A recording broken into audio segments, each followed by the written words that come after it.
to grounded, practical pacing. Your rhythm should facilitate note-taking. 1. Everywhere and nowhere. When I start writing, I inevitably feel myself swallowed by fear. And it's especially true when I notice that findings from my research are going to challenge long-held beliefs or ideas. When this happens, it doesn't take long before I start thinking, who am I to say this? Or, I'm really going to piss people off if I call their ideas into question. In these uncertain and risky moments of vulnerability, I search for inspiration from the brave innovators and disruptors whose courage feels contagious. I read and watch everything by them or about them that I can get my hands on. Every interview, every essay, every lecture, every book. I do this so that when I need them, when I'm living in my fear, they come to sit with me and cheer me on. Most important, while watching over my shoulder, they put up with very little of my bullshit. Developing this process took time. In my earlier years, I tried the opposite approach, filling my mind with critics and naysayers. I would sit at my desk and picture the faces of my least favorite professors, my harshest and most cynical colleagues, and my most unforgiving online critics. If I can keep them happy, I thought, or at the very least quiet, I'll be good to go. The outcome was the worst-case scenario for a researcher or a social scientist. Findings that were gently folded into a pre-existing way of seeing the world. Findings that carefully nudged existing ideas but did so without upsetting anyone. Findings that were safe, filtered, and comfortable. But none of that was authentic. It was a tribute. So I decided that I had to fire those naysayers and fearmongers. In their places, I began to summon up men and women who have shaped the world with their courage and creativity, and who have, at least on occasion, pissed people off. They are a varied bunch. J.K. Rowling, author of the Harry Potter books I love so much, is my go-to person when I'm struggling with how to introduce a new and strange world of ideas that has only just emerged from my research.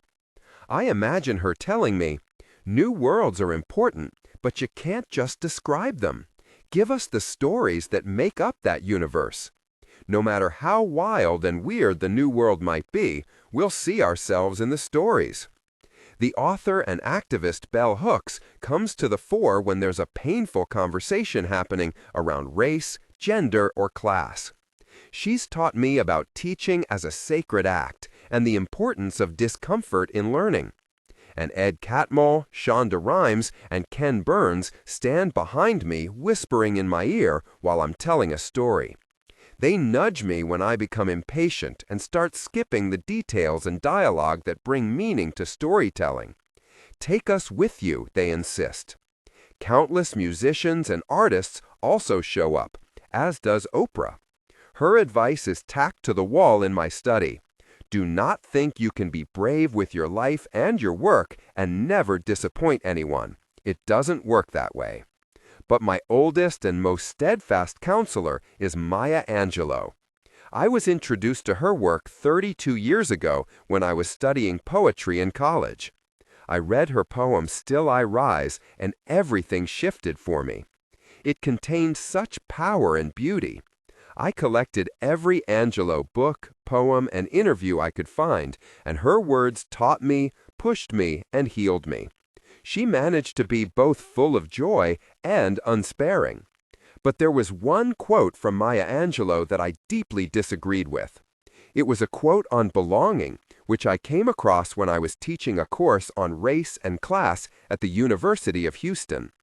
In an interview with Bill Moyers that aired on public television in 1973, Dr. Angelou said, "You are only free when you realize you belong no place, you belong every place, no place at all. The price is high, the reward is great." I can remember exactly what I thought when I read that quote. That's just wrong. What kind of world would it be if we belonged nowhere? Just a bunch of lonely people coexisting? I don't think she understands the power of belonging. For over 20 years, whenever that quote popped up in my life, I felt a rush of anger. Why would she say that? That's not true. Belonging is essential. We must belong to something, to someone, to somewhere. I soon realized that the anger came from two places. First, Dr. Angelo had come to mean so much to me that I just couldn't stand the thought that we disagreed on something so fundamental. Second, the need to fit in and the ache of not belonging was one of the most painful threads in my own life. I couldn't accept the idea of belonging nowhere as freedom. Feeling like I never truly belonged anywhere was my greatest pain, a personal suffering that threaded through most of my pre-adult life. It was in no way my liberation. Experiences of not belonging are the time markers of my life, and they started early.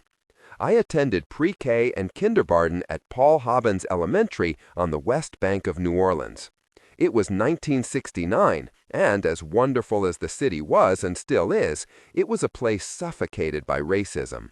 Schools had only become officially desegregated the year I started. I didn't know or understand much about what was happening. I was too young. But I knew that my mom was outspoken and tenacious. She spoke up a lot and even wrote a letter to the Times-Picayune challenging the legality of what today we call racial profiling. I could sense that energy around her.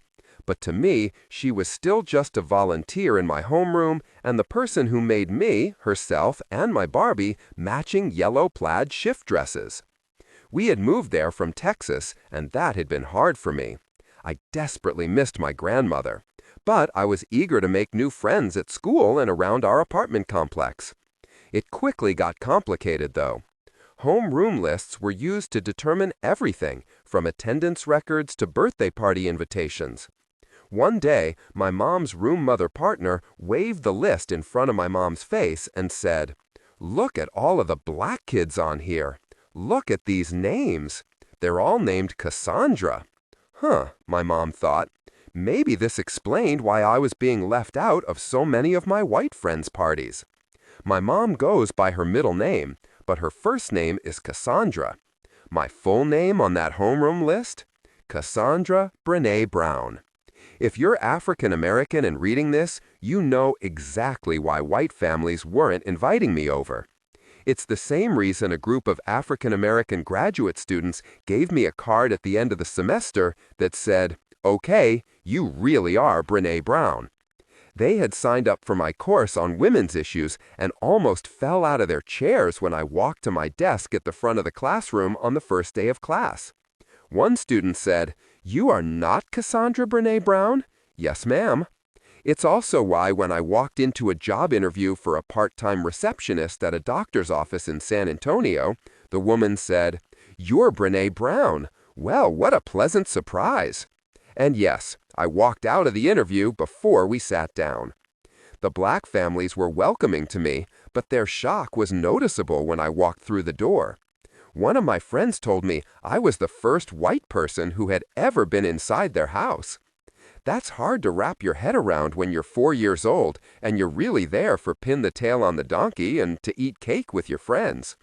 As simple as belonging should be in kindergarten, I was already struggling to understand why I felt on the outside of every group.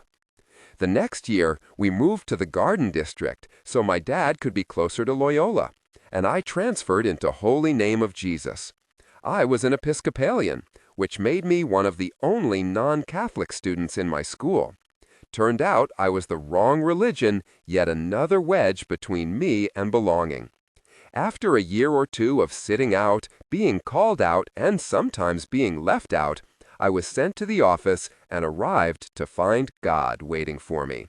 At least, that's who I thought it was. It turned out to be a bishop. To grounded, practical pacing. Your rhythm should facilitate note-taking. He handed me a mimeographed copy of the Nicene Creed, and we went through it, line by line. When we were done, he handed me a note to take home to my parents. The note read, "Brené is Catholic now." Still, things were relatively good for the next couple of years as I started to get into the groove of my new life in New Orleans, mostly because I had the best BFF in the world, Eleanor. But then came a bunch of big moves. We left New Orleans for Houston when I was in 4th grade. Then we left Houston for Washington, D.C. when I was in 6th grade. Then we left Washington when I was in 8th grade and moved back to Houston. The normal turbulence and awkwardness of middle school was magnified by perpetual new girlness. My only saving grace was that during all of these transitions, my parents were in a good place and getting along. This meant that despite the turbulence around me with ever-changing schools, friends, and adults, home was safe. It even felt like a refuge from the pain of not belonging. When all else failed, I belonged at home, with my family. But things started to break. That last move back to Houston was the beginning of the long, miserable end to my parents' marriage. And right on top of that chaos, there were the Bear Cadets. When we moved back to Houston at the very end of 8th grade, there was, thankfully, just enough time to try out for the high school drill team, called the Bear Cadets. This was to be my everything. In a house that was increasingly filled with the muffled sounds of my parents arguing heard through the walls of my bedroom, that drill team was salvation. Just picture it. Lines of girls in white-fringed blue satin vests and short skirts, all of them wearing uniform wigs, white cowboy boots, small white cowboy hats, and bright red lipstick, strutting into high school football stadiums filled with crowds afraid to leave their seats during halftime lest they miss the high kicks and perfectly choreographed routines. This was my way out, my new, pretty, impeccably ordered refuge. 8 years of ballet was plenty to get me through the task of learning the routine, and a 2-week liquid diet got me through the brutal weigh-in. All of the girls swore by the cabbage soup and water diet. It's hard to think of letting a 12-year-old go on a liquid diet, but for some reason, it seemed normal. To this day, I'm not sure I've ever wanted anything in my life more than I wanted a place on this drill team. The perfection, precision, and beauty of it would not only offset the growing turmoil at home, but also deliver the holy grail of belonging. I would have a big sis, and she would decorate my locker. We'd have sleepovers and date football players. For a kid who had seen Grease 45 times, I knew this was the beginning of a high school experience that included sudden, spontaneous sing-alongs and the 1980s version of sock hops. And most of all, I would be a part of something that literally did everything together in lockstep. A Bear Cadet was belonging personified. I didn't really have any friends yet, so I was on my own for tryouts. The routine was easy to learn, a jazzy number performed to a big band version of Swanee. You know, the how I love you one. There was a lot of sliding with jazz hands and an entire section of high kicks. I could kick higher than all of the girls except one dancer named Leanne. I practiced so much that I could do that routine in my sleep. I still remember parts of it today. Tryout day was terrifying, and I'm not sure if it was my nerves or the starvation diet, but I was lightheaded when I woke up, and I stayed that way after my mom dropped me off at the school. Now, as the mother of a teen and a tween, it's a little hard to think of how I had to walk in by myself, surrounded by groups of girls who were piling out of cars and running in together holding hands. But I soon realized I had a bigger problem than walking in alone. All of the girls, and I mean all of the girls, were made up from head to toe. Some were wearing blue satin shorts and gold shirts, and others had blue and gold tank tops with little white skirts. There was every iteration of blue and gold bows that you could imagine. And they were all in full makeup. I had on no makeup, and I was wearing gray cotton shorts over a black leotard. No one had told me that you were supposed to get decked out in school colors. Everyone looked so bright and shiny. I looked like the sad girl whose parents fight a lot. I made the weigh-in with 6 pounds to spare. Even so, the sight of girls stepping off the scale and running into the locker room weeping traumatized me. We wore numbers safety pinned to our shirts and danced in groups of 5 or 6. Lightheaded or not, I nailed the routine. I felt pretty confident when my mom picked me up and I went home to wait it out. They would post the numbers later that evening. Those hours in between moved in slow motion. Finally, at 5 after 6, we pulled into the parking lot of my soon-to-be high school. My entire family, mom, dad, brother, and sisters, was in the car. I was going to check my number, and then we were headed to San Antonio to visit my grandparents. I walked up to the poster board hanging on the outside of the gym door. Standing next to me was one of the girls from my tryout group. She was the brightest and shiniest of all the girls, and on top of all that, her name was Chris. Yes, she even had one of those coveted girl-boy names that we all wanted. The list was in numeric order. If your number was there, you'd made the team. If your number wasn't there, you were out. I was number 62. My eye went straight for the 60s. 59, 61, 64, 65. I looked again. I just couldn't process it. I thought if I stared hard enough and the universe knew how much was on the line, the number might magically appear. I was ripped out of my negotiation with the universe by Chris screaming. She was jumping up and down, and before I could make sense of what was happening, her dad had jumped out of the car, run up to her, grabbed her, and twirled her around, just like in the movies. I would later hear through the grapevine that I was a solid dancer, but not really Bear Cadet material. No bows, no shine, no group, no friends, nowhere to belong. I was alone, and it felt devastating. I walked back to our station wagon and got in the back seat, and my dad drove away. My parents didn't say one word, not a single word. The silence cut into me like a knife to the heart. They were ashamed of me and for me. My dad had been captain of the football team. My mom had been head of her drill team. I was nothing. My parents, especially my father, valued being cool and fitting in above all else. I was not cool. I didn't fit in. And now, for the first time, I didn't belong to my family either. My drill team story is one that's easy to dismiss as unimportant in the larger scheme of what's going on in the world today. I can already see the first world problems hashtag. But let me tell you what it meant to me. I don't know if this was true or it was the story I told myself in that silence, but that became the day I no longer belonged in my family, the most primal and important of all of our social groups. Had my parents consoled me or told me I was brave for trying? Or, better yet, and what I really wanted in that moment, had they taken my side and told me how terrible it was and how I deserved to be picked? This story wouldn't be one that defined my life and shaped its trajectory. But it did. Sharing this story was so much more difficult than I thought it would be.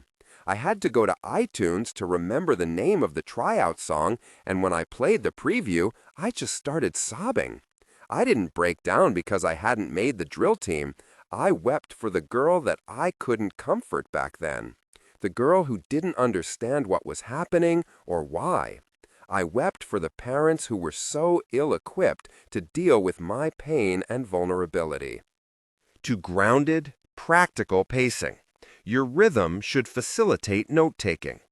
Parents who just didn't have the skills to speak up and comfort me, or at the very least, run an interception on the story of not belonging with them or to them.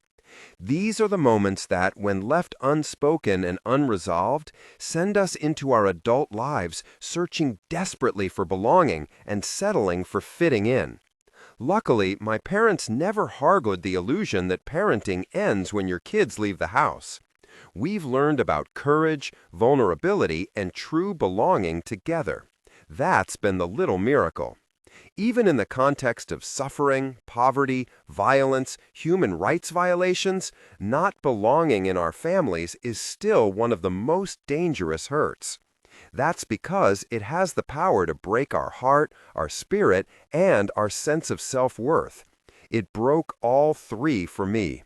And when those things break, there are only three outcomes, something I've borne witness to in my life and in my work. 1. You live in constant pain and seek relief by numbing it and/or inflicting it on others. 2. You deny your pain, and your denial ensures that you pass it on to those around you and down to your children. Or 3. You find the courage to own the pain and develop a level of empathy and compassion for yourself and others that allows you to spot hurt in the world in a unique way. I certainly tried the first two. Only through sheer grace did I make my way to the third. After the Barakat nightmare, the fighting got worse at home. They were often no-holds-barred battles. My parents just didn't have the skills to do it another way. Telling myself that my parents were the only ones in the world who were struggling to keep a marriage together, I felt tremendous shame. All of the friends of my brother and sisters who played at our house called my parents Mr. and Mrs. B with a casual cool, like they were great. But I knew about the secret fighting and knew I didn't belong with those friends whose parents were as awesome as the ones on TV. So now the shame of secrecy was piling in too. Of course, perspective is a function of experience. I didn't have the experience to put what was happening around me in context, and my parents were just trying to survive without inflicting catastrophic damage. So I don't think it dawned on them to share their perspectives with us. I was certain that I was the only one in town, even in the world, living through this specific kind of shit show, despite the fact that my high school was in the national news for the alarming number of students there who had committed suicide. It was only later, once the world changed and people started to actually talk about their struggles, that I found out how many of those perfect parents ended up divorced, dead from hard living, or, mercifully, in recovery. Sometimes the most dangerous thing for kids is the silence that allows them to construct their own stories, stories that almost always cast them as alone and unworthy of love and belonging. That was my narrative. So rather than doing high kicks during halftime, I was the girl hiding weed in her beanbag chair and running with the wild kids looking for my people any way I could. I never tried out for a single thing again. Instead, I got really good at fitting in by doing whatever it took to feel like I was wanted and a part of something. During my parents' ongoing and worsening fights, my brother and two sisters would usually come into my room to wait it out. As the oldest, I started using my newly formed fitting-in superpowers to identify what had led to the fighting so I could concoct elaborate interventions to make things better. I could be the savior for my siblings, for my family. When it worked, I considered myself a hero. When it didn't, I'd blame myself and double down on the data finding. It's only just dawning on me as I write this is actually when I started choosing research and data over vulnerability. As I look back, I realize I probably owe my career to not belonging. First as a child, then as a teenager, I found my primary coping mechanism for not belonging in studying people. I was a seeker of pattern and connection. I knew if I could recognize patterns in people's behaviors and connect those patterns to what people were feeling and doing, I could find my way. I used my pattern recognition skills to anticipate what people wanted, what they thought, or what they were doing. I learned how to say the right thing or show up in the right way. I became an expert fitter-in, a chameleon, and a very lonely stranger to myself.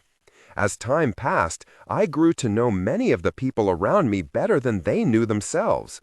But in that process, I lost me. By the time I was 21 years old, I had dropped in and out of college, survived my parents' divorce, hitchhiked through Europe for 6 months, and engaged in every self-destructive, dumbass behavior you can name short of hard drugs. But I was growing weary. I was running on fumes. Anne Lamott quoted an observation from one of her sober friends that sums up that kind of running away perfectly. By the end, I was deteriorating faster than I could lower my standards. In 1987, I met Steve. For some reason, I was more myself with him than I had been with anyone since my first BFF, Eleanor. He saw me. And even though he caught the tail end of my self-destructive days, he saw the real me, and he liked me. He came from very similar family trauma, so he recognized the hurt, and for the first time in both of our lives, we talked about our experiences. We cracked open. We would sometimes talk for 10 hours over the phone. We talked about every fight we witnessed, the loneliness we battled, and the unbearable pain of not belonging.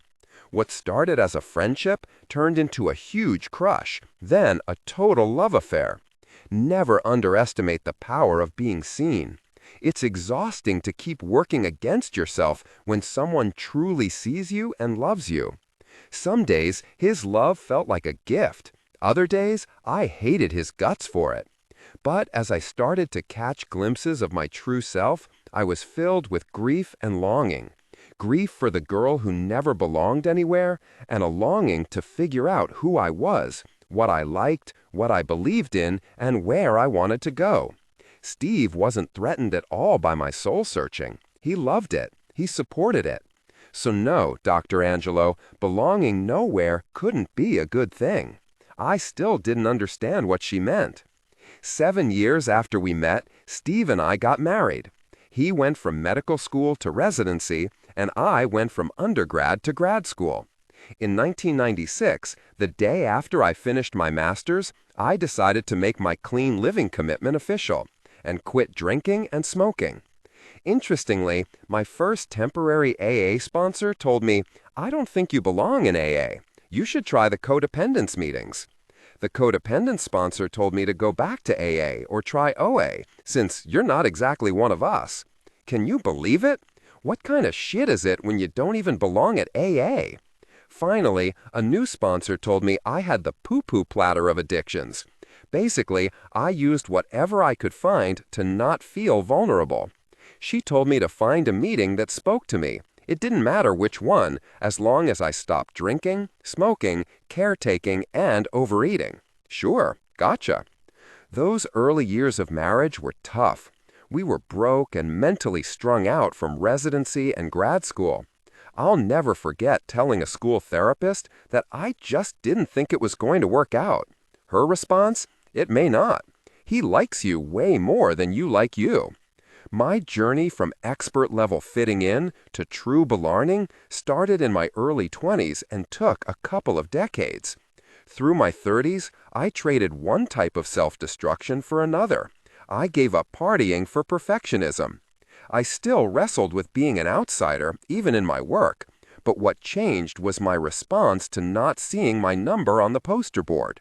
Rather than suffering in silence and shame, I started to talk about my fears and my hurt. To grounded, practical pacing. Your rhythm should facilitate note-taking. I started questioning what was important to me and why. Was living in lockstep really how I wanted to spend my life? No. When I was told I couldn't do a qualitative dissertation, I did it anyway. When they tried to convince me not to study shame, I did it anyway. When they told me I couldn't be a professor and write books that people might actually want to read, I did it anyway. It wasn't that I swung from one extreme, finding value only in fitting in, to another, finding value only in being different, defiant, or contrarian. Those are two sides of the same coin. I was actually still craving belonging, and my decisions to be on the outside of my profession kept me in almost constant anxiety. It wasn't ideal, but I had come far enough to know that the price of assimilating and doing what was expected of me would have cost me too much, possibly my health, my marriage, or my sobriety.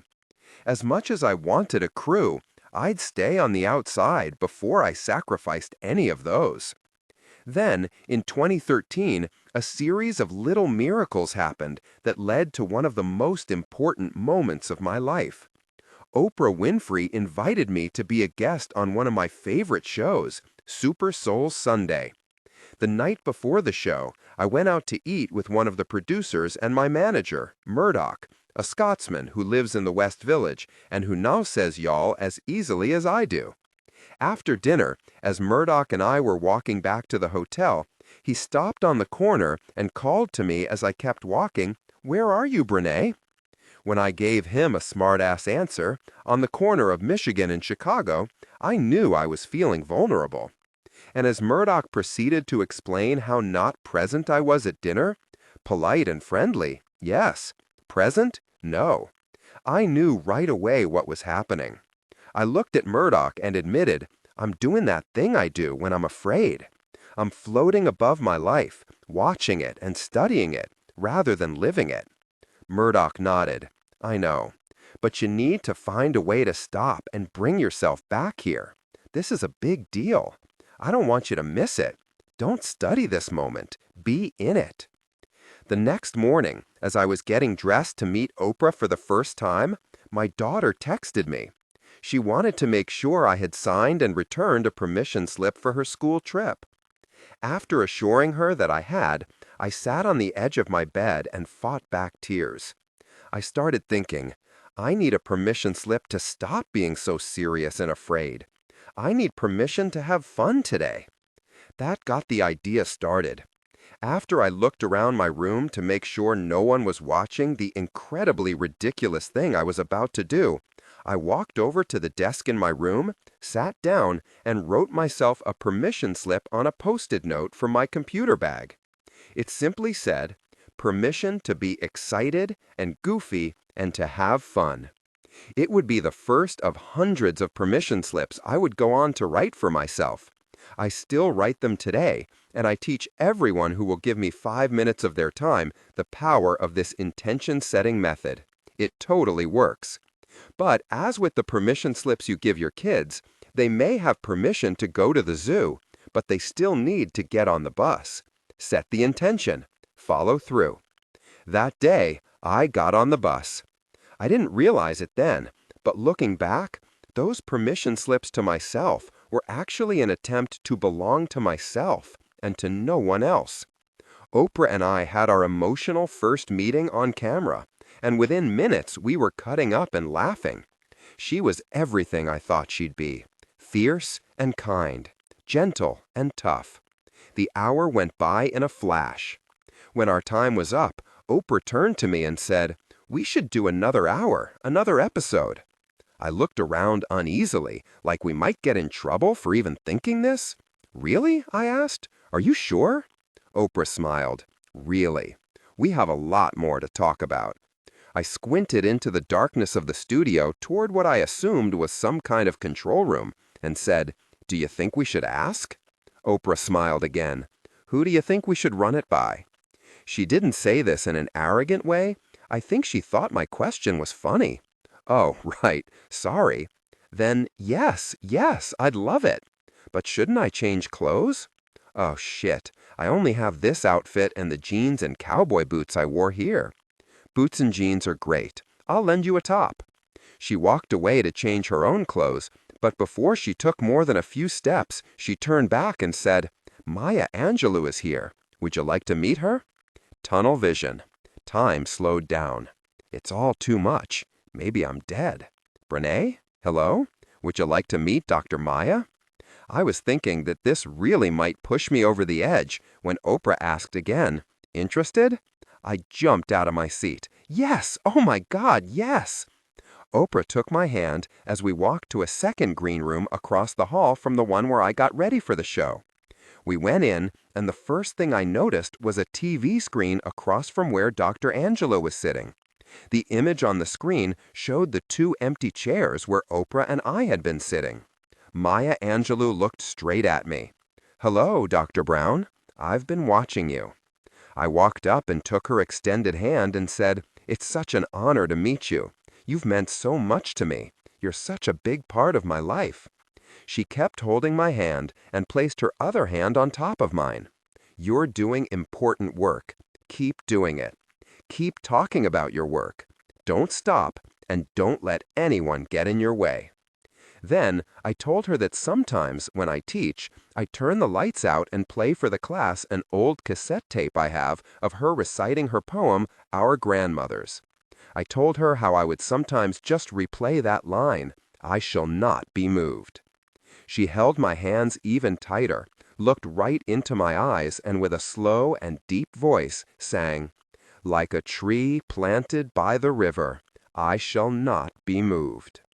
Then she squeezed my hands hard and said, "Do not be moved, Brené."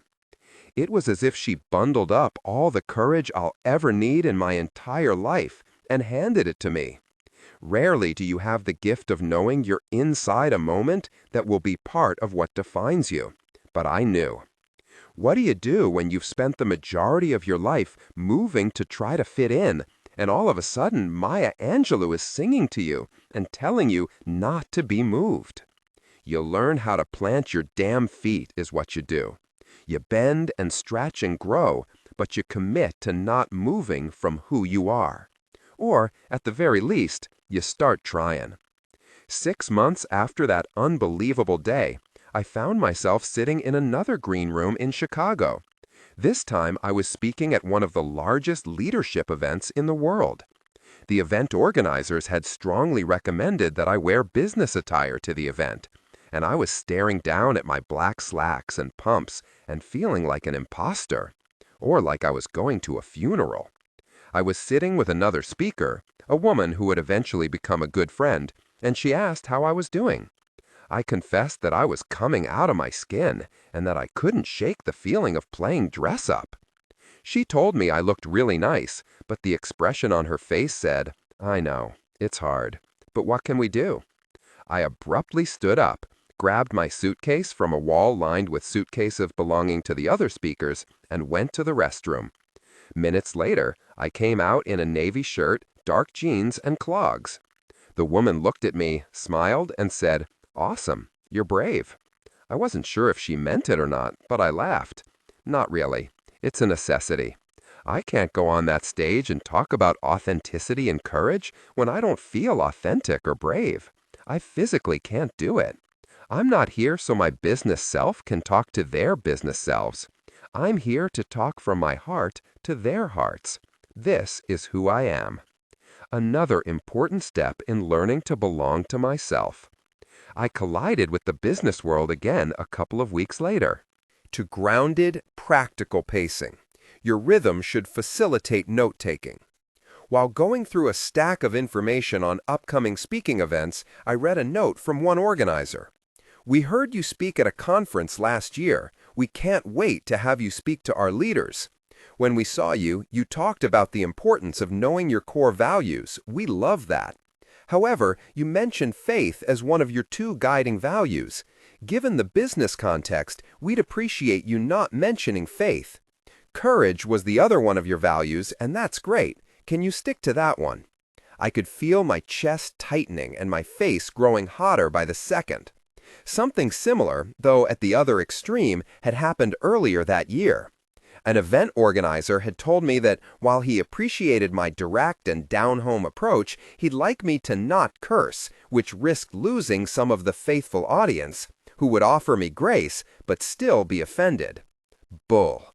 Shit! This is total bullshit! I'm not doing this! I'd rather never speak again. I am done. Moving. I've spent my entire career sitting across from people, listening to them tell me about the hardest and most painful moments of their lives. After 15 years of this work, I can confidently say that stories of pain and courage almost always include 2 things: praying and cussing, sometimes at the exact same time. I grabbed my sneakers, put them on, and headed out the front door to think about my response as I marched through my neighborhood.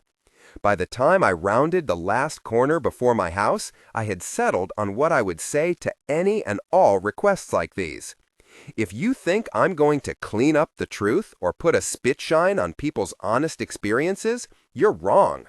I'm not going to go all Joe Pesci and Goodfellas, but if you can't handle me saying pissed off or bullshit, or you need me to pretend that faith doesn't matter to me, I'm not your girl.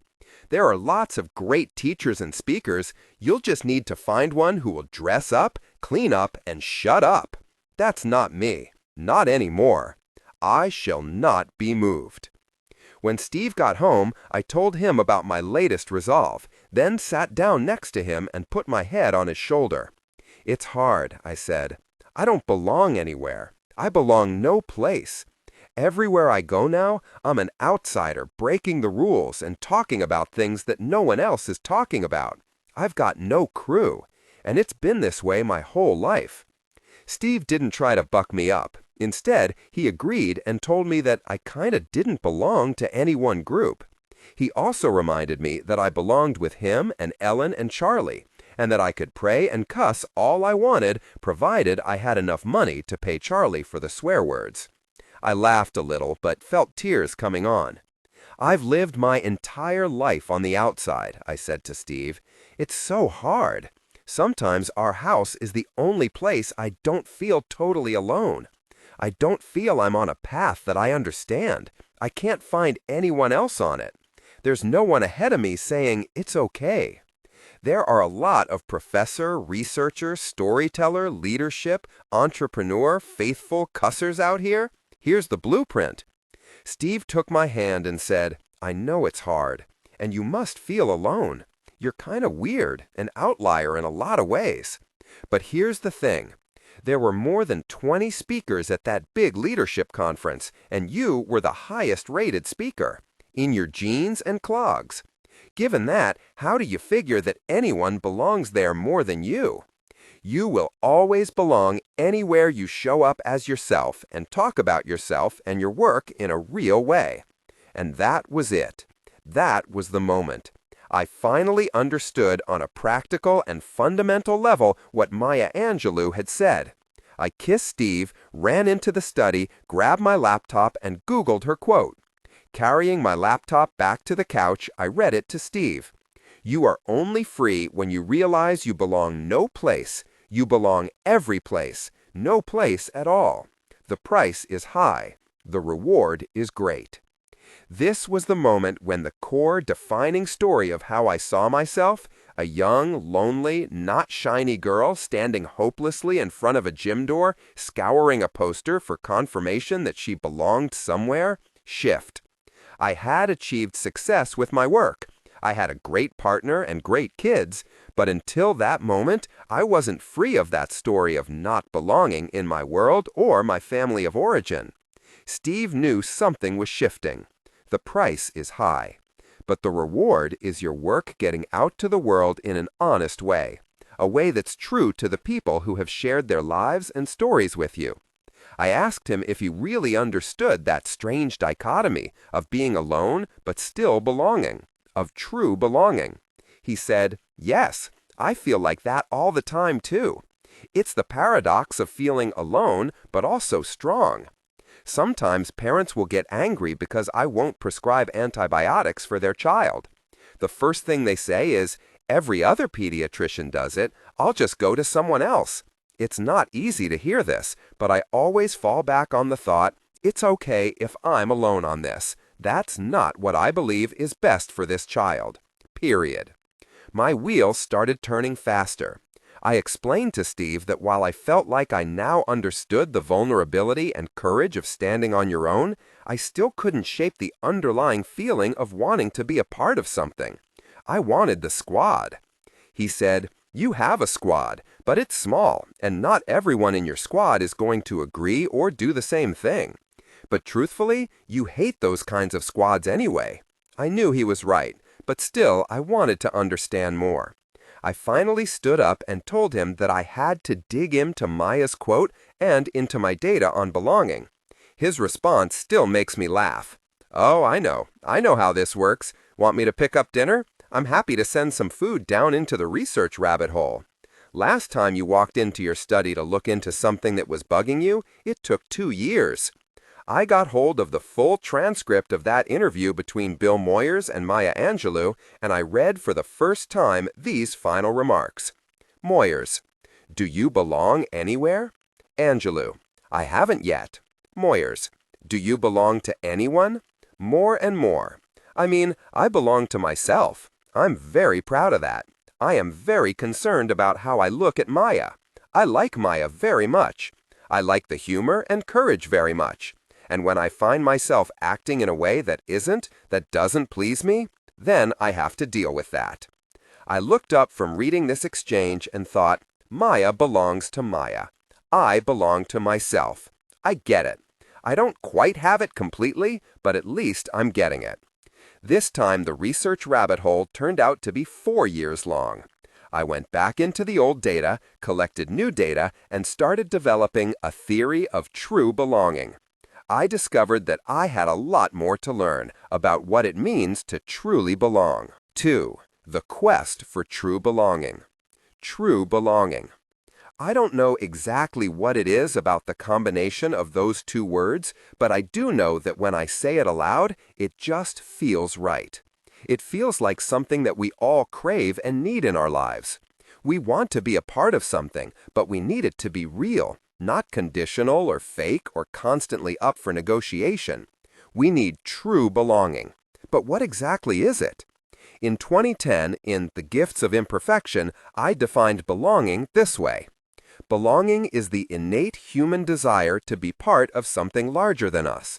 Because this yearning is so primal, we often try to acquire it by fitting in and by seeking approval, which are not only hollow substitutes for belonging, but often barriers to it. Because true belonging only happens when we present our authentic, imperfect selves to the world, our sense of belonging can never be greater than our level of self-acceptance. This definition has withstood the test of time as well as the emergence of new data, but it is incomplete. There's much more to true belonging. Being ourselves means sometimes having to find the courage to stand alone, totally alone. To grounded, practical pacing. Your rhythm should facilitate note-taking. Even as I wrote this, I still thought of belonging as requiring something external to us, something we secured by, yes, showing up in a real way, but needing an experience that always involved others. So as I dug deeper into true belonging, it became clear that it's not something we achieve or accomplish with others. It's something we carry in our heart. Once we belong thoroughly to ourselves and believe thoroughly in ourselves, true belonging is ours. Belonging to ourselves means being called to stand alone, to brave the wilderness of uncertainty, vulnerability, and criticism. And with the world feeling like a political and ideological combat zone, this is remarkably tough. We seem to have forgotten that even when we're utterly alone, we're connected to one another by something greater than group membership, politics, and ideology, that we're connected by love and the human spirit.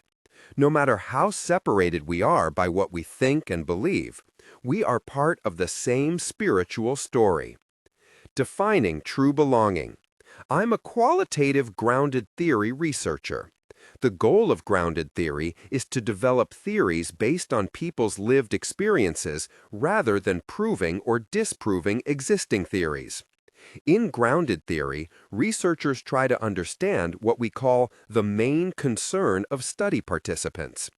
When it comes to belonging, I asked, what are people trying to achieve?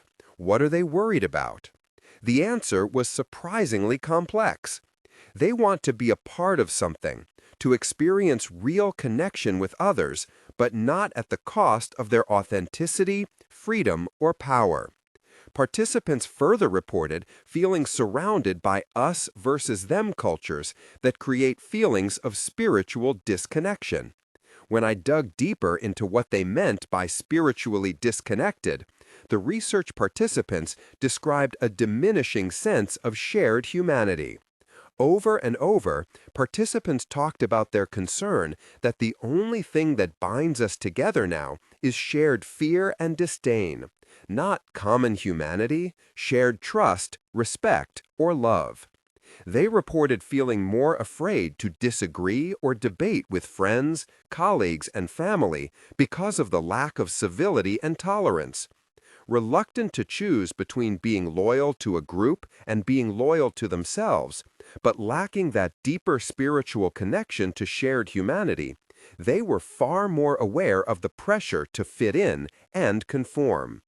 Connection to a larger humanity gives people more freedom to express their individuality without fear of jeopardizing belonging. This is the spirit, which now seems missing, of saying, yes, we are different in many ways, but under it all, we're deeply connected.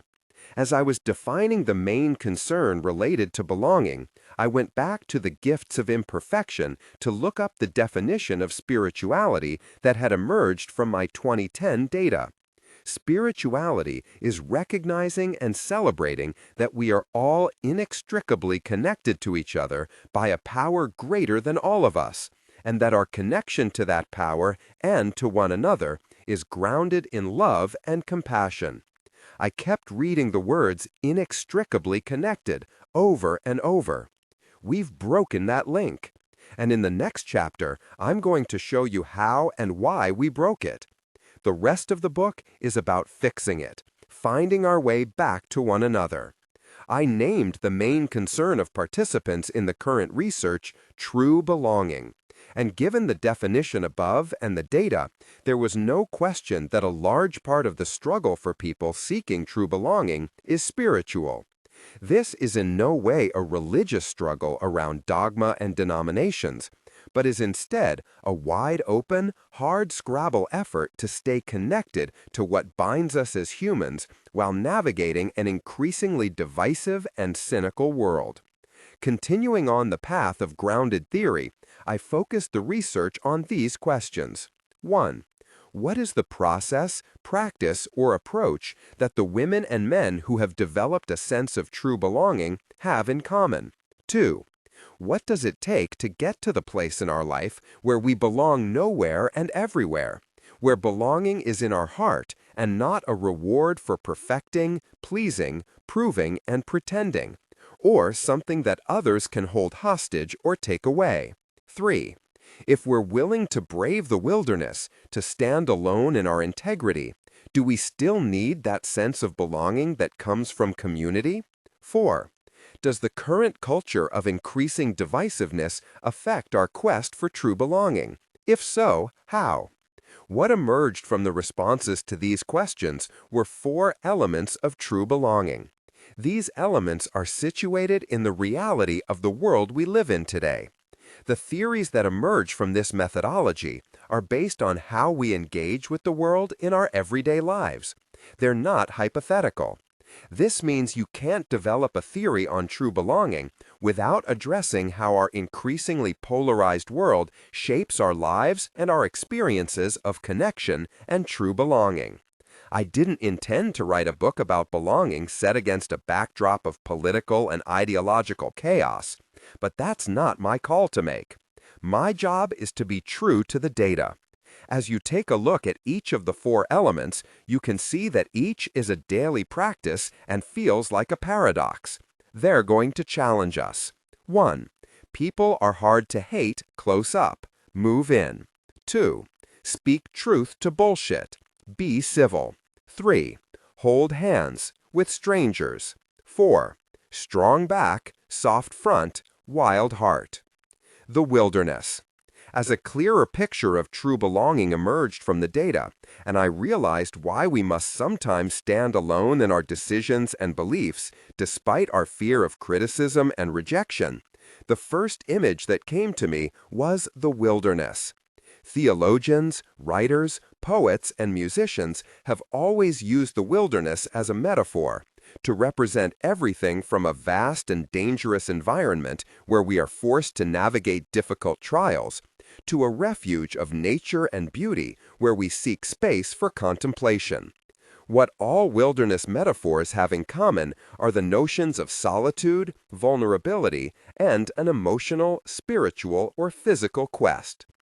Belonging so fully to yourself that you're willing to stand alone is a wilderness, an untamed, unpredictable place of solitude and searching.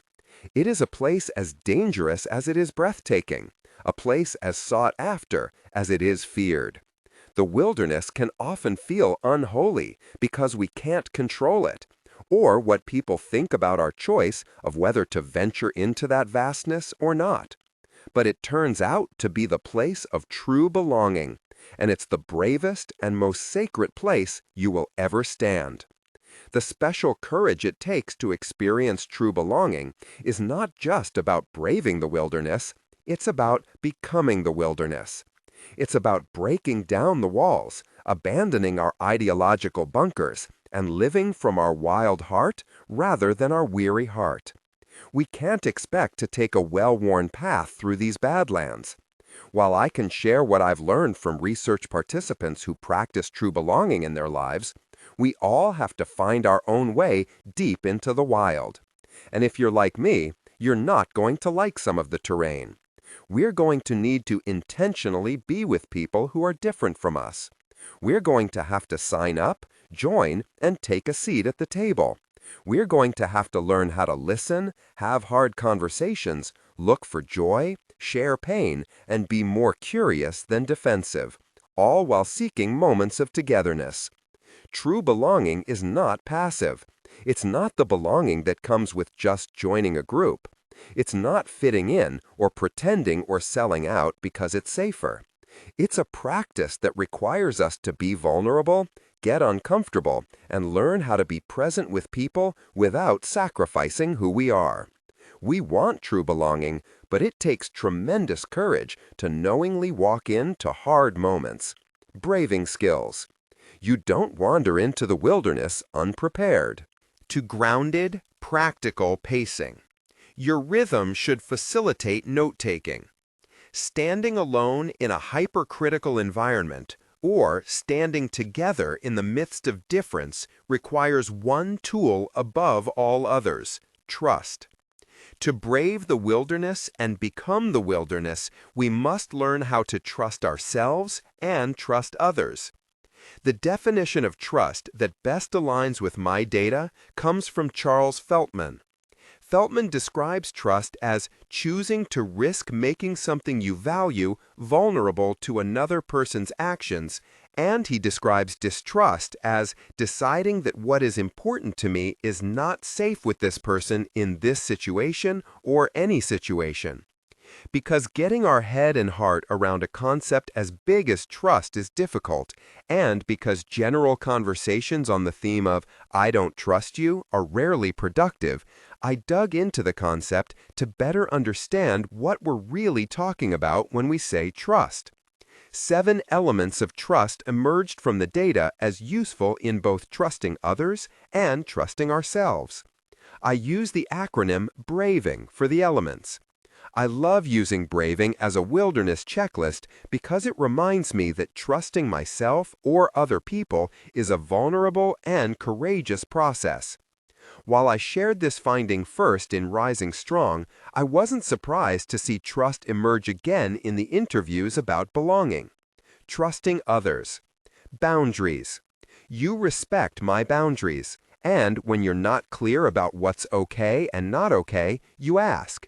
You're willing to say no. Reliability.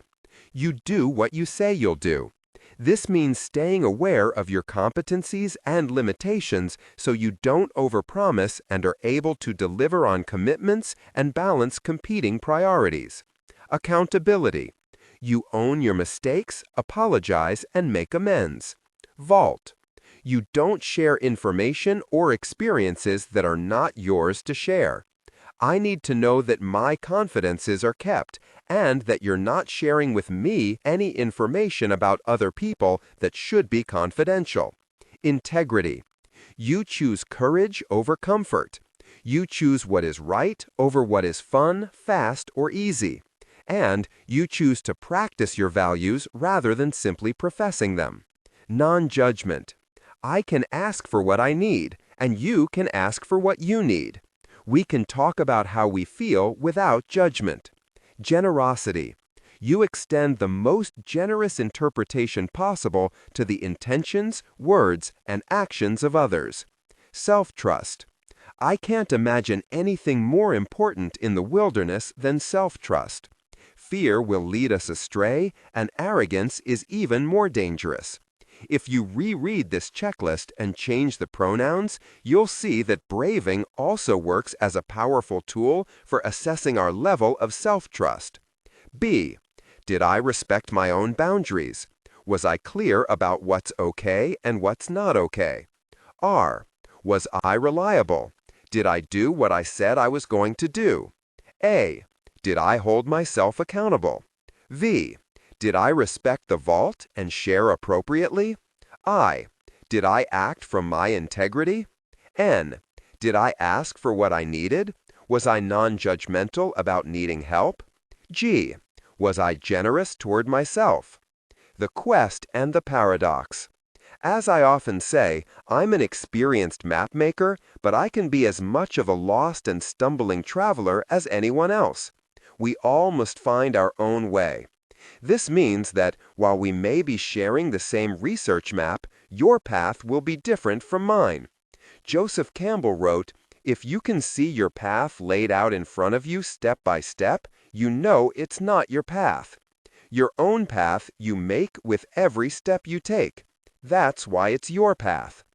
The quest for true belonging begins with this definition that I crafted from the data. It will serve as a touchstone as we move through the work together. True belonging is the spiritual practice of believing in and belonging to yourself so deeply that you can share your most authentic self with the world and find sacredness in both being a part of something and standing alone in the wilderness. True belonging doesn't require you to change who you are. It requires you to be who you are. The only thing we know for certain is that on this quest, we'll need to learn how to navigate the tension of many paradoxes along the way, including the importance of being with and being alone. In many ways, the etymology of the word paradox cuts right to the heart of what it means to break out of our ideological bunkers, stand on our own, and brave the wilderness. In its Greek origins, paradox is the joining of two words, para, contrary to, and dokein, opinion. The Latin paradoxum means seemingly absurd, but really true. True belonging is not something that you negotiate externally. It's what you carry in your heart. It's finding the sacredness in being a part of something and in braving the wilderness alone. When we reach this place, even momentarily, we belong everywhere and nowhere. That seems absurd, but it's true. Carl Jung argued that a paradox is one of our most valued spiritual possessions and a great witness to the truth. It makes sense to me that we're called to combat this spiritual crisis of disconnection with one of our most valued spiritual possessions. Bearing witness to the truth is rarely easy, especially when we're alone in the wilderness. But as Maya Angelou tells us, the price is high, the reward is great. 3. High Lonesome, a spiritual crisis story. Story has it that as a child, Bill Monroe would hide in the woods next to a railroad track in the long, old, straight bottom part of Kentucky. Bill would watch World War I veterans returning home from the war as they walked along the track. The weary soldiers would sometimes let out long hollers, loud, high-pitched, bone-chilling hollers of pain and freedom that cut through the air like the blare of a siren. Whenever John Hartford, an acclaimed musician and composer, tells this story, he lets out a holler of his own. The minute you hear it, you know it. Oh, that holler! It's not a spirited yippee or a painful wail, but something in between. It's a holler that's thick with both misery and redemption. A holler that belongs to another place and time. Bill Monroe would eventually become known as the father of bluegrass music. During his legendary career, he often told people that he practiced that holler and always reckoned that's where his singing style came from. Today, we call that sound high lonesome. High lonesome is a sound or type of music in the bluegrass tradition. Its roots go back to Bill Monroe, Roscoe Holcomb, and the bluegrass region of Kentucky. It's a kind of music I find arresting, and hard, and full of pain. When I hear Roscoe Holcomb singing "I'm a Man of Constant Sorrow" a cappella, like an arrow piercing the air, the hair on the back of my neck stands up. And I get goosebumps when I hear Bill Monroe's "I'm Blue, I'm Lonesome." When you hear that holler over the thumping mandolins and banjos, you can feel the heaviness of those soldiers' hollers, and you can even faintly make out the sound of a distant train chugging down the tracks. Art has the power to render sorrow beautiful, make loneliness a shared experience, and transform despair into hope. Only art can take the holler of a returning soldier and turn it into a shared expression and a deep collective experience. Music, like all art, gives pain and our most wrenching emotions voice, language, and form so it can be recognized and shared. The magic of the high lonesome sound is the magic of all art, the ability to both capture our pain and deliver us from it at the same time. When we hear someone else sing about the jagged edges of heartache or the unspeakable nature of grief, we immediately know we're not the only ones in pain. The transformative power of art is in the sharing. Without connection or collective engagement, what we hear is simply a caged song of sorrow and despair. We find no liberation in it. It's the sharing of art that whispers, "You're not alone." The world feels high lonesome and heartbroken to me right now. We've sorted ourselves into factions based on our politics and ideology. We've turned away from one another and toward blame and rage. We're lonely and untethered, and scared. So damn scared. To grounded, practical pacing, your rhythm should facilitate note-taking. But rather than coming together and sharing our experiences through song and story, we're screaming at one another from further and further away. Rather than dancing and praying together, we're running from one another. Rather than pitching wild and innovative new ideas that could potentially change everything, we're staying quiet and small in our bunkers and loud in our echo chambers. When I look through the 200,000 plus pieces of data my team and I have collected over the past 15 years, I can only conclude our world is in a collective spiritual crisis. This is especially true if you think about the core of that definition of spirituality from the gifts of imperfection. Spirituality is recognizing and celebrating that we are all inextricably connected to each other by a power greater than all of us, and that our connection to that power and to one another is grounded in love and compassion. Right now, we are neither recognizing nor celebrating our inextricable connection. We are divided from others in almost every area of our lives. We're not showing up with one another in a way that acknowledges our connection. Cynicism and distrust have a stranglehold on our hearts. And rather than continuing to move toward a vision of shared power among people, we're witnessing a backslide to a vision of power that is the key to the autocrat's power over people. Addressing this crisis will require a tremendous amount of courage. For the moment, most of us are either making the choice to protect ourselves from conflict, discomfort, and vulnerability by staying quiet, or picking sides and, in the process, slowly and paradoxically adopting the behavior of the people we're fighting. Either way, the choices we're making to protect our beliefs and ourselves are leaving us disconnected, afraid, and lonely. Very few people are working on connection outside the lines drawn by their side. Finding love and true belonging in our shared humanity is going to take tremendous resolution. My hope is that this research will shed light on why our quest for true belonging requires that we brave some serious wilderness. Let's look at several of the reasons behind the crisis, starting with the birth of factions. Sorting ourselves out.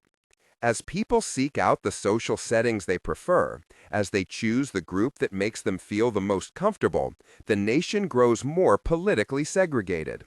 And the benefit that ought to come with having a variety of opinions is lost to the righteousness that is the special entitlement of homogeneous groups. We all live with the results. Balkanized communities whose inhabitants find other Americans to be culturally incomprehensible. A growing intolerance for political differences that has made national consensus impossible.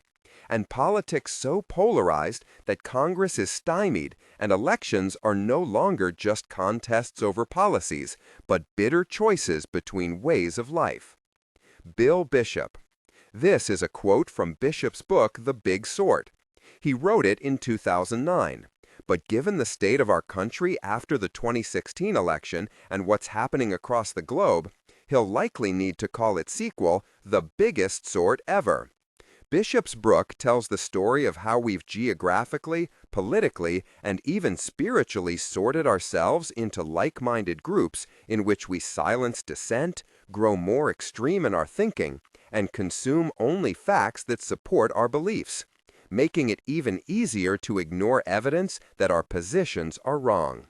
He writes, "As a result, we now live in a giant feedback loop, hearing our own thoughts about what's right and wrong bounced back to us by the television shows we watch, the newspapers and books we read, the blogs we visit online, the sermons we hear, and the neighborhoods we live in.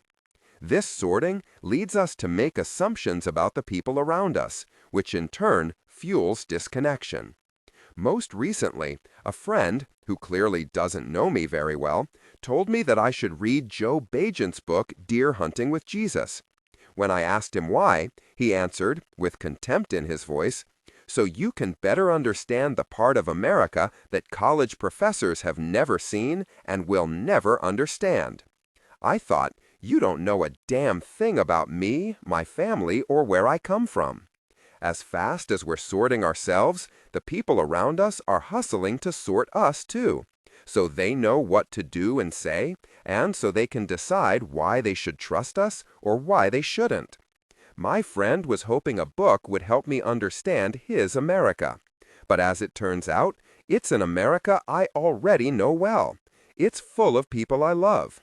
And yet, for those sharing the preconceptions of my friend, it's an America I'm not supposed to know, much less hail from. This kind of misperception is likely to be the case for the majority of people reading this. Things are not that simple. Because we're not that simple. I'm a professor whose grandfather was a teamster, a forklift operator at a brewery. Steve is a pediatrician, whose grandmother, a Mexican immigrant, sewed dresses at a factory in downtown San Antonio. The sorting we do to ourselves and to one another is, at best, unintentional and reflexive. At worst, it is stereotyping that dehumanizes. The paradox is that we all love the ready-made filing system, so handy when we want to quickly characterize people, but we resent it when we're the ones getting filed away. In the months following the 2016 election and the January inauguration, thousands of emails came in from our community members asking for advice on how to handle the divisiveness that was sweeping not just through the country, but also through people's living rooms. Unlike the sordid demographic of our country, my community remains pretty diverse, so the emails I received were from both sides of the aisle. They were from people explaining how they haven't spoken to their father or mother for weeks, or describing how an argument over social policy led directly to a discussion about divorce. I remember when the rhetoric was at an all-time high. This was around Thanksgiving, and the big joke was about buying plastic knives and forks for family dinners to avoid casualties during the holiday feast. All I could think about then was Veronica Roth's dystopian novel Divergent, in which people choose factions based on their personalities. The axiom was, faction before blood. More than family, our factions are where we belong. Now that's scary. But what's even scarier is that it's starting to edge closer to our reality than the nightmarish fiction it was conceived to be. Walking away from people we know and love because of our support for strangers we really don't know, can barely believe, and definitely don't love, who for sure won't be there to drive us to chemo or bring over food when the kids are sick, that's the shadow side of sorting. Family is the one group that most of us choose to negotiate rather than sort out of our lives. Even if the polarizing politics of recent events has unmasked some core value differences between us and the people we love, severing that connection feels like the last resort, a consequence implemented only after vulnerable, tough conversations and boundary settings have failed entirely. For 20 years, I've had the great privilege of teaching at the University of Houston. It is the most racially and ethnically diverse research university in the United States. A couple of semesters ago, I asked a class of 60 graduate students, a group reflecting the amazing diversity of our university in terms of race, sexual orientation and identity, and cultural background, if their beliefs were aligned with their grandmother's or grandfather's political, social, and cultural beliefs. About 15% of the students said yes, or pretty close. Some 85% of students described everything from mild embarrassment to mortification when it came to the politics of their family members. To grounded, practical pacing. Your rhythm should facilitate note-taking. One African American student explained how he saw eye to eye with his grandparents on just about every issue except the one that was most important for him. He couldn't come out to his grandfather, despite the fact that his entire family knew he was gay. His grandfather was a retired pastor and was dug in around homosexuality.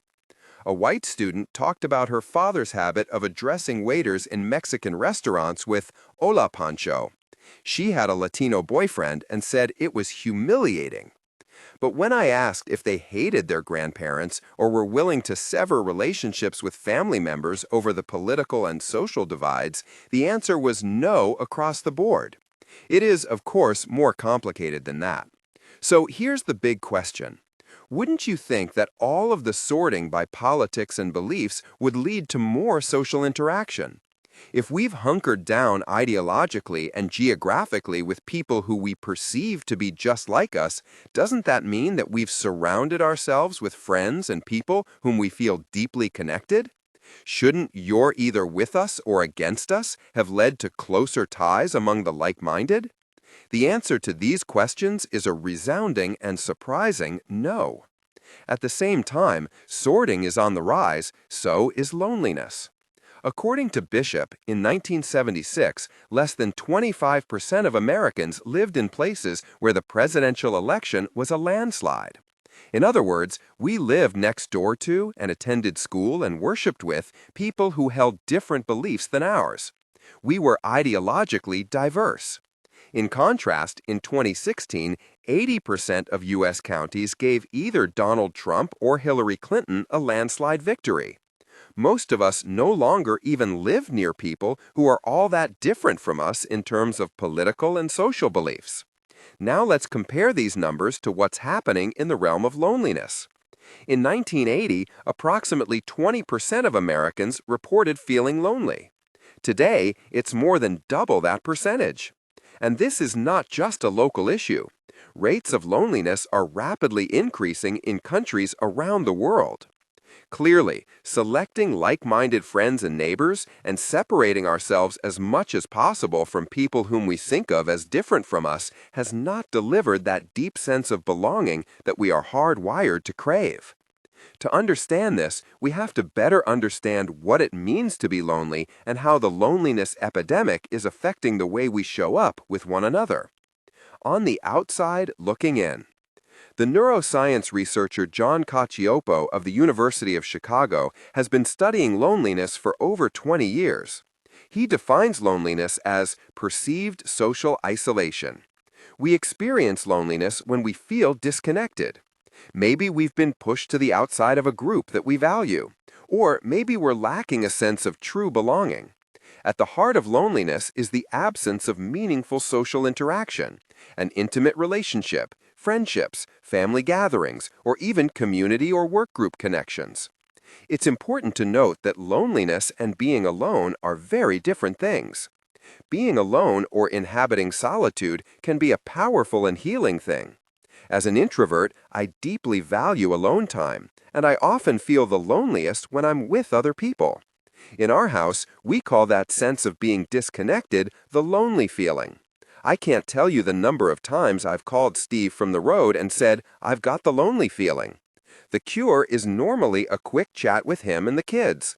It seems counterintuitive, but Steve then usually advises, "You may need some time alone in your hotel room." To me, it's a great cure. I don't think there's anything lonelier than being with people and feeling alone. Our family uses the term the lonely feeling to describe all types of things. It's not unusual for Ellen or Charlie to say, "I don't like that restaurant. It gives me the lonely feeling." Or, "Can my friend spend the night here? Her house gives me the lonely feeling." When the four of us tried to drill down on what the lonely feeling meant for our family, we all agreed that we get the lonely feeling in places that don't feel alive with connection. For that reason, I think places themselves, not just people, can hold those feelings of disconnection too. Sometimes, a place can feel lonely because of some sense of a lack of closeness in the relationships that happen in that space.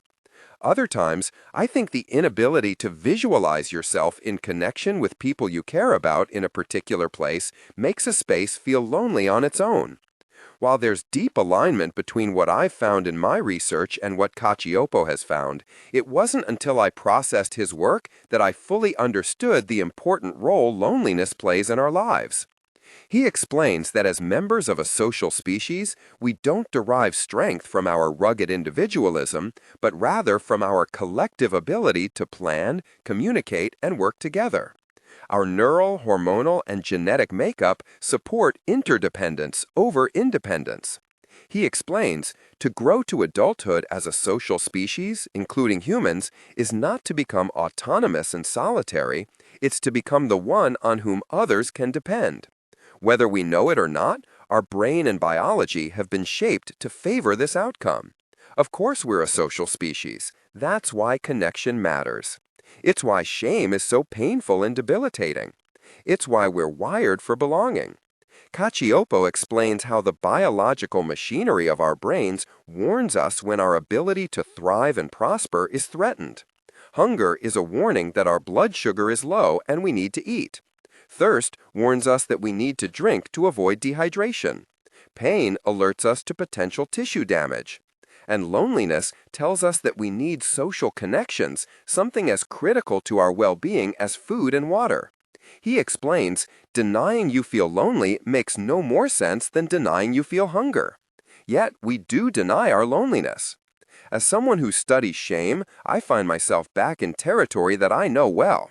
We feel shame around being lonely as if feeling lonely means there's something wrong with us. We feel shame even when our loneliness is caused by grief, loss, or heartbreak. Cacioppo believes much of the stigma around loneliness comes from how we have defined it and talked about it for years. We used to define loneliness as a gnawing, chronic disease without redeeming features.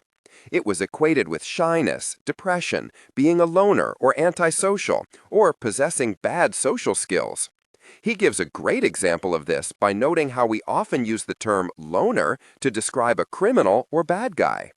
Cacioppo explains that loneliness is not just a sad condition, it's a dangerous one.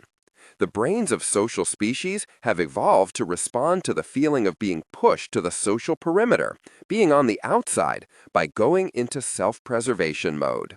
When we feel isolated, disconnected, and lonely, we try to protect ourselves. In that mode, we want to connect, but our brain is attempting to override connection with self-protection. That means less empathy, more defensiveness, more numbing, and less sleeping. In Rising Strong, I wrote about how the brain's self-protection mode often ramps up the stories we tell ourselves about what's happening, creating stories that are often not true or exaggerate our worst fears and insecurities. Unchecked loneliness fuels continued loneliness by keeping us afraid to reach out. To combat loneliness, we must first learn how to identify it and to have the courage to see that experience as a warning sign. Our response to that warning sign should be to find connection. That doesn't necessarily mean joining a bunch of groups or checking in with dozens of friends. Numerous studies confirm that it's not the quantity of friends, but the quality of a few relationships that actually matters. To grounded, practical pacing, your rhythm should facilitate note-taking. If you're anything like me and you find yourself questioning the idea that starvation and loneliness are equally life-threatening, let me share the study that really brought all of this together for me. In a meta-analysis of studies on loneliness, researchers Julianne Holt-Lundstad, Timothy B. Smith, and J. Bradley Layton found the following. Living with air pollution increases your odds of dying early by 5%. Living with obesity, 20%. Excessive drinking, 30%. And living with loneliness? It increases our odds of dying early by 45%. Fear is how we got here. So how did we get so sordid and lonely? We can't assume that sorting ourselves is the reason we've become lonelier. That's not how research works. We can't just make that leap. We can, however, acknowledge that we're in trouble in a number of dimensions that may be related, and we need to understand all of them if we want to change that. Any answer to the question, how did we get here, is certain to be complex. But if I had to identify one core variable that drives and magnifies our compulsion to sort ourselves into factions while at the same time cutting ourselves off from real connection with other people, my answer would be fear. Fear of vulnerability, fear of getting hurt, fear of the pain of disconnection, fear of criticism and failure, fear of conflict, fear of not measuring up, fear. I started my research 6 months before 9/11, and as I've written elsewhere, I've watched fear change us. I have watched fear ride roughshod over our families, organizations, and communities. Our national conversation is centered on what should we fear and who should we blame. I'm not an expert on terrorism, but I've studied fear for over 15 years, and here's what I can tell you. Terrorism is time-released fear. The ultimate goal of both global and domestic terrorism is to conduct strikes that embed fear so deeply in the heart of a community that fear becomes a way of life. This unconscious way of living then fuels so much anger and blame that people start to turn on one another. Terrorism is most effective when we allow fear to take root in our culture. Then it's only a matter of time before we become fractured, isolated, and driven by our perceptions of scarcity. While the trends in sorting and loneliness predate 9/11, data show that they've grown significantly in the past 15 years. In a hardwired way, the initial trauma and devastation of violence unites human beings for a relatively short period of time. If during that initial period of unity we're allowed to talk openly about our collective grief and fear, if we turn to one another in a vulnerable and loving way, while at the same time seeking justice and accountability, it can be the start to a very long healing process. If, however, what unites us is a combination of shared hatred and stifled fear that's eventually expressed as blame, we're in trouble.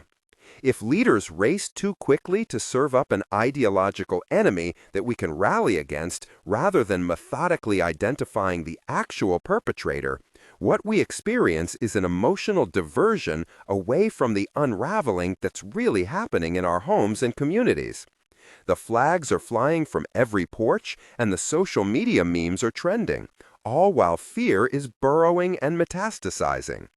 What feels like a rallying movement is really a cover for fear, which can then start spreading over the landscape and seeping into the fault lines of our country. As fear hardens, it expands and becomes less of a protective barrier and more of a solidifying division. It forces its way down in the gaps and tears apart our social foundation, already weakened with those delicate cracks. And it's not just global and domestic terrorism that embeds fear in our cultures.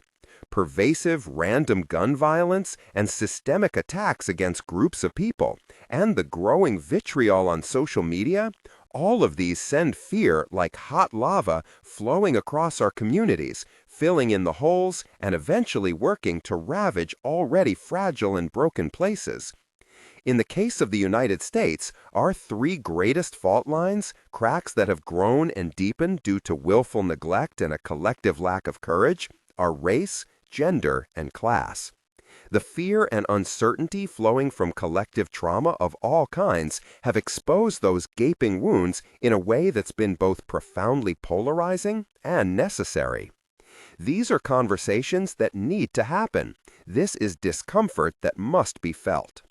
Still, as much as it's time to confront these and other issues, we have to acknowledge that our lack of tolerance for vulnerable, tough conversations is driving our self-sorting and disconnection. Can we find our way back to ourselves and to each other and still keep fighting for what we believe in? No and yes.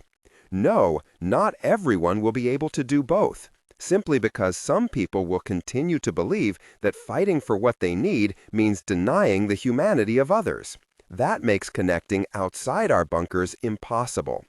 I do believe, however, that most of us can build connection across difference and fight for our beliefs if we're willing to listen and lean into vulnerability. Mercifully, it will take only a critical mass of people who believe in finding love and connection across difference to change everything. But if we're not even willing to try, the value of what we're fighting for will be profoundly diminished.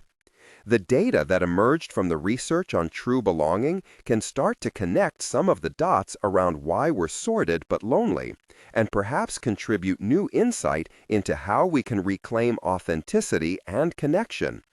True belonging has no bunkers.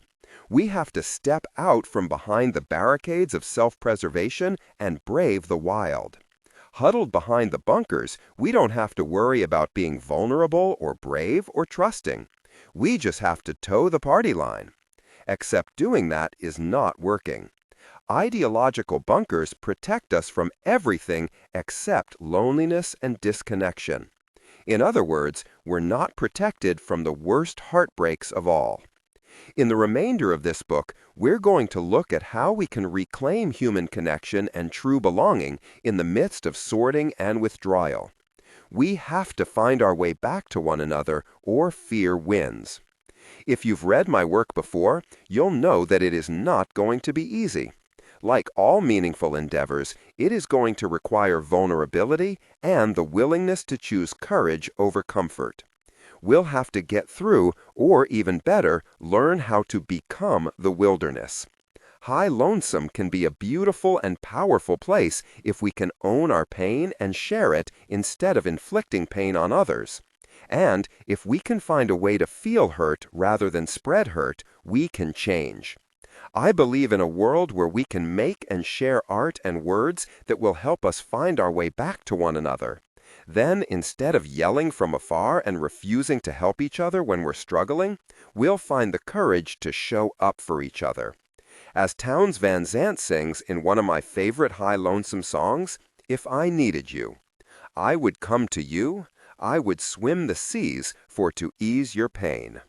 4. People are hard to hate, close up. Move in. I imagine one of the reasons people cling to their hate so stubbornly is because they sense once hate is gone, they will be forced to deal with pain. James A. Baldwin. If we zoom way out and take a wide-angle shot of our world that's increasingly defined by 24-hour news, politics, and social media, we see a whole lot of hatred. We see posturing, name-calling, and people trading humiliations. We see politicians making laws that their own resources will exempt them from having to follow, and behaving in ways that would cost most of us our jobs, our families, and our dignity. On social media, we see opinions disembodied from accountability, truth, and, worst of all, identity. To grounded, practical pacing. Your rhythm should facilitate note-taking. But when we zoom in on our own life, the picture changes from a distant, raging, and atrophying heart to the beating pulse of our everyday existence. We feel love and we know pain. We feel hope and we know struggle. We see beauty and we survive trauma. We don't all have the protection of privilege and the luxury of anonymity. We're trying to build connected and loving lives while we pack lunches, drive carpools, go to jobs, and push into as many moments of joy as we can. As the larger world engages in what feels like a complete collapse of moral judgment and productive communication, the women and men I interviewed who had the strongest sense of true belonging stayed zoomed in. They didn't ignore what was happening in the world, nor did they stop advocating for their beliefs. They did, however, commit to assessing their lives and forming their opinions of people based on their actual, in-person experiences. They worked against the trap that most of us have fallen into. I can hate large groups of strangers because the members of those groups who I happen to know and like are the rare exceptions. Let's take a look at 3 examples from research participants. The political rhetoric. Democrats are such losers. Your experience? As a lifelong conservative, this sounds about right. But what about your closest friend at work, the one who drove you to the hospital when you got the call that your husband had a heart attack at the gym and was being rushed to the ER? The one who sat with you in the CICU, then raced to pick up your kids from school and take them to her house. The one who helped you plan the funeral and shouldered your workload while you were out. She's not a loser. In fact, you love her. And she's a Democrat. The political rhetoric. Republicans are selfish assholes. Your experience? You totally agree. Except for your son-in-law, who is a loving and wonderful husband to your son and the most amazing father to your granddaughter. Thank God he's in the family. Even more than your son, he's the one who sends you and your wife all of the cute pictures and keeps you connected to your sweet granddaughter. He's not selfish, he's not an asshole, and he's a Republican. The political rhetoric. Anti-abortion activists are hypocrites and closed-minded fundamentalists. Your experience? As a feminist activist, you couldn't agree more. Except for that great teacher you had in your Catholic high school. She had more integrity than anyone you know, and she constantly encouraged you to think critically about tough issues, even when it meant disagreeing with her. She's actually the one who taught you how to be an effective activist. She's not a hypocrite or closed-minded, and she's pro-life. What if what we experience close up is real, and what we hear on the news and from the mouths of politicians who are jockeying for power needs to be questioned? It is not easy to hate people close up, and when we are in pain and fear, anger and hate are our go-to emotions. Almost everyone I've ever interviewed or known will tell you that it's easier to be pissed off than it is to be hurt or scared. I sometimes imagine what it would be like if I could put the entire world into a Word document and do a find and replace with the words of hate versus pain. If I could replace the Sandy Hook deniers' hate with pain, and my own hate for them with my own pain about the kind of world we live in where people do things like this, what would that conversation be like? Would it work? Would it work to ask the white supremacists about the pain that drives their hate, and in turn creates so much pain and fear for others? Sometimes, I'll admit, I don't give a damn. There were periods during this research process when I felt like screaming, "You keep your true belonging, I'll keep my hate." My daughter got a book on going to college, and the first 3 chapters were essentially lessons in how not to get sexually assaulted. No, screw you, and screw the pain of the people who are causing pain. I will hold on to my sweet, self-righteous rage. But to what end? Not caring about our own pain and the pain of others is not working. How much longer are we willing to keep pulling drowning people out of the river one by one, rather than walking to the headwaters of the river to find the source of the pain? What will it take for us to let go of that earned self-righteousness and travel together to the cradle of the pain that is throwing all of us in at such a rate that we couldn't possibly save everyone? Pain is unrelenting. It will get our attention. Despite our attempts to drown it in addiction, to physically beat it out of one another, to suffocate it with success and material trappings, or to strangle it with our hate, pain will find a way to make itself known. Pain will subside only when we acknowledge it and care for it. Addressing it with love and compassion would take only a minuscule percentage of the energy it takes to fight it. But approaching pain head-on is terrifying. Most of us were not taught how to recognize pain, name it, and be with it. Our families and culture believed that the vulnerability that it takes to acknowledge pain was weakness, so we were taught anger, rage, and denial instead. But what we know now is that when we deny our emotion, it owns us. When we own our emotion, we can rebuild and find our way through the pain. Sometimes owning our pain and bearing witness means getting angry. When we deny ourselves the right to be angry, we deny our pain. There are a lot of coded shame messages in the rhetoric of, "Why so hostile? Don't get hysterical. I'm sensing so much anger." And "Don't take it so personally." All of these responses are normally code for, "Your emotion or opinion is making me uncomfortable," or "Suck it up and stay quiet." One response to this is, "Get angry and stay angry." I haven't seen that advice borne out in the research. What I've found is that yes, we all have the right and need to feel and own our anger. It's an important human experience. And it's critical to recognize that maintaining any level of rage, anger, or contempt, that favorite concoction of a little anger and a little disgust, over a long period of time is not sustainable. Anger is a catalyst. Holding on to it will make us exhausted and sick. Internalizing anger will take away our joy and spirit. Externalizing anger will make us less effective in our attempts to create change and forge connection. It's an emotion that we need to transform into something life-giving: courage, love, change, compassion, justice. Or, sometimes, anger can mask a far more difficult emotion, like grief, regret, or shame, and we need to use it to dig into what we're really feeling. Either way, anger is a powerful catalyst, but a life-sucking companion. I can't think of a more powerful example than the sentence, "You will not have my hate." In November 2015, Antoine Larisse's wife, Helene, was killed by terrorists at the Bataclan Theater in Paris, along with 88 other people.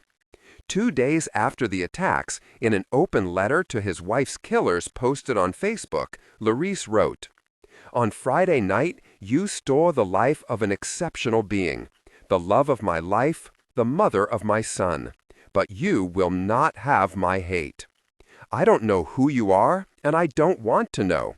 You are dead souls.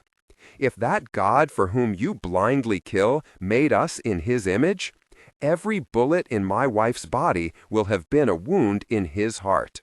So no, I will not give you the satisfaction of hating you. That is what you want. But to respond to your hate with anger would be to yield to the same ignorance that made you what you are.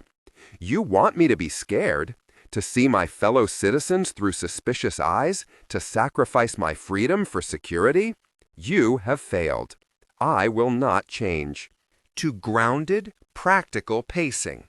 Your rhythm should facilitate note-taking. Laris continues, "There are only 2 of us, my son and myself, but we are stronger than all the armies of the world. Anyway, I don't have any more time to waste on you, as I must go to see Melville, who is waking up from his nap. He is only 17 months old.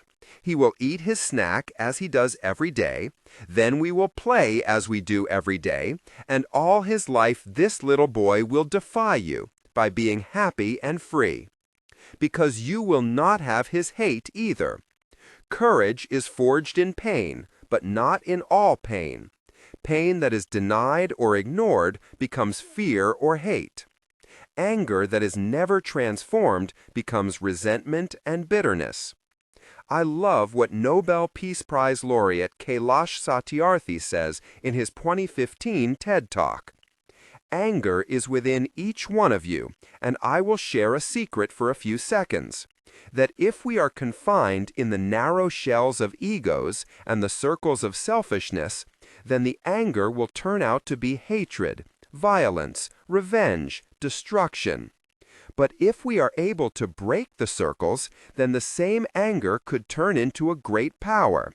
We can break the circles by using our inherent compassion and connect with the world through compassion to make this world better. That same anger could be transformed into it. We pay for hate with our lives, and that's too big a price to pay. There are always boundaries, even in the wilderness. When we commit to getting closer, we're committing to eventually experiencing real face-to-face conflict. Whether it's over dinner, at work, or in the grocery line, in-person conflict is always hard and uncomfortable. And when it comes to family, it's even harder and more painful. If your family is anything like mine, you've been required to summon love and decency in the face of emotions that range from minor frustration to rage.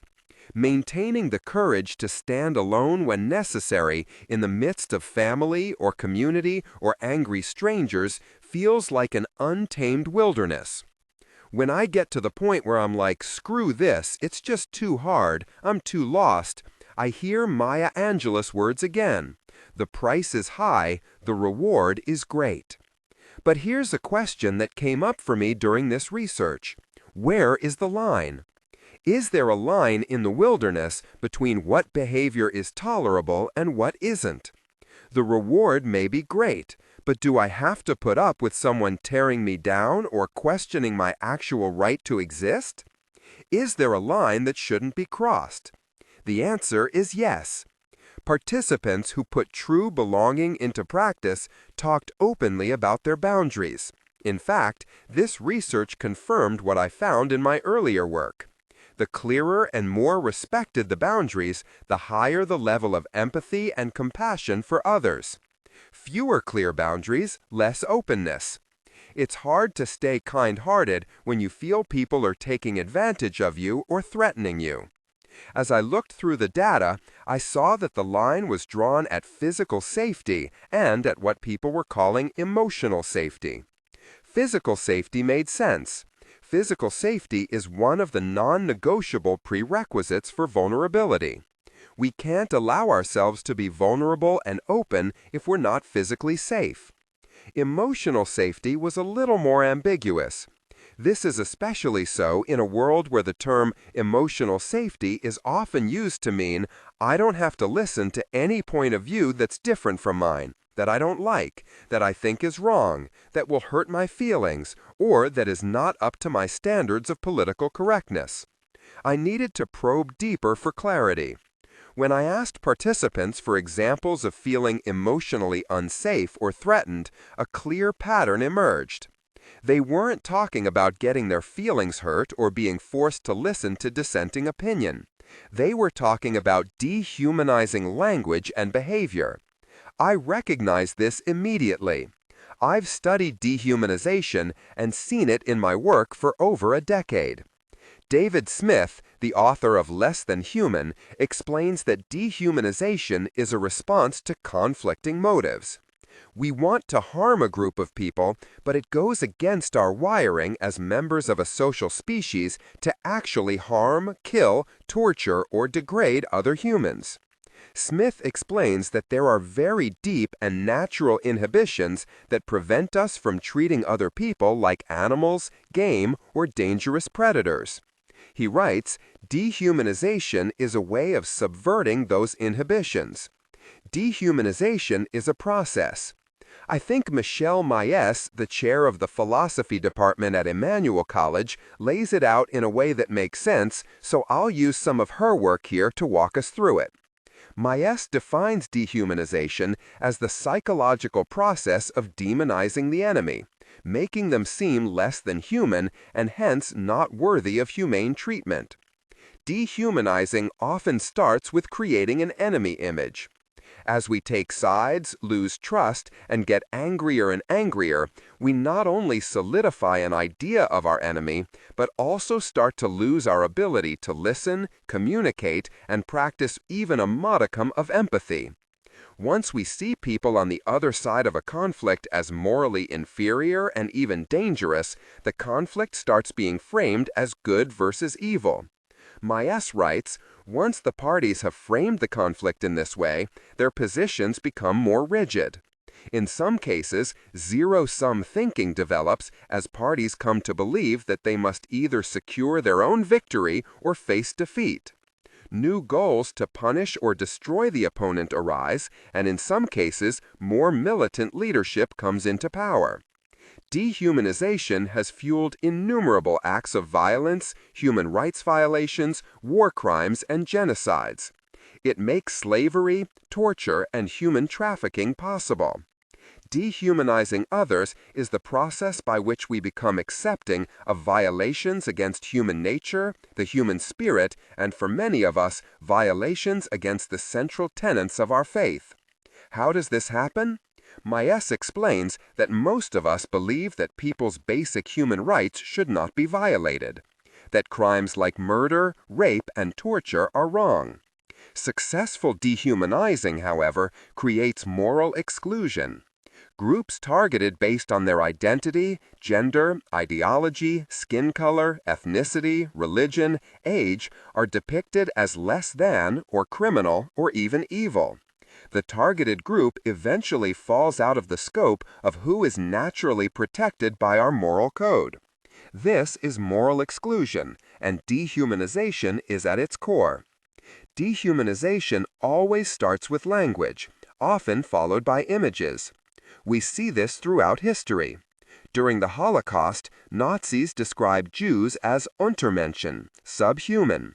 They called Jews rats and depicted them as disease-carrying rodents in everything from military pamphlets to children's books. Hutus involved in the Rwanda genocide called Tutsis cockroaches. Indigenous people are often referred to as savages. Serbs called Bosnians aliens. Slave owners throughout history considered slaves subhuman animals. I know it's hard to believe that we ourselves could ever get to a place where we would exclude people from equal moral treatment, from our basic moral values. But we're fighting biology here. We're hardwired to believe what we see and to attach meaning to the words we hear. We can't pretend that every citizen who participated in or was a bystander to human atrocities was a violent psychopath. That's not possible, it's not true, and it misses the point. The point is that we are all vulnerable to the slow and insidious practice of dehumanizing.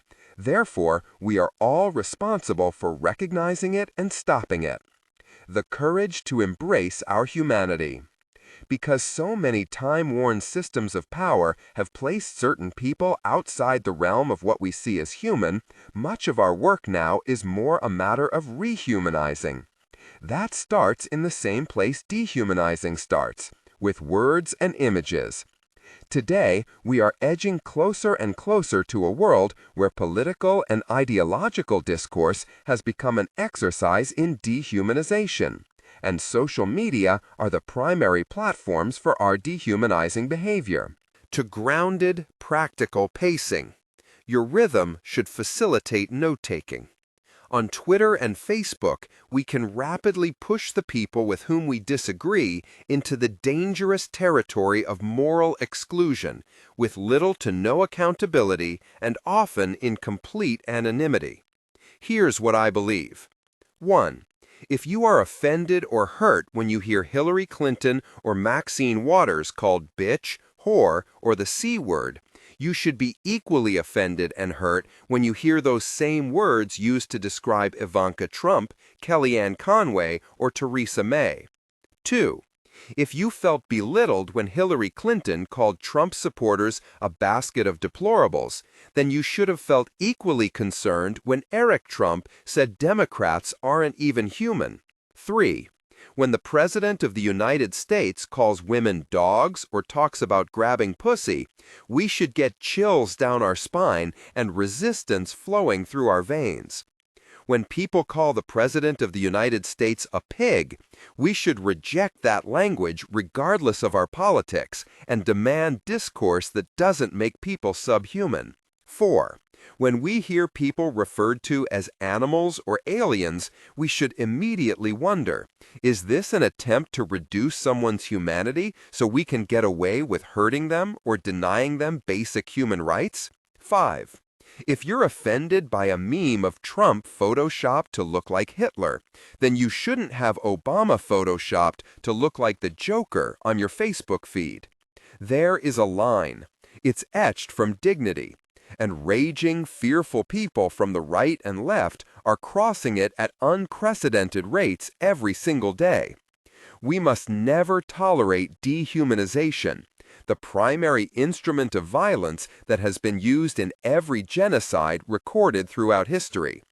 When we engage in dehumanizing rhetoric or promote dehumanizing images, we diminish our own humanity in the process.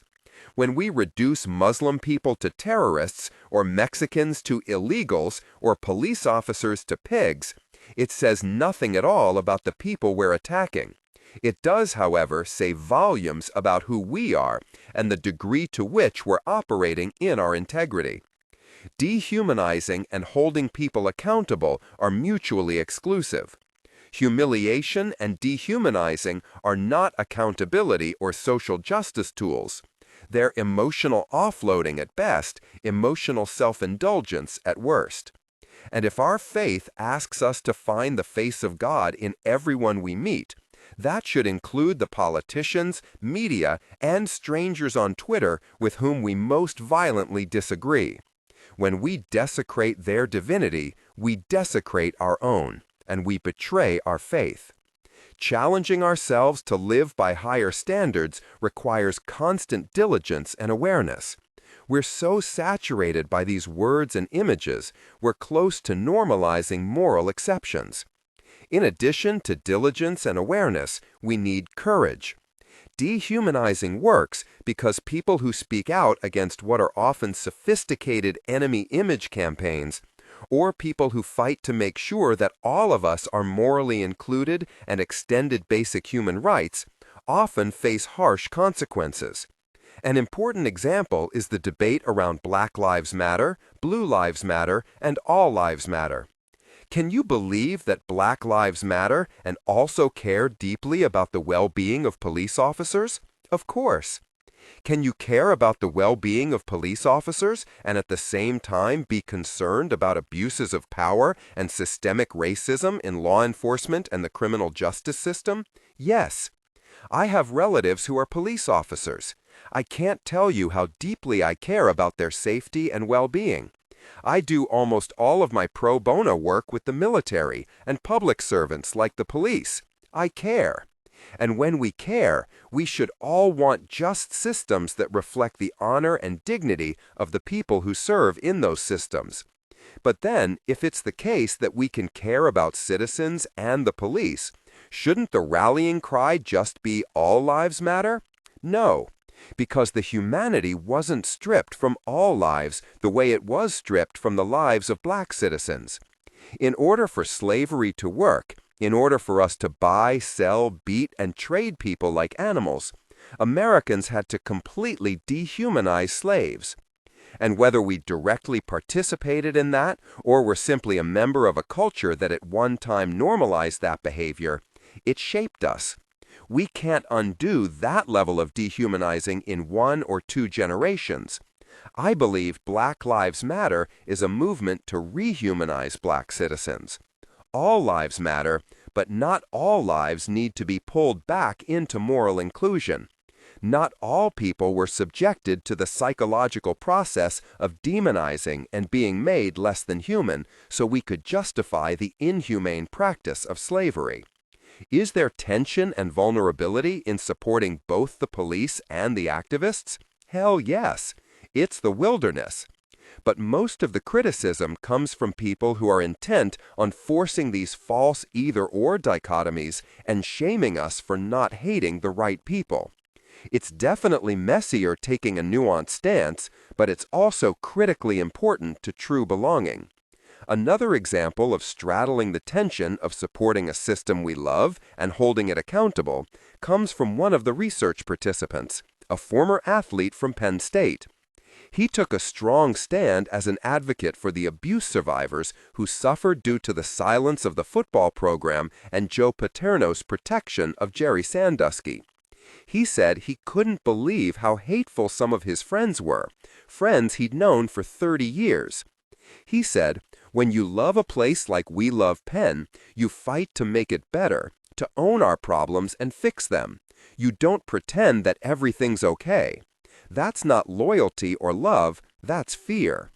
When the culture of any organization mandates that it is more important to protect the reputation of a system and those in power than it is to protect the basic human dignity of the individuals who serve that system or who are served by that system, you can be certain that the shame is systemic, the money is driving ethics, and the accountability is all but dead. This is true in corporations, nonprofits, universities, governments, faith communities, schools, families, and sports programs. If you think back on any major scandal fueled by cover-ups, you'll see this same pattern. And the restitution and resolution of cover-ups almost always happens in the wilderness, when one person steps outside their bunker and speaks their truth.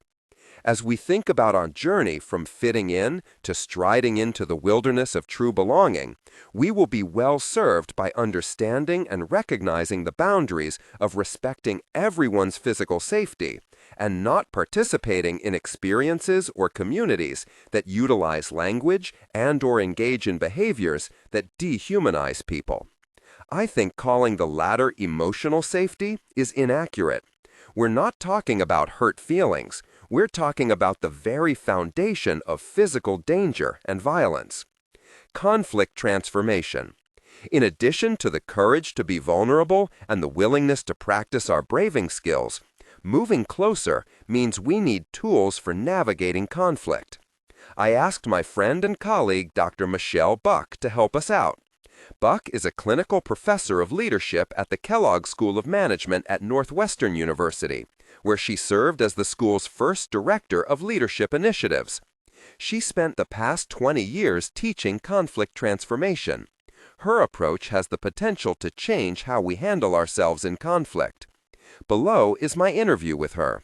I left it in this format because I want you to read her words directly. They're powerful. Sometimes when I get overwhelmed, my default is agree to disagree and shut it down. What do you think about that approach? People often silence themselves or agree to disagree without fully exploring the actual nature of the disagreement for the sake of protecting a relationship and maintaining connection. To grounded, practical pacing. Your rhythm should facilitate note-taking. But when we avoid certain conversations and never fully learn how the other person feels about all of the issues, we sometimes end up making assumptions that not only perpetuate but deepen misunderstandings, and that can generate resentment. These results are sometimes worse for the relationship than just having the so-called argument would be.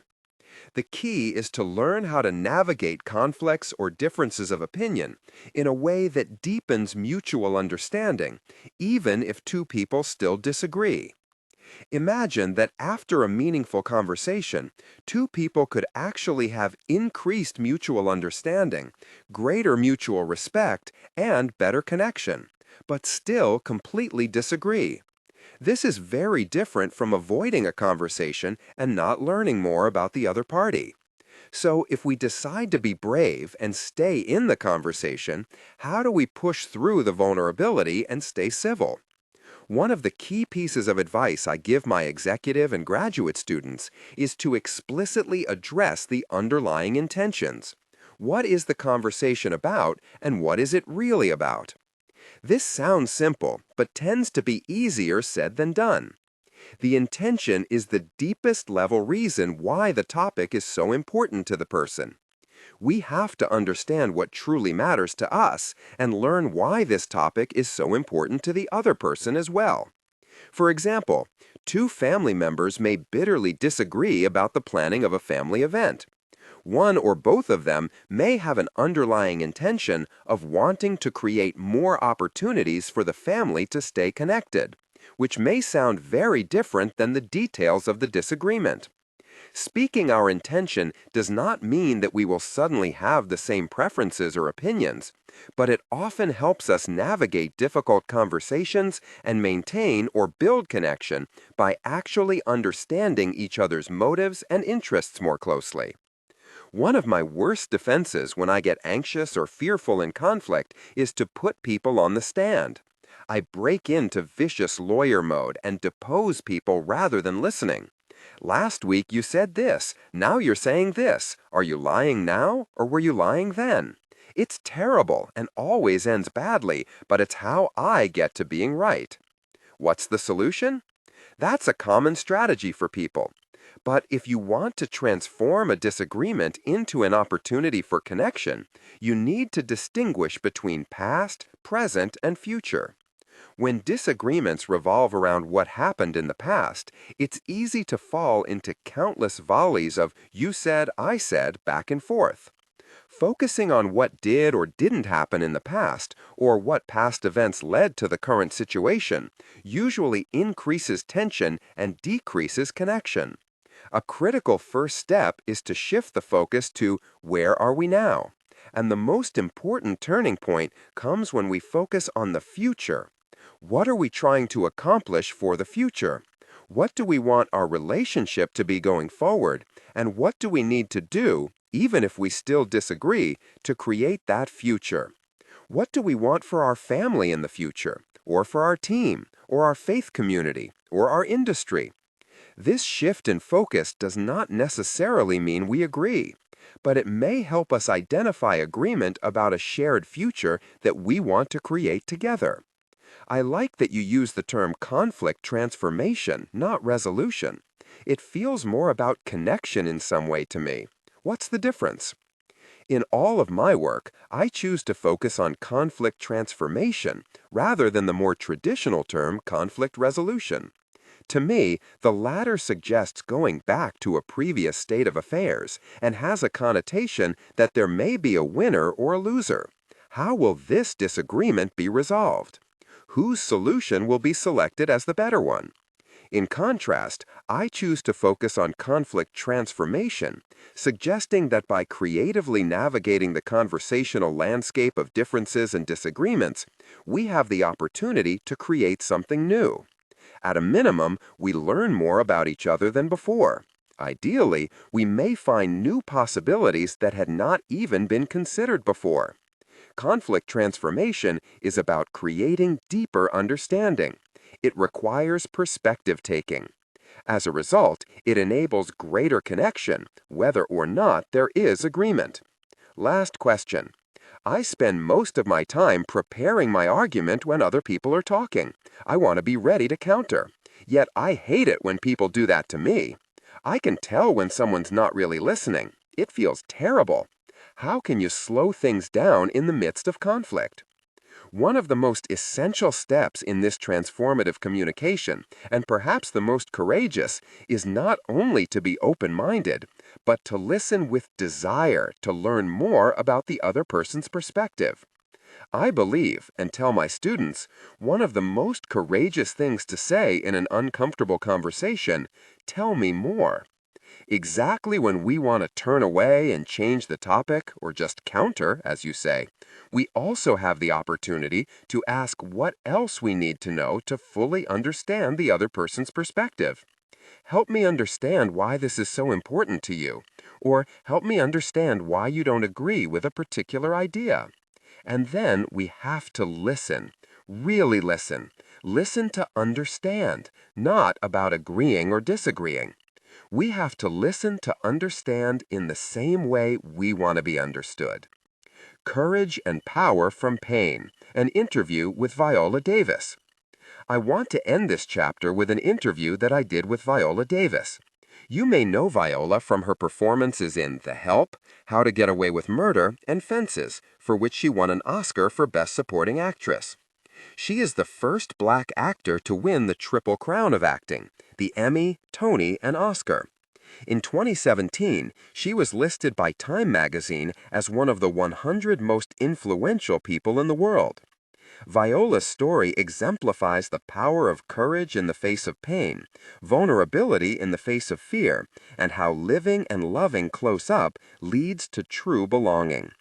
When I asked Viola to tell me about the beginning of her journey into true belonging, she told me, "I spent the first 3/4 of my life feeling like a square peg in a round hole. I did not physically fit in.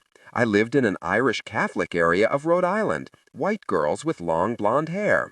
I was a kinky-haired girl with dark skin, who spoke different. I wasn't pretty. I carried the trauma of growing up in abject poverty, the daughter of a violent alcoholic. I was a bedwetter until I was 12 or 13. I smelled. Teachers complained about the smell and sent me to the nurse's office. I was wrong. This was my beginning. My language for belonging was about survival. Can I take a hot shower? Is there food today? Will my dad kill my mom? Will there be rats in the house? I had no tools. I carried this trauma, fear, anxiety, and the inability to speak up for myself into my adult life. All of it was deeply rooted in shame. I spent all of my energy hiding and keeping the brutality of my life secret. I carried this dysfunction with me into my adult life. Then I asked her to tell me about taking her first steps into her wilderness. She said, "I knew I was afraid of confrontation, but it wasn't until I started doing therapy that I realized why the anxiety made speaking up almost impossible. I had an experience where I should have confronted someone who was doing something horrible to me. What I realized was, in that moment, I flashed back to my 14-year-old self. I was holding my baby sister, and my father was stabbing my mother in the neck with a pencil. I shouted, 'Stop it! Give me that pencil!' He did it. My father stopped and handed me the pencil. I was a child who was forced to confront an adult. I had to take the power position before I should have needed to, and before I was ready. I paid for it in fear." To grounded, practical pacing. Your rhythm should facilitate note-taking. Viola is someone who's made the transition from fear of the wilderness to braving the wilderness to becoming the wilderness. I wanted to know how that happened. At 38, things changed. I didn't jump out of bed one morning and everything was perfect. I've always known I was a strong woman, but I wanted fast food joy, quick, easy joy, more tools and tricks. I also could still fall back into not enough, not pretty enough, not thin enough, not good enough. One day my therapist asked me a pivotal question. What if nothing changes? Your looks, your weight, your success, would you be okay? For the first time I thought, you know what? Yes, I would. I really would. This is when I realized that the past was not going to define me. I also got married to an amazing man who really saw me. He was my gift for working so hard on myself. He was kind, and I was finally vulnerable and open to that. I asked her, when you belong to yourself, there is always going to be criticism. What's your experience with that? Viola replied, acting culture can be brutal. The notes can simply say, not attractive enough, too old, too dark-skinned, not skinny enough. They tell you to develop a thick skin so things don't get to you. What they don't tell you is that your thick skin will keep everything from getting out too. Love, Intimacy, vulnerability. I don't want that. Thick skin doesn't work anymore. I want to be transparent and translucent. For that to work, I won't own other people's shortcomings and criticisms. I won't put what you say about me on my load. I'm not sure there's a more poignant example of someone who was able to recognize her pain, own her story, and write a new ending that includes transforming her pain into compassion for others.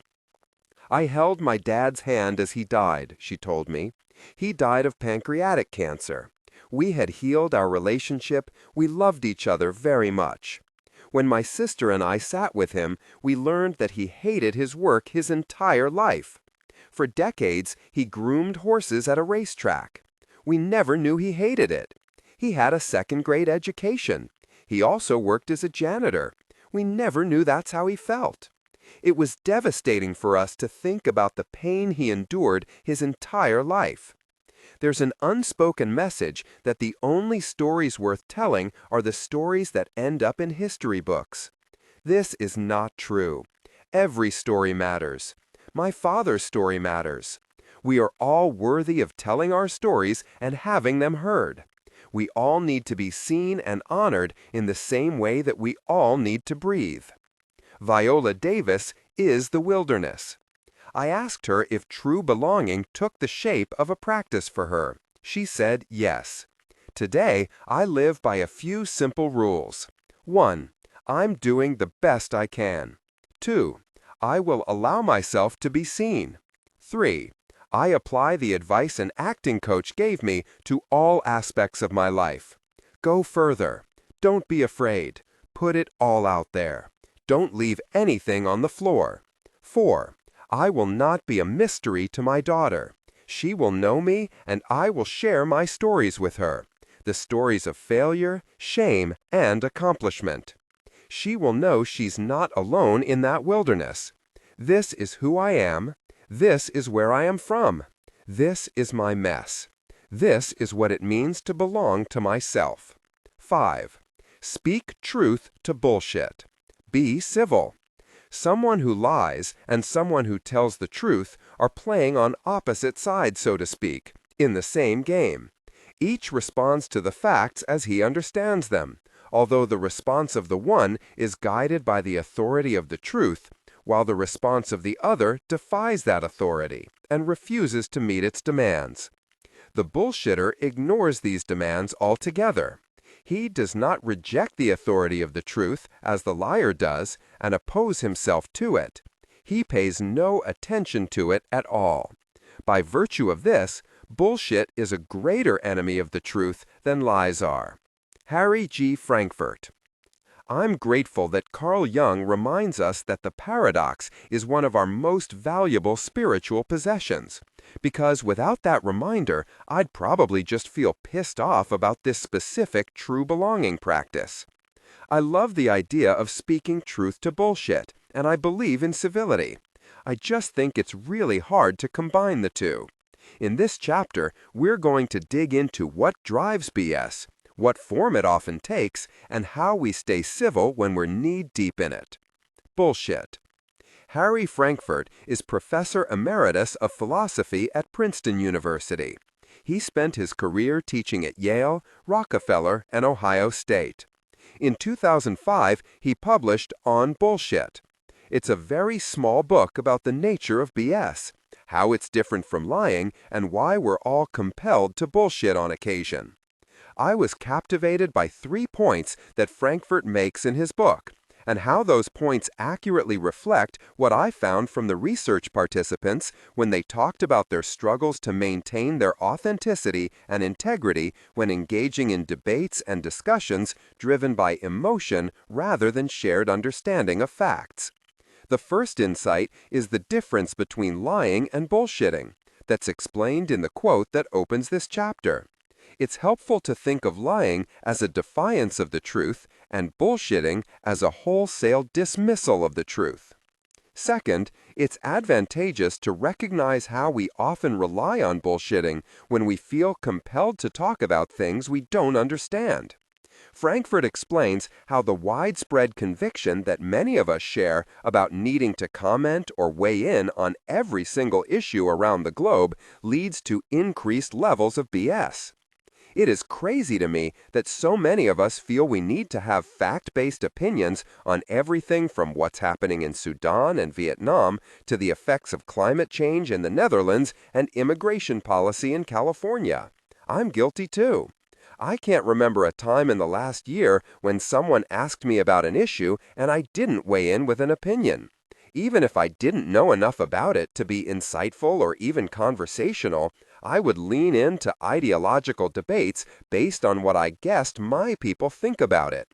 I also can't remember a time over the past year when I asked someone about an issue and had a person reply, "I actually don't know much about what's happening there. Please tell me about it."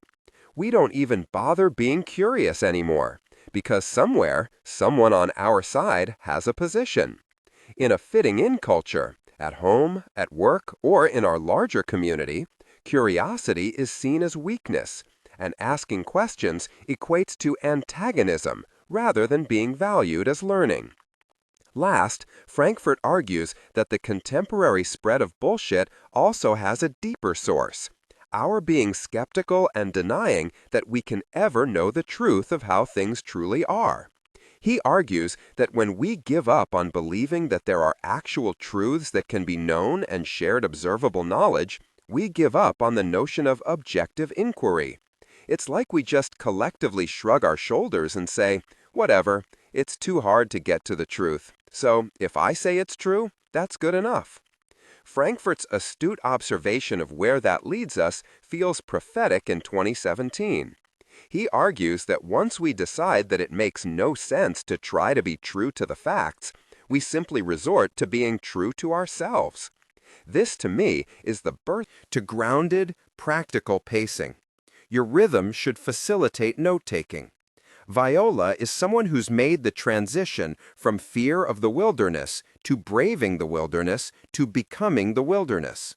I wanted to know how that happened. At 38, things changed. I didn't jump out of bed one morning and everything was perfect.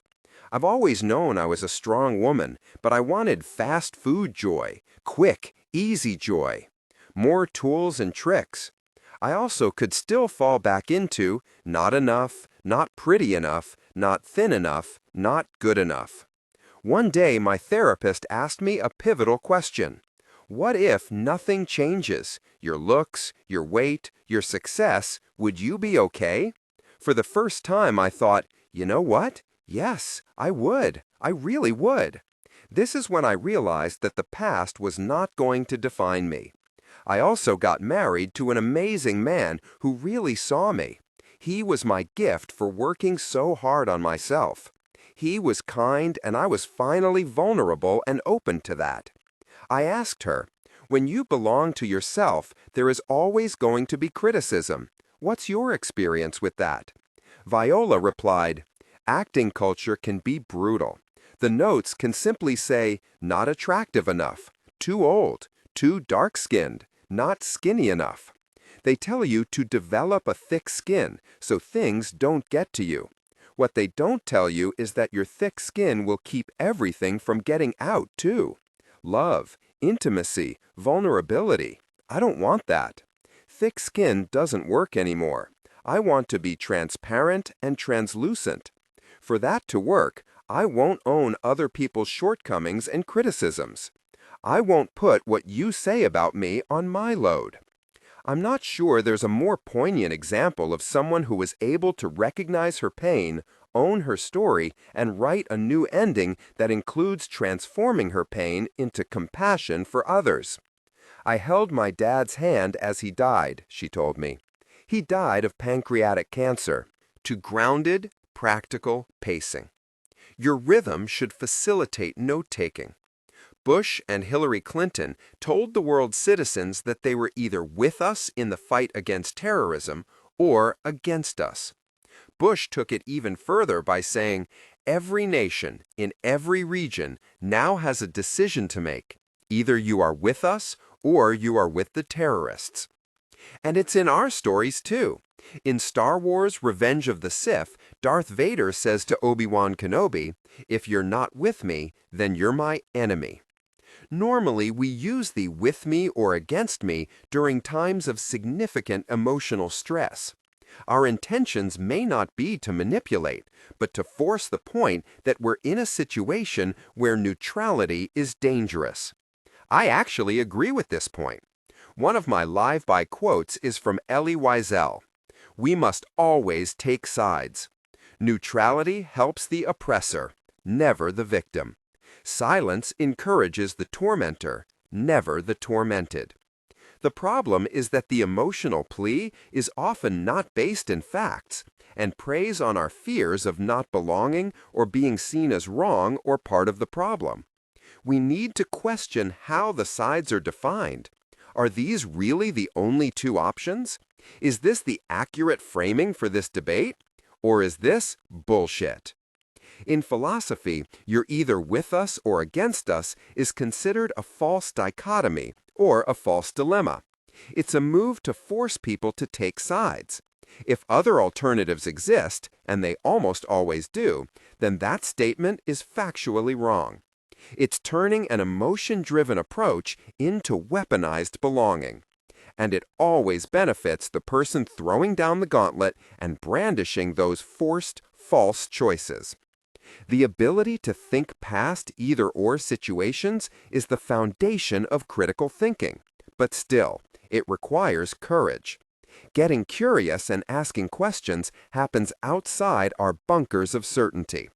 For most of us, even if the with us or against us mandate sounds a little like oversimplified BS, it still feels easier and safer to pick a side. The argument is set up in a way that there's only one real option. If we stay quiet, we're automatically demonized as the other. The only true option is to refuse to accept the terms of the argument by challenging the framing of the debate. But make no mistake, this is opting for the wilderness. Why? Because the argument is set up to silence dissent and draw lines in the sand that squelch debate, discussion, and questions, the very processes that we know lead to effective problem solving. Our silence, however, comes at a very high individual and collective cost. Individually, we pay with our integrity. Collectively, we pay with divisiveness, and even worse, we bypass effective problem solving. Answers that have the force of emotion behind them but are not based in fact rarely provide strategic and effective solutions to nuanced problems. We normally don't set up false dilemmas because we're intentionally bullshitting. We often rely on this device when we're working from a place of fear, acute emotion, and lack of knowledge. Unfortunately, fear, acute emotion, and lack of knowledge also provide the perfect setup for uncivil behavior. This is why the bullshit incivility cycle can become endless. Civility. It's easier to stay civil when we're combating lying than it is when we're speaking truth to bullshit. When we're bullshitting, we aren't interested in the truth as a shared starting point. This makes arguing slippery, and it makes us more susceptible to mirroring the BS behavior, which is, the truth doesn't matter. What I think matters. It's helpful to keep in mind Alberto Brandolini's bullshit asymmetry principle, or what's sometimes known as Brandolini's law. The amount of energy needed to refute bullshit is an order of magnitude bigger than to produce it. Sometimes calling out BS is unnecessary because there's an expectation of embellishment, like an overly polite compliment, or in the case of my Texan family, a tall tale of walking uphill to school, both ways, in the snow, pulling a donkey. But when the stakes are high and we need to speak truth to bullshit, I've seen two practices that increase effectiveness. First, approach bullshitting with generosity when possible. Don't assume that people know better and they're just being malicious or mean-spirited. In highly charged discussions, we can feel shame about not having an informed opinion, and these feelings of not enough can lead us to bullshitting our way through a conversation. We can also believe we're responding from real data and have no idea that there's nothing to back up what we're saying. Additionally, we can get so caught up in our own pain and fear that truth and fact play second fiddle to emotional pleas for understanding or agreement. Generosity, empathy, and curiosity, and where did you read this or hear this, can go a long way in our efforts to question what we're hearing and introduce fact. The second practice is civility. I found a definition of civility from the Institute for Civility in Government that very closely reflects how the research participants talked about civility. The organization's co-founders, Cassandra Donkey and Thomas Spath, write, "Civility is claiming and caring for one's identity, needs, and beliefs without degrading someone else's in the process. Is about disagreeing without disrespect. Seeking common ground as a starting point for dialogue about differences, listening past one's preconceptions, and teaching others to do the same. Civility is the hard work of staying present even with those with whom we have deep-rooted and fierce disagreements. It is political in the sense that it is a necessary prerequisite for civic action. But it is political, too, in the sense that it is about negotiating interpersonal power such that everyone's voice is heard and nobody's is ignored. Holding what we're exploring about bullshit, false dichotomies, and civility in our heads, let's take a look at two real stories. The first is a story about an experience when I was thrown into a with us or against us situation around a very controversial issue and had to fight to stay civil in the midst of BS. The second is a story of how I fell prey to my own BS and unknowingly dropped my team into the "you're either with me or against me" construct. What I learned from both of these experiences changed me. Battery-operated socks. I knew exactly what I wanted for my 14th birthday. No more Bobby Brooks sweaters, pet rocks, Life Garrett posters, or toe socks. I was ready for some serious teenage gifts. My list included my own set of Clairol hot rollers, the ones with the plastic cover that snapped into a travel handle. Some girls by the Rolling Stones, I had lent mine to a friend and his older brother sold it for beer. A pair of Gloria Vanderbilt jeans, and a pair of candy shoes, those rockin' slide-on high heels that all the cool girls were wearing. I got the hot rollers, a pair of Lee jeans, and the replacement Rolling Stones album. My parents suggested that I get a job if I wanted a pair of Gloria Vanderbilt or Jordache jeans, and that I find myself some new parents if I wanted to wear candies before I turned 20. Before I retreated to my room to blast Beast of Burden, my parents surprised me with another gift. I could tell by the box it wasn't the candies, but my dad's excitement was contagious, so I eagerly ripped into my gift. Battery-operated socks. Big, woolly, gray, battery-operated socks. I must have looked confused because my dad said, "Come on, sis, for the deer blind, so your feet don't get cold anymore." I felt bad. I knew instantly that I'd never need those socks, but I didn't know how to break the news to my dad. I was done hunting. In all of our trips, I had never shot a deer. I just couldn't bring myself to do it. I could hold my own in a dove or quail hunt, but I wasn't ever going to shoot a deer. So, for me, hunting trips were just long days in freezing blinds and cold nights in sleeping bags with all of my cousins. I never went again, and I never used my socks. But today, I realize how much hunting was a part of my life growing up. To grounded, practical pacing. Your rhythm should facilitate note-taking. Even after I'd stopped going, I still felt the communal excitement and anticipation in our house when the various seasons would open. Those dates were part of the rhythm of our family, like birthdays or holidays. And there were always family and friends visiting and feasts of amazing food. My dad was very serious about all things hunting. You could only shoot what was covered by your hunting license, and you absolutely could not shoot anything you didn't plan to eat. These were non-negotiable rules in my house, essentially etched into stone tablets. He had no patience for trophy hunting or the like. In turn, we were like the Bubba Gumps of venison. Venison steak, venison sausage, venison stew, venison jerky, venison burgers. There was nothing better than when the hunters came back from the hunting lease and 20 or 30 people would pack into our house or my aunt's house to process deer meat, make tamales, tell stories, and laugh. My dad is the youngest of 6, and I have 24 first cousins. There were a lot of mouths to feed. Hunting and fishing were as practical and necessary as they were fun for most of us. We all had guns.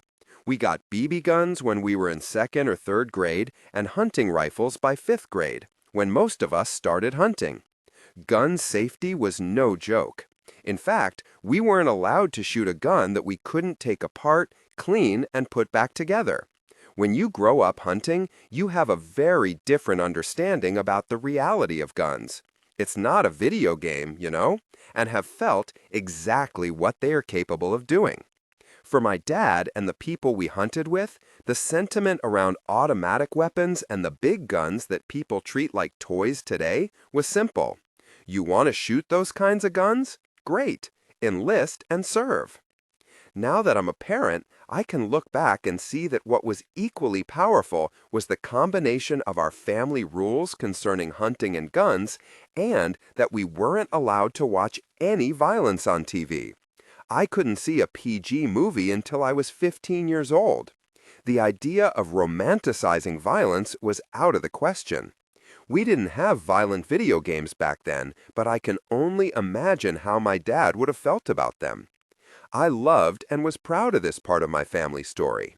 And, like most kids, I assumed that everyone who was raised in a hunting and gun culture was raised with the same rules. But as I got a little older, I realized that wasn't true. As laws governing gun ownership became more and more political and polarized, I became more skeptical of the gun lobby. I watched the NRA go from being an organization that I associated with safety programs, merit badges, and charity skeet tournaments to something I didn't recognize. Why were they positioning themselves as the people who represented families like ours while not putting any limits or parameters around responsible gun ownership? Despite my beliefs, my family started supporting the gun lobby, while many of my friends and colleagues began vilifying all gun ownership. I quickly realized that I'd have no ideological home or community on this issue. I didn't have the language of the wilderness to describe how alone I felt about this, but it definitely was and is the wild. Late last year, I was talking to a group of people at an event, and I mentioned that my father and I were looking forward to teaching my son how to shoot skeet. One woman looked horrified and said, "I'm very surprised to hear that you're a gun lover. You don't strike me as the NRA type." If you're reading her comment as aggressive and pointed, then I've communicated it accurately. There was contempt and disgust on her face. I replied, "I'm not sure what you mean by gun lover or the NRA type." She sat straight up in her chair. "If you're teaching your child how to shoot a gun, then I'm assuming that you support gun ownership and the NRA." There it was, the false dichotomy. If I support gun ownership, then I support the National Rifle Association. No way. I'm not buying it. Of all of the lobbying organizations I've studied over the past 20 years, not one of them has done a better job using fear and false dichotomies than the NRA. Today's NRA rhetoric employs the ominous they and forces us versus them language over and over. Allow anyone to buy any type of gun and ammunition when and wherever they want, or they will break down your door, take away your guns, crush your freedom, kill everyone you love, and put an end to the American way. They are after us. They are coming. That's the biggest bullshit I've heard since someone told me, if you own a gun, any gun, you might as well be the one pulling the trigger in all of these terrible mass shootings. No and no. I took a deep, don't lose your shit breath, smiled, and said, "You're 1 for 2 on your assumptions. I do support responsible gun ownership. I do not in any way support the NRA just because I support responsible gun ownership. She looked mad and confused. But with all the school shootings, I don't understand why you don't support gun control. Come on, sister. I absolutely do support common sense gun laws. I believe in background checks and waiting periods. I don't believe that it should be legal to sell automatic weapons, large magazines, or armor-piercing bullets. I don't believe in campus carry. She was so angry at this point. She spit out, "You either support guns or you don't." Because I was already working on this book, I said the thing that I felt my entire life but was either too afraid to say or didn't have the words. I mustered up the most empathy I could and said, "I know that this is a hard and heartbreaking issue, but I don't think you're hearing me. I'm not going to participate in a debate where this issue is reduced to you either support guns or you don't. It's too important. If you want to have a longer conversation about it, I'm happy to do that. And I wouldn't be surprised if the same issues piss us off and scare us." She excused herself and stormed away. She probably hates me. The small group of people who were standing with us may hate me. You may hate me. Who knows? It's not always the happy ending from some movie, but I'll take it if it's real. Here's why the ending works for me. I knew exactly what I could have said in that moment to position myself as the darling of the group. I could have betrayed my actual beliefs and made myself the hero in a heartbeat. I could have avoided the confrontation entirely. You didn't have to be Sherlock Holmes to know that everyone standing in the group preferred no guns or, at the very least, no uncomfortable conversations about guns. I also could have opted to stay quiet. Or I could have lost my shit. But instead, I belonged to me. I did the best I could to debunk the either-or argument. I chose to be out in the open, away from the safety of the ideological bunker that the room had become. And I was decent. I was respectful to her and to myself. I felt alone in the wilderness, but it was okay. To grounded, practical pacing. Your rhythm should facilitate note-taking. Even after I'd stopped going, I still felt the communal excitement and anticipation in our house when the various seasons would open. Those dates were part of the rhythm of our family, like birthdays or holidays. And there were always family and friends visiting, and feasts of amazing food. My dad was very serious about all things hunting. You could only shoot what was covered by your hunting license, and you absolutely could not shoot anything you didn't plan to eat. These were non-negotiable rules in my house, essentially etched into stone tablets. He had no patience for trophy hunting or the like. In turn, we were like the Bubba Gumps of venison. Venison steak, venison sausage, venison stew, venison jerky, venison burgers. There was nothing better than when the hunters came back from the hunting lease and 20 or 30 people would pack into our house or my aunt's house to process deer meat, make tamales, tell stories, and laugh. My dad is the youngest of 6, and I have 24 first cousins. There were a lot of mouths to feed. Hunting and fishing were as practical and necessary as they were fun for most of us. We all had guns. We got BB guns when we were in 2nd or 3rd grade and hunting rifles by 5th grade, when most of us started hunting. Gun safety was no joke. In fact, we weren't allowed to shoot a gun that we couldn't take apart, clean, and put back together. When you grow up hunting, you have a very different understanding about the reality of guns. It's not a video game. You know and have felt exactly what they are capable of doing. For my dad and the people we hunted with, the sentiment around automatic weapons and the big guns that people treat like toys today was simple. You want to shoot those kinds of guns? Great. Enlist and serve. Now that I'm a parent, I can look back and see that what was equally powerful was the combination of our family rules concerning hunting and guns, and that we weren't allowed to watch any violence on TV. I couldn't see a PG movie until I was 15 years old. The idea of romanticizing violence was out of the question.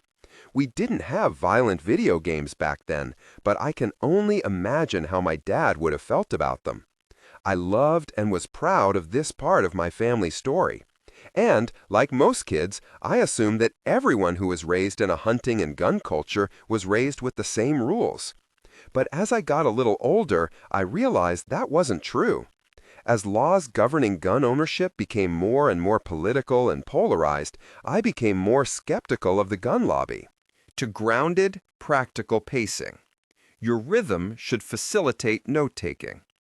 There's a team that manages my speaking events, another that runs The Daring Way, our training program for helping professionals, a team that coordinates all of our volunteer and pro bono work, a team that runs our store, leaders who oversee our social work intern program, a consumer experience team, researchers, a team that develops and produces digital content, and a core team that handles our mission and operations work. Our mission is making the world a braver place by doing work we love with people we care about in a way that's aligned with our values.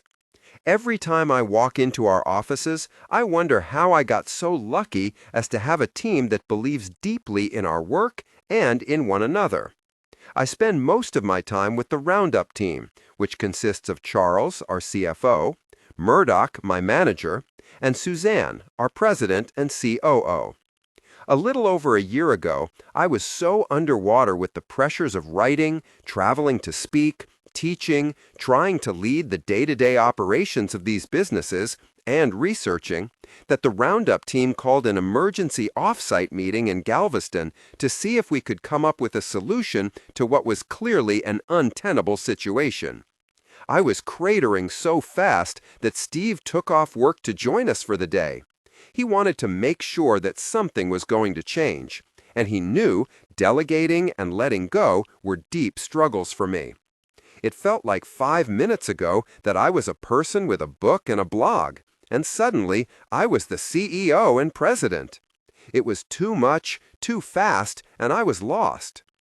There were 12 of us, including the 4 members of the Roundup team, in Galveston. We had 3 agenda items at our meeting. 1. Make a comprehensive list of everything that I was doing so we could better understand what I could hand off to others. 2. Develop a strategy that would keep me above water. And 3. Put all of the ideas, plans, and strategies that lived in my head on paper so we could assess what was important and what was not. About 2 hours into our meeting, someone suggested that one solution to all of these problems might be bringing on someone to serve in a chief of staff role. Of course, when I hear chief of staff, all I can think of is Leo Magari, President Bartlett's chief of staff on the West Wing. At first, I laughed, but within minutes, everyone was excited about the idea, and I started to feel hopeful. Half an hour into the discussion, one of our team members volunteered to move into that position, and I felt more relief and excitement than I had felt in a year. I was even a little teary-eyed. I was fully leaning into this idea, and when I do that, the people around me normally take notice. I am a passionate and intense person, and despite my love of good humor and belly laughing until I cry, most people who know me well describe me as a pretty serious person. The first time I heard someone describe me as serious, it hurt my feelings. I'd always thought of myself as bubbly and whimsical, like Meg Ryan in French Kiss. When I finally reality-checked my personality dysmorphia with Steve, he confirmed. Kind and funny? Yes. Bubbly and whimsical? No. Serious? Almost always. My team has shared the feedback with me that sometimes when I get passionate and intense about an idea, it's like being in a brainy wind tunnel. They say it's hard to stay standing, much less speak up. This chief of staff position felt like a lifesaver to me, and I was now its greatest champion. Cue the wind tunnel. I looked at the group and said, "This is going to change everything. I say we start right away. No time like the present." I spotted a smidgen of concern on the faces of the Roundup team, but I felt temporarily delivered from desperation, and it was such a welcome feeling that I didn't much care about the drop of reservation I saw. I drew a deep breath and said, "We either try this starting right now, or we pretend that everything will be different after today, even though we know it won't." The room was quiet for a few seconds. I flipped to a new page in my journal and wrote COS at the top and started numbering down the side of the page. This is where I'd start to list all of the responsibilities I could hand off to this new person so I could get at least some of my life back. When I looked up for a brief second, Suzanne had her hand in the air. I smiled because it seemed funny to me that she was raising her hand and not just talking.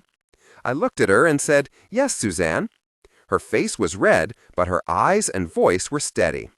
I want to remind everyone in this room, especially the Roundup team, that we made a decision to never hire anyone or reassign positions in a group setting. We made a commitment to move slower and talk things through as a smaller team before we make decisions like this. My sense of hope and possibility immediately vanished. Steve would later tell me that he had never seen someone so visibly deflate in his life. I just stared at Suzanne. My disappointment was quickly turning into anger. Before I could say a word, Suzanne said, "I don't think the options are making this decision right now or pretending that everything will be different after today when we know it won't. We will work on this until we fix it.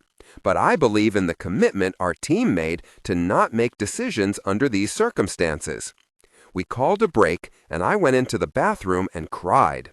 I was so tired, so desperate for help and support. And after a 5-minute sob, deeply grateful to Suzanne. She was right. I hated giving up on the magic bullet, even though I knew it reeked of bullshit as it was happening. Desperate times call for desperate measures, and desperate measures are often fertilized with bullshit. Suzanne was waiting for me as I came out of the bathroom. I thanked her for being so brave, and she assured me that she knew the current situation was bad for me, bad for our work, bad for everyone, and needed to change. She promised that together we could find a new way of working. Suzanne still describes that moment as one of the hardest in our time together.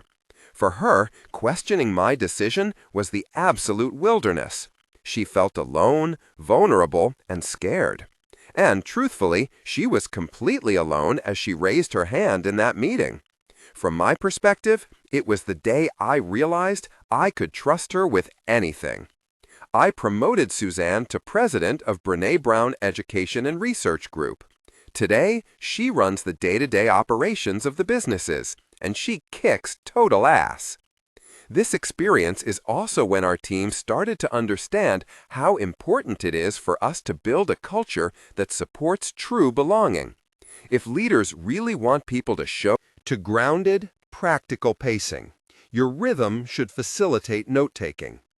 There's a team that manages my speaking events, another that runs the Daring Way, our training program for helping professionals, a team that coordinates all of our volunteer and pro bono work, a team that runs our store, leaders who oversee our social work intern program, a consumer experience team, researchers, a team that develops and produces digital content, and a core team that handles our mission and operations work. Our mission is making the world a braver place by doing work we love with people we care about in a way that's aligned with our values. Every time I walk into our offices, I wonder how I got so lucky as to have a team that believes deeply in our work and in one another. I spend most of my time with the Roundup team, which consists of Charles, our CFO, Murdoch, my manager, and Suzanne, our president and COO. A little over a year ago, I was so underwater with the pressures of writing, traveling to speak, teaching, trying to lead the day-to-day operations of these businesses, and researching, that the Roundup team called an emergency off-site meeting in Galveston to see if we could come up with a solution to what was clearly an untenable situation. I was cratering so fast that Steve took off work to join us for the day. He wanted to make sure that something was going to change, and he knew delegating and letting go were deep struggles for me. It felt like 5 minutes ago that I was a person with a book and a blog, and suddenly I was the CEO and president. It was too much, too fast, and I was lost. There were 12 of us, including the 4 members of the Roundup team, in Galveston. We had 3 agenda items at our meeting. 1. Make a comprehensive list of everything that I was doing, so we could better understand what I could hand off to others. 2. Develop a strategy that would keep me above water. And 3. Put all of the ideas, plans, and strategies that lived in my head on paper, so we could assess what was important and what was not. About 2 hours into our meeting, someone suggested that one solution to all of these problems might be bringing on someone to serve in a chief of staff role. Of course, when I hear chief of staff, all I can think of is Leo Magari, President Bartlett's chief of staff on the West Wing. At first, I laughed, but within minutes, everyone was excited about the idea, and I started to feel hopeful. Half an hour into the discussion, one of our team members volunteered to move into that position, and I felt more relief and excitement than I had felt in a year. I was even a little teary-eyed. I was fully leaning into this idea, and when I do that, the people around me normally take notice. I am a passionate and intense person, and despite my love of good humor and belly laughing until I cry, most people who know me well describe me as a pretty serious person. The first time I heard someone describe me as serious, it hurt my feelings. To grounded, practical pacing. Your rhythm should facilitate note-taking. You set standards and rules. You lead by put up or shut up. But you miss real opportunities, especially helping your team members find their purpose. When you push a fitting-in culture, you miss the opportunity to help people find their personal drive, what's coming from their hearts. Leading for true belonging is about creating a culture that celebrates uniqueness. What serves leaders best is understanding your players' best efforts. My job as a leader is to identify their unique gift or contribution. A strong leader pulls players toward a deep belief in themselves. Words as weapons.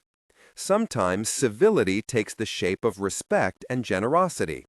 I recently taught an online class with Dr. Harriet Lerner on how to offer a true, heartfelt apology and how to accept one.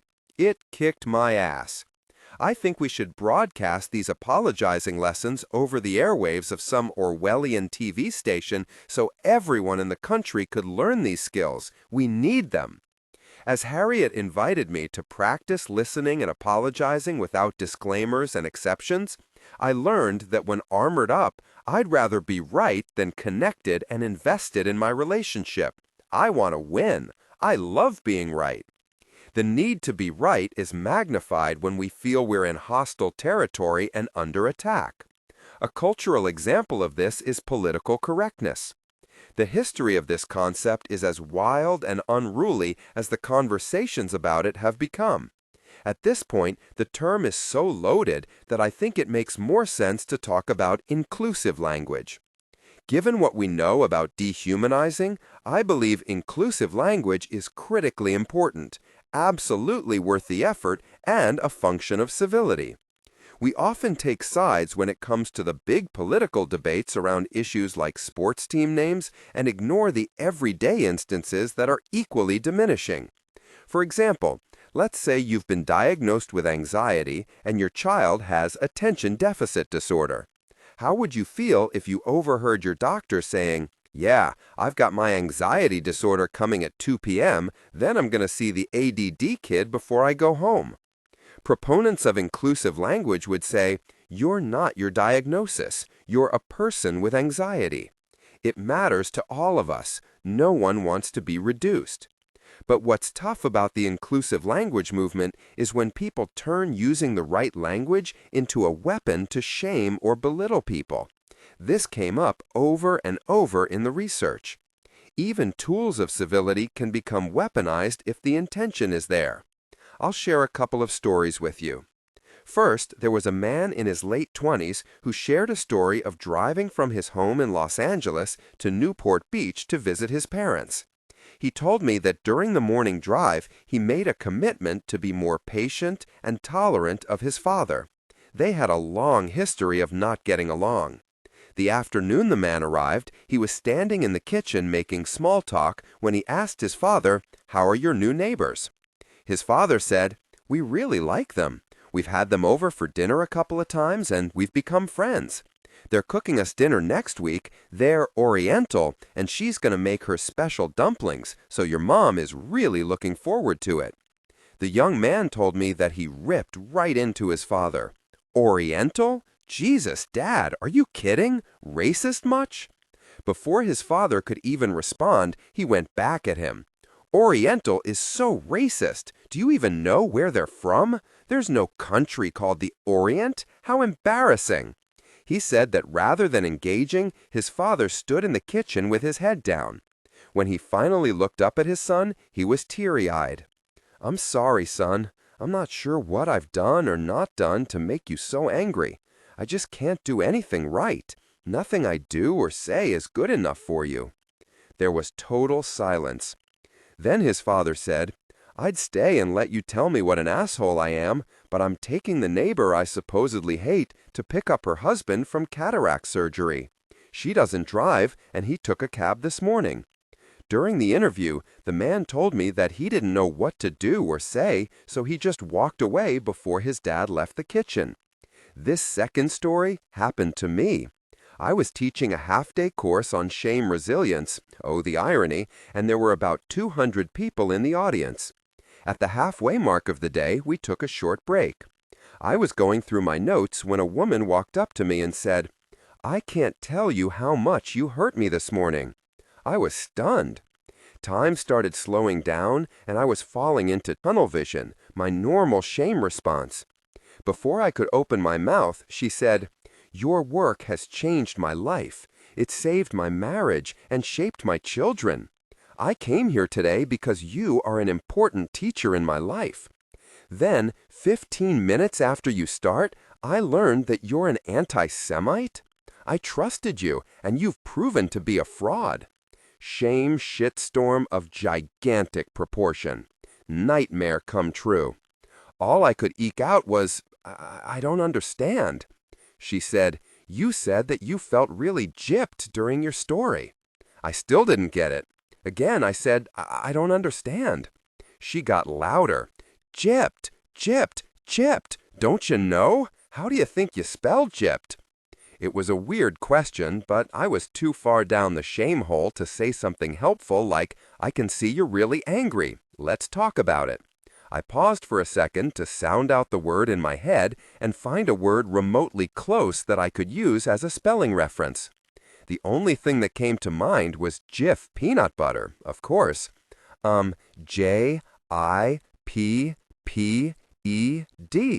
She yelled, "No, nothing in the world is spelled J-I-P-P-E-D. It's spelled G-Y-P-P-E-D, like gypsy. It's an anti-Semitic term that degrades gypsies." I had no idea. My mind was scrambling. Was I in one of those nightmare scenarios where the truth was spilling out and I couldn't control it? Did I really hate gypsies? Was I deep undercover as a politically correct social worker that really harbored hateful feelings about gypsies? No, I just didn't know. I had no idea. I guess the look on my face told her I wasn't lying because she said, "Oh my God, you didn't know. You didn't do that on purpose, did you?" At this point, I was in tears. "I'm so sorry. I didn't know." "I apologize," I explained. She hugged me and we talked about it for a few minutes. When everyone came back, I explained what I had learned and apologized to the group for using that language. But honestly, I never recovered that afternoon. For the man visiting his father, it would have been just as easy to say, "You know, Dad, people are not using the term Oriental any longer. Language is changing fast. I thought I'd let you know." If he wanted to be really empathic, he could say something like, "I'm learning every day too." If my work really meant that much to the woman at the conference, she could have approached me with a more generous assumption. She could have said, "I don't know if you know this, but gypped is a derogatory word based on a hurtful stereotype of gypsies." I would have been grateful instead of ashamed. I don't know about you, but I want to know if I'm saying something that's hurtful. I want to be kind and thoughtful with my words because I'm keenly aware of how much they matter. Will it be awkward? Yes. Is it frustrating to have to teach people why their words are hurtful to you? Yes.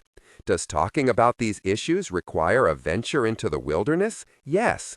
But it also requires that we stay vulnerable, and that's hard to do when we turn words into weapons.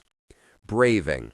Speaking truth to bullshit and practicing civility start with knowing ourselves and knowing the behaviors and issues that both push into our own BS or get in the way of being civil.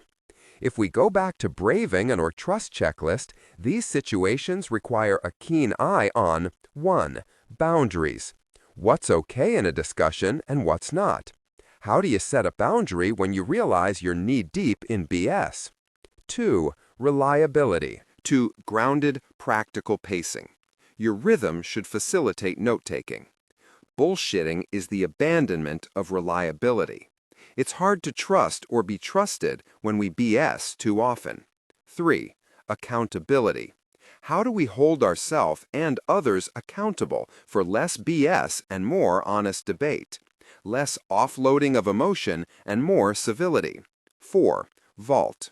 Civility honors confidentiality. BS ignores truth and opens the door to violations of confidentiality. 5. Integrity. How do we stay in our integrity when confronted with BS, and how do we stop in the midst of our own emotional moment to say, "You know what, I'm not sure this conversation is productive," or "I need to learn more about this issue"? 6. Non-judgment. How do we stay out of judgment toward ourselves when the right thing to do is say, "I actually don't know much about this. Tell me what you know and why it's important to you"? How do we not go into winner-loser mode and instead see an opportunity for connection when someone says to us, "I don't know anything about that issue"? 7. Generosity. What's the most generous assumption we can make about the people around us?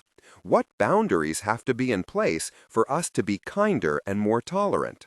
I know that the practice of speaking truth to bullshit while being civil feels like a paradox, but both are profoundly important parts of true belonging. Carl Jung wrote, "Only the paradox comes anywhere near to comprehending the fullness of life." We are complex beings who wake up every day and fight against being labeled and diminished with stereotypes and characterizations that don't reflect our fullness. Yet, when we don't risk standing on our own and speaking out, when the options laid before us force us into the very categories we resist, we perpetuate our own disconnection and loneliness. When we are willing to risk venturing into the wilderness and even becoming our own wilderness, we feel the deepest connection to our true self and to what matters the most. 6. Hold hands with strangers. We're in a spiritual crisis, and the key to building a true belonging practice is maintaining our belief in inextricable human connection. That connection, the spirit that flows between us and every other human in the world, is not something that can be broken. However, our belief in the connection is constantly tested and repeatedly severed. When our belief that there's something greater than us, something rooted in love and compassion, breaks, we are more likely to retreat to our bunkers, to hate from afar, to tolerate bullshit, to dehumanize others, and, ironically, to stay out of the wilderness. It's counterintuitive, but our belief in inextricable human connection is one of our most renewable sources of courage in the wilderness. I can stand up for what I believe is right when I know that regardless of the pushback and criticism, I'm connected to myself and others in a way that can't be severed. When we don't believe in an unbreakable connection, the isolation of the wilderness is too daunting, so we stay in our factions and echo chambers. As hard as things are in the world right now, it's not just our polarizing culture that weakens our belief in inextricable human connection and strains our spiritual commitment to one another. It's also navigating the demands of our everyday lives. People are wonderful, and they can be hard. My favorite Peanuts cartoon is Linus crying, "I love mankind. It's people I can't stand." Everyday life can be incredibly hard, and the people around us can push us to the very edge of our nerves and our civility. Cover it all in leather. I love Pema Chodron's lousy world teaching on this topic. In it, Chodron uses the lessons of the Indian Buddhist monk Shantideva to make a very powerful analogy about moving through the world constantly pissed off and disappointed. It's from a video, so I transcribed and edited her talk into something readable for us. Brace yourself. It's both familiar and uncomfortably true. Chodron starts. This lousy world, these lousy people, this lousy government, this lousy everything, lousy weather, lousy blah blah blah. We're pissed off. It's too hot in here. It's too cold. I don't like the smell. The person in front is too tall and the person next to me is too fat. That person is wearing perfume and I'm allergic to it. And just, ugh! It's like being barefooted and walking across blazing hot sand, or across cut glass, or in a field with thorns. Your feet are bare, and you say, "This is just too hard. It's really hurting. It's terrible. It's too sharp. It's too painful. It's too hot." To grounded, practical pacing. Your rhythm should facilitate note-taking. Bullshitting is the abandonment of reliability. It's hard to trust or be trusted when we BS too often. 3. Accountability. How do we hold ourselves and others accountable for less BS and more honest debate? Less offloading of emotion and more civility. 4. Vault. Civility honors confidentiality. BS ignores truth and opens the door to violations of confidentiality. 5. Integrity. How do we stay in our integrity when confronted with BS? And how do we stop in the midst of our emotional moment to say, "You know what? I'm not sure this conversation is productive," or "I need to learn more about this issue." 6. Non-judgment. How do we stay out of judgment toward ourselves when the right thing to do is say, "I actually don't know much about this. Tell me what you know and why it's important to you." How do we not go into win-or-loser mode and instead see an opportunity for connection when someone says to us, "I don't know anything about that issue"? 7. Generosity. What's the most generous assumption we can make about the people around us? What boundaries have to be in place for us to be kinder and more tolerant? I know that the practice of speaking truth to bullshit while being civil feels like a paradox. But both are profoundly important parts of true belonging. Carl Jung wrote, "Only the paradox comes anywhere near to comprehending the fullness of life." We are complex beings who wake up every day and fight against being labeled and diminished with stereotypes and characterizations that don't reflect our fullness. Yet, when we don't risk standing on our own and speaking out, when the options laid before us force us into the very categories we resist, we perpetuate our own disconnection and loneliness. When we are willing to risk venturing into the wilderness and even becoming our own wilderness, we feel the deepest connection to our true self and to what matters the most. 6. Hold hands. With strangers. We're in a spiritual crisis, and the key to building a true belonging practice is maintaining our belief in inextricable human connection. That connection, the spirit that flows between us and every other human in the world, is not something that can be broken. However, our belief in the connection is constantly tested and repeatedly severed. When our belief that there's something greater than us, something rooted in love and compassion, breaks, we are more likely to retreat to our bunkers, to hate from afar, to tolerate bullshit, to dehumanize others, and ironically, to stay out of the wilderness. It's counterintuitive, but our belief in inextricable human connection is one of our most renewable sources of courage in the wilderness. I can stand up for what I believe is right when I know that regardless of the pushback and criticism, I'm connected to myself and others in a way that can't be severed. When we don't believe in an unbreakable connection, the isolation of the wilderness is too daunting, so we stay in our factions and echo chambers. As hard as things are in the world right now, it's not just our polarizing culture that weakens our belief in inextricable human connection and strains our spiritual commitment to one another. It's also navigating the demands of our everyday lives. People are wonderful, and they can be hard. My favorite Peanuts cartoon is Linus crying, "I love mankind, it's people I can't stand." Everyday life can be incredibly hard, and the people around us can push us to the very edge of our nerves and our civility. Cover it all in leather. I love Pema Chodron's lousy world teaching on this topic. In it, Chodron uses the lessons of the Indian Buddhist monk Shantideva to make a very powerful analogy about moving through the world constantly pissed off and disappointed. It's from a video, so I transcribed and edited her talk into something readable for us. Brace yourself. It's both familiar and uncomfortably true.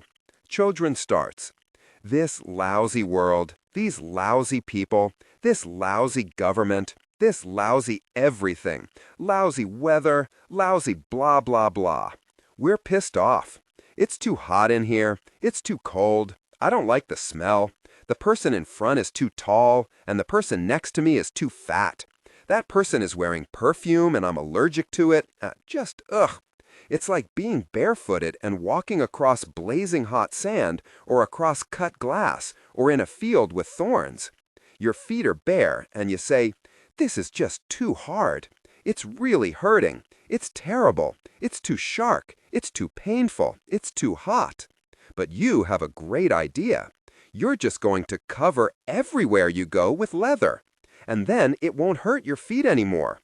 Spreading leather everywhere you go, so to grounded, practical pacing. Your rhythm should facilitate note-taking. The link took me to a YouTube video of 95,000 Australian fans of the Liverpool Football Club gathered at the Melbourne Cricket Ground for a soccer match. For 2 minutes, I watched a stadium of Liverpool fans sway in unison as they sang the club's famous anthem, red scarves held high over their heads and tears streaming down many of their faces. I was surprised to find myself fighting back my own tears. And based on the video's 6 million views, you can be sure that it wasn't just Liverpool fans or even soccer fans that found themselves misty-eyed and covered in goosebumps.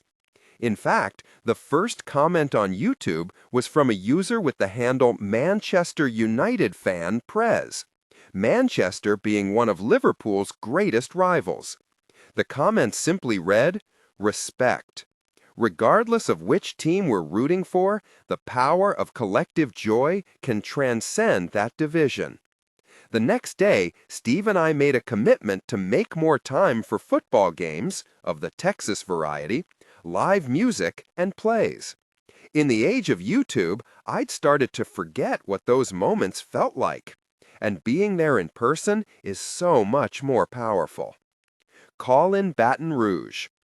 If you're within 10 years on either side of my age and you grew up in the Texas I know, 2 names will bring a smile to your face and open up a flood of memories: George Strait and Garth Brooks. When my sisters Ashley and Barrett and I reminisce about growing up, our ex-boyfriends, our best moments, our worst moments, jeans that were so tight you had to use pliers to zip them up, and hair that reached for the sky, Garth Brooks and George Strait provide the soundtrack. Every story has a song, and every song has a story. Last year, Steve, Ashley, Barrett, Frankie, Barrett's husband, and I met our dear friends Rondell and Miles in San Antonio to see Garth Brooks and Trisha Yearwood in concert. It was extra fun because Rondell had worked with Garth for years, so we got to meet Garth and Trisha before the concert, who are as warm and down-home as you'd imagine. The concert was amazing. We knew the words to every song, and anyone who has ever seen Garth in concert will tell you that he's one hell of a showman. The best moment for us was when he sang our collective favorite, Callin' Baton Rouge. We didn't know it at the time, but Rondell had videotaped us through the entire thing. I still cry when I watch it. 3 or 4 months later, I was in the car with my sisters and my nieces when I turned to Barrett and said, "Let's listen to Baton Rouge." Gabby, Barrett's 6-year-old daughter, said, "No, I want to listen to number 1. I want to listen to the one we sing to every day." Barrett laughed. "Baton Rouge is number 1." My sisters and I confessed we had been listening to that song on repeat since the concert.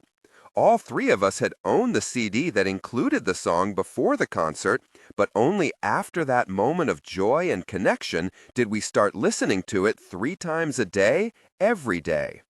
So what was happening? That song took us back to a moment. If you watch it on Rondell's video, it is a moment you can only describe as pure love. Love for music, for our history together, and for one another. All 3 of us are hugging and holding hands and screaming the words at the top of our lungs. "Operator, won't you put me on through? I gotta send my love down the Baton Rouge." Wands up. It's no secret that I'm a Harry Potter fan. My daughter Ellen grew up with the books, and we were always among the first in line for book and movie releases. In 2009, we attended opening night for Harry Potter and the Half-Blood Prince.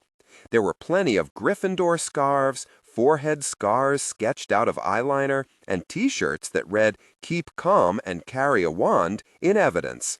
Sadly, toward the end of the film, our wise guide and faithful leader, Dumbledore, is killed. There's a scene where Harry is bent over his body weeping.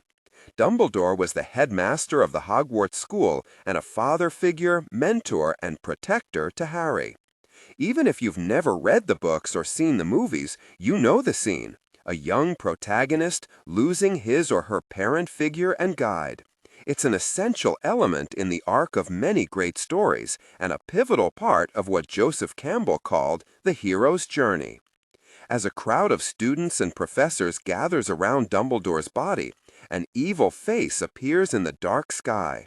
It is the face of Voldemort, the person responsible for Dumbledore's death. As Harry places a hand on Dumbledore's chest and continues to weep, Dumbledore's dearest friend and fellow teacher, Professor McGonagall, played brilliantly by Dame Maggie Smith, raises her wand to the sky. From the tip of the wand comes a single burst of light. One by one, each student and teacher raises his or her wand to create a constellation of light that overcomes the dark and menacing sky.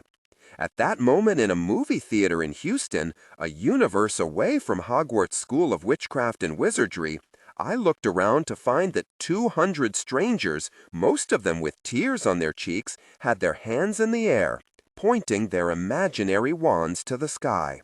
Why? Because we believe in the light. Yes, we know that Harry Potter is not real, but we know that collective light is real and powerful. And in the face of hatred and bigotry and cruelty and everything that dark sky stood for, we were so much stronger together. The people of FM 1960. I know exactly where I was on January 28, 1986. I was in Houston driving down FM 1960, a busy 4-lane thoroughfare close to the suburb of Klein where I lived when I was in high school. I remember I was driving through an intersection when I saw cars suddenly pulling over to the curb. A few actually stopped right in the middle of their lane. My first thought was that a fire truck or ambulance must be coming from behind us. I slowed down to a crawl, but even after I checked over and over, in my side mirror, in my rearview mirror, craning my neck to look behind me, I couldn't see the lights of an emergency vehicle. As I slowly rolled past a pickup truck that was pulled over to the curb, I glanced inside the cab of the truck and saw a man leaning on his steering wheel with his head buried in his hands. I immediately thought, we're at war. I pulled over in front of him and turned on the radio just in time to hear the announcer say, again, the Space Shuttle Challenger has exploded. No, no, no, no. I started crying. I saw more people pulling over. Some were even getting out of their cars. It was as if people were desperate to bear witness to this tragedy with others, to not have to know this alone. NASA is not just a beacon of possibility in space exploration for us in Houston. It's where our friends and neighbors work. These are our people. Krista McAuliffe was going to be the first teacher in space. Teachers everywhere are our people. After 5 or 10 minutes, people started driving again. But now, as they slowly made their way back into normal traffic, they had their headlights on. No one on the radio said, "Turn your lights on if you're driving."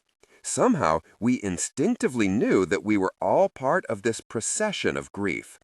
I didn't know those people or even talk to them, but if you ask where I was when the Challenger disaster happened, I will say I was with my people, the people of FM 1960. We choose love. Our kids were first graders. Their kids were first graders.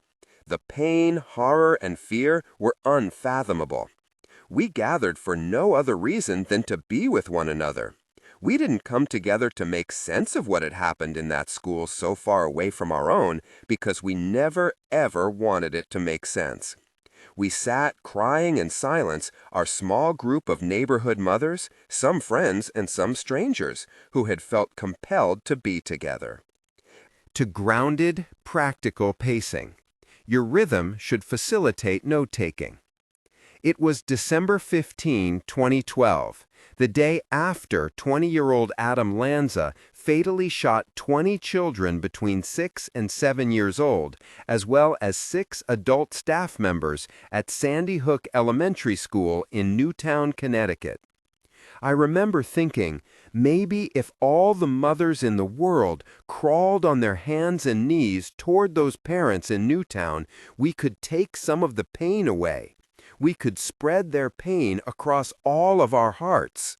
I would do it. Can't we find a way to hold some of it for them? I'll take my share, even if it adds sadness to all my days. My friends and I didn't rush to start a fund that day. We didn't storm the principal's office at our kids' school asking for increased security measures. We didn't call politicians or post on Facebook. We would do all that in the days to come. But the day right after the shooting, we just sat together with nothing but the sound of occasional weeping cutting through the silence. Leaning into our shared pain and fear comforted us. Being alone in the midst of a widely reported trauma, watching endless hours of 24-hour news, or reading countless articles on the internet, is the quickest way for anxiety and fear to tiptoe into your heart and plant their roots of secondary trauma. That day after the mass killing, I chose to cry with my friends. Then I headed to church to cry with strangers. I couldn't have known then that in 2017 I would speak at a fundraiser for the Resiliency Center of Newtown and spend time sitting with a group of parents whose children were killed at Sandy Hook. What I've learned through my work and what I heard that night in Newtown makes one thing clear. Not enough of us know how to sit in pain with others. Worse, our discomfort shows up in ways that can hurt people and reinforce their own isolation. I have started to believe that crying with strangers in person could save the world. Today, there's a sign that welcomes you to Newtown.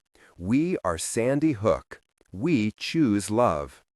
That day when I sat in a room with other mothers from my neighborhood and cried, I wasn't sure what we were doing or why.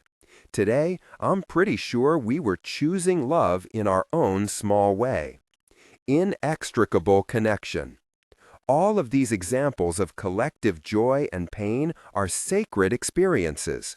They are so deeply human that they cut through our differences and tap into our hardwired nature. These experiences tell us what is true and possible about the human spirit. We need these moments with strangers as reminders that despite how much we might dislike someone on Facebook or even in person, we are still inextricably connected.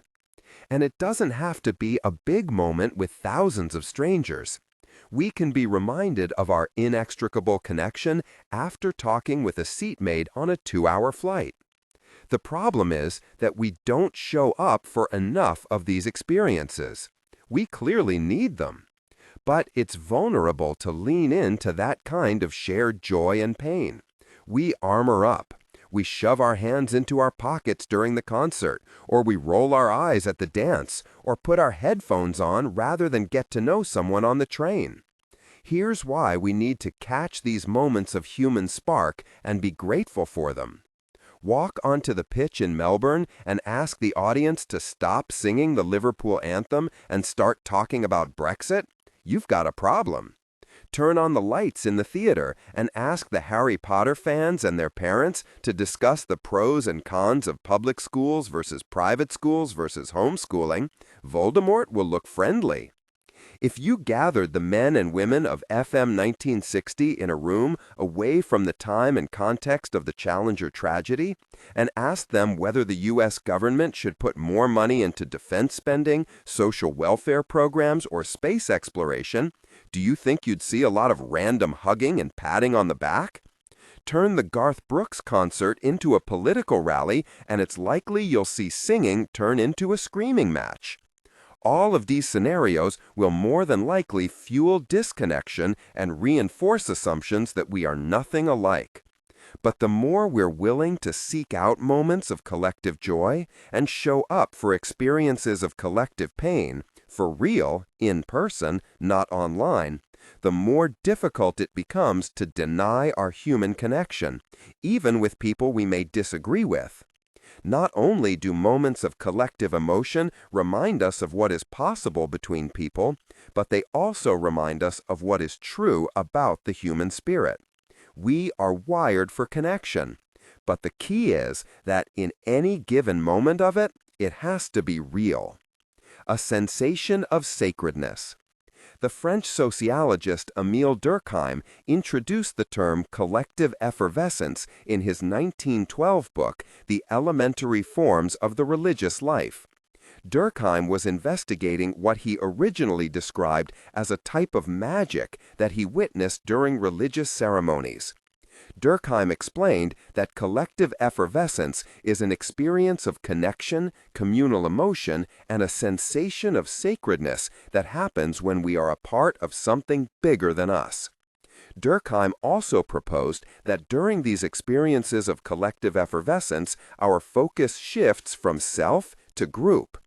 Researchers Shira Gabriel, Jennifer Valenti, Kristen Naragon-Gainey, and Ariana Young recently developed and validated an instrument to measure how experiences of collective assembly, their term for these experiences, affect us.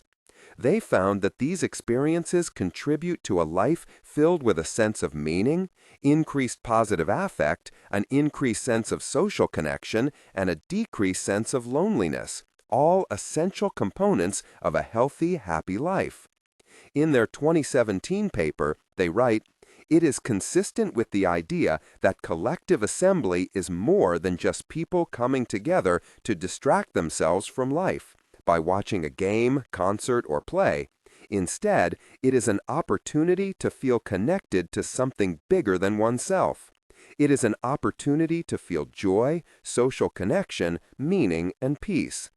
Collective assembly has long been a part of the human experience, and the current work begins to quantify its important psychological benefits. And there seems to be a lingering effect. We hold on to our feelings of social connectedness and well-being past the actual event. I love discovering that the study's lead researcher, Shira Gabriel, first learned about collective effervescence through her own experiences following the band Fish through grad school. My younger brother is a deadhead who also followed Fish around, so I totally connected with her story. Gabriel and her research team have tapped into why customs, pilgrimages, and feast days played such an important part in early religious culture, and why today we still love to gather at protests, sporting events, and concerts. We want more meaning and connection in our lives. In the interviews with our own research participants, music emerged as one of the most powerful conveners of collective joy and pain. It's often at the heart of spiritual gatherings, celebrations, funerals, and protest movements. Ever since 2012, when I led an audience of 1,000 people at the World Domination Summit in Portland in a Journey sing-along, I've never doubted the power of music as the most powerful form of collective joy. I still get emails from people who were there that day. One of the recent emails captured the sentiments shared by most of the people who reached out to me after that event. I've tried to explain what it was like to be there that day, but you just can't put the experience into words. It was magic. A ministry of presence. Only holiness will call people to listen now. And the work of holiness is not about perfection or niceness. It is about belonging. That sense of being in the presence, and through the quality of that belonging, the mild magnetic of implicating others in the presence. This is not about forging a relationship with a distant God, but about the realization that we are already within God. To grounded, practical pacing. Your rhythm should facilitate note-taking. John O'Donohue. Just recently, I found myself in the overflow room of a church in a small Texas town. I was at the funeral for my good friend Laura's father. There were no choir members or pianos in the overflow room, just a few hundred people in folding chairs watching the eulogies in the main church via a projector and computer screen. When we were asked to stand and sing one of his and my favorite hymns, How Great Thou Art, I wasn't so sure how 200 or so strangers could pull off singing an old hymn a cappella in a reception hall. But we did, and it was a holy experience. Laura's dad was a small-town hero who never met a stranger. All I could think in that moment was, he would have loved our messy voices and singing hearts. The neurologist Oliver Sacks writes, music, uniquely among the arts, is both completely abstract and profoundly emotional. Music can pierce the heart directly. It needs no mediation. Funerals, in fact, are one of the most powerful examples of collective pain. They feature in a surprising finding from my research on trust. When I asked participants to identify 3 to 5 specific behaviors that their friends, family, and colleagues do that raise their level of trust with them, funerals always emerged in the top 3 responses. Funerals matter. Showing up to them matters. And funerals matter not just to the people grieving, but to everyone who is there. The collective pain, and sometimes joy, we experience when gathering in any way to celebrate the end of a life is perhaps one of the most powerful experiences of inextricable connection. Death, loss, and grief are the great equalizers. My Aunt Betty died while I was writing this book. When I think of her, I think of laughing, camping, swimming in the Nueces River, driving to her ranch in Hondo, Texas, and our silent agreement that we would never discuss politics.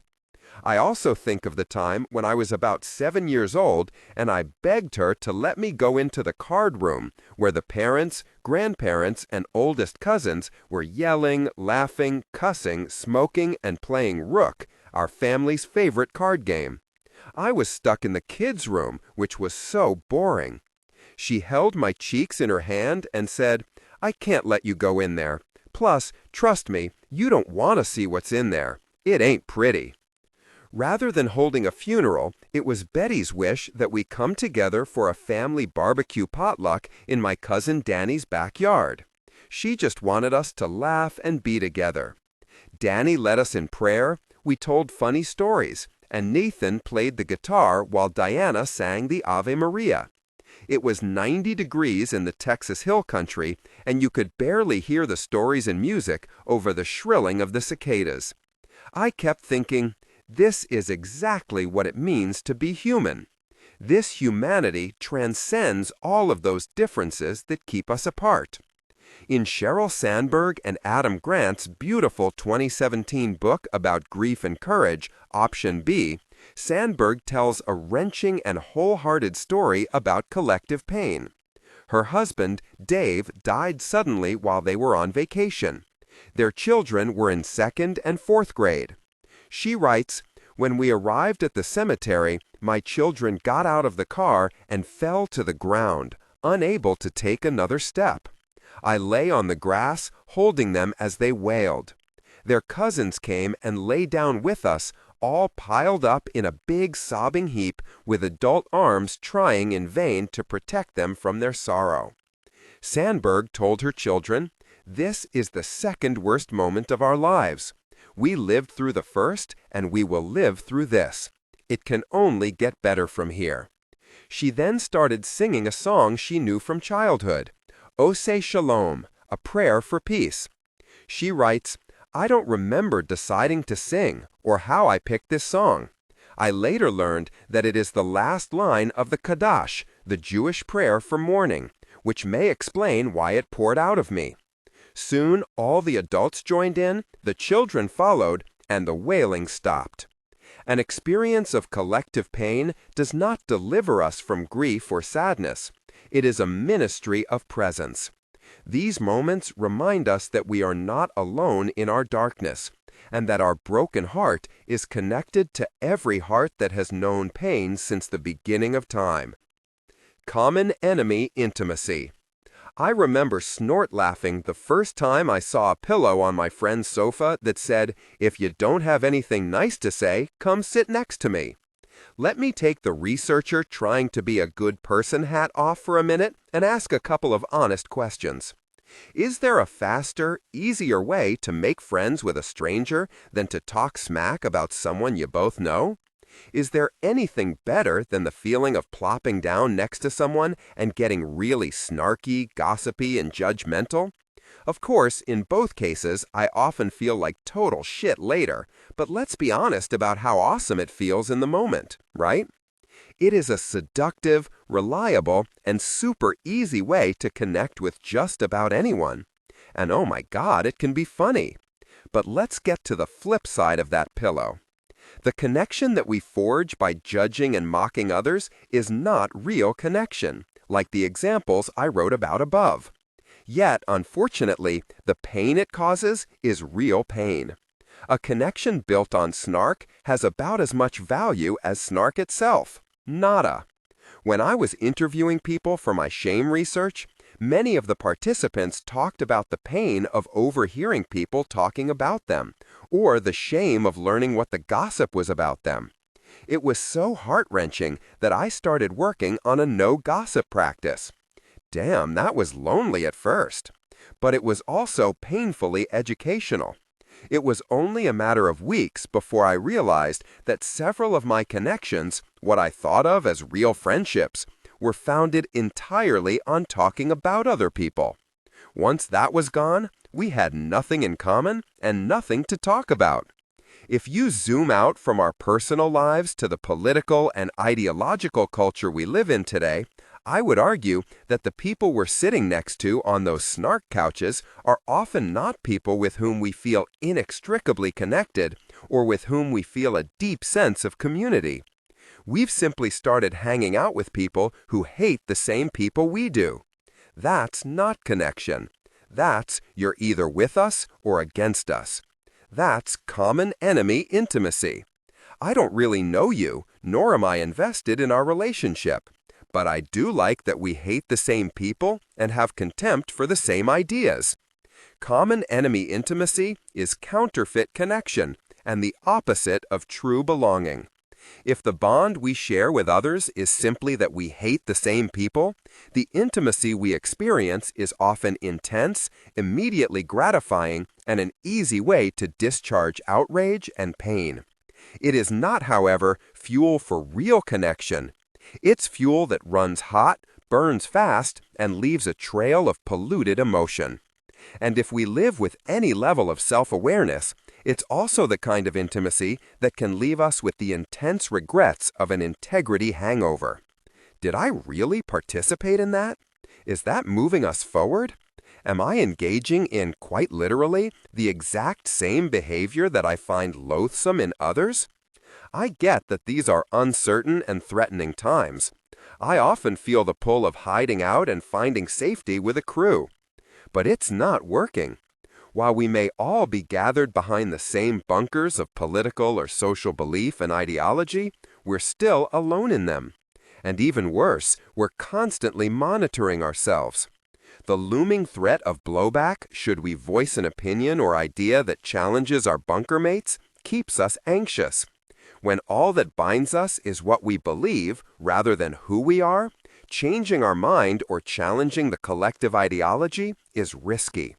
When a group or community doesn't tolerate dissent and disagreement, it forgoes any experience of inextricable connection. There is no true belonging, only an unspoken treaty to hate the same people. To grounded, practical pacing. Your rhythm should facilitate note-taking. This fuels our spiritual crisis of disconnection. So just as profoundly as collective experiences move us, it is clear that not all of these moments are created equal. When a collective comes together at the expense of others, for example, to bond over the devaluation or debasing of another person or group of people, or to bond despite this, it does not heal the spiritual crisis of disconnection. In fact, it does quite the opposite, by feeding it. It is not true collective joy if it's at the expense of others, and it is not true collective pain if it causes others pain. When soccer fans yell racist taunts at players, or when people gather in hate for any reason, the practices of true belonging and inextricable connection are immediately voided and bankrupted. When I asked research participants about protest marches and gatherings as experiences of collective joy and/or pain, the responses were the same as when I asked about religious services. It depends on the experience. As I dug in to better understand why some were and some were not, the dividing lines that develop around common enemy intimacy resurfaced. Dehumanizing and objectifying negate collective joy and pain. A woman in her mid-40s explained, "I can go to church and have the most amazing experience of spiritual connection. I feel part of something that transcends difference. I can also go to church and leave feeling enraged after my priest uses the homily for a platform to talk about politics and endorse candidates. Those experiences are becoming more and more common. At some point, it won't be worth going back." My daughter and I participated in the 2017 Women's March in Washington, D.C.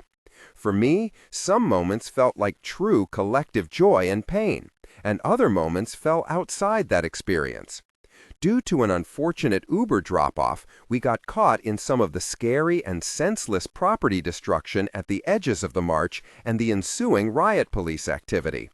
That was quickly followed by two young guys in Trump hats screaming "Fuck you, libtards" at a group of young women who were just walking down the street in their feminist t-shirts.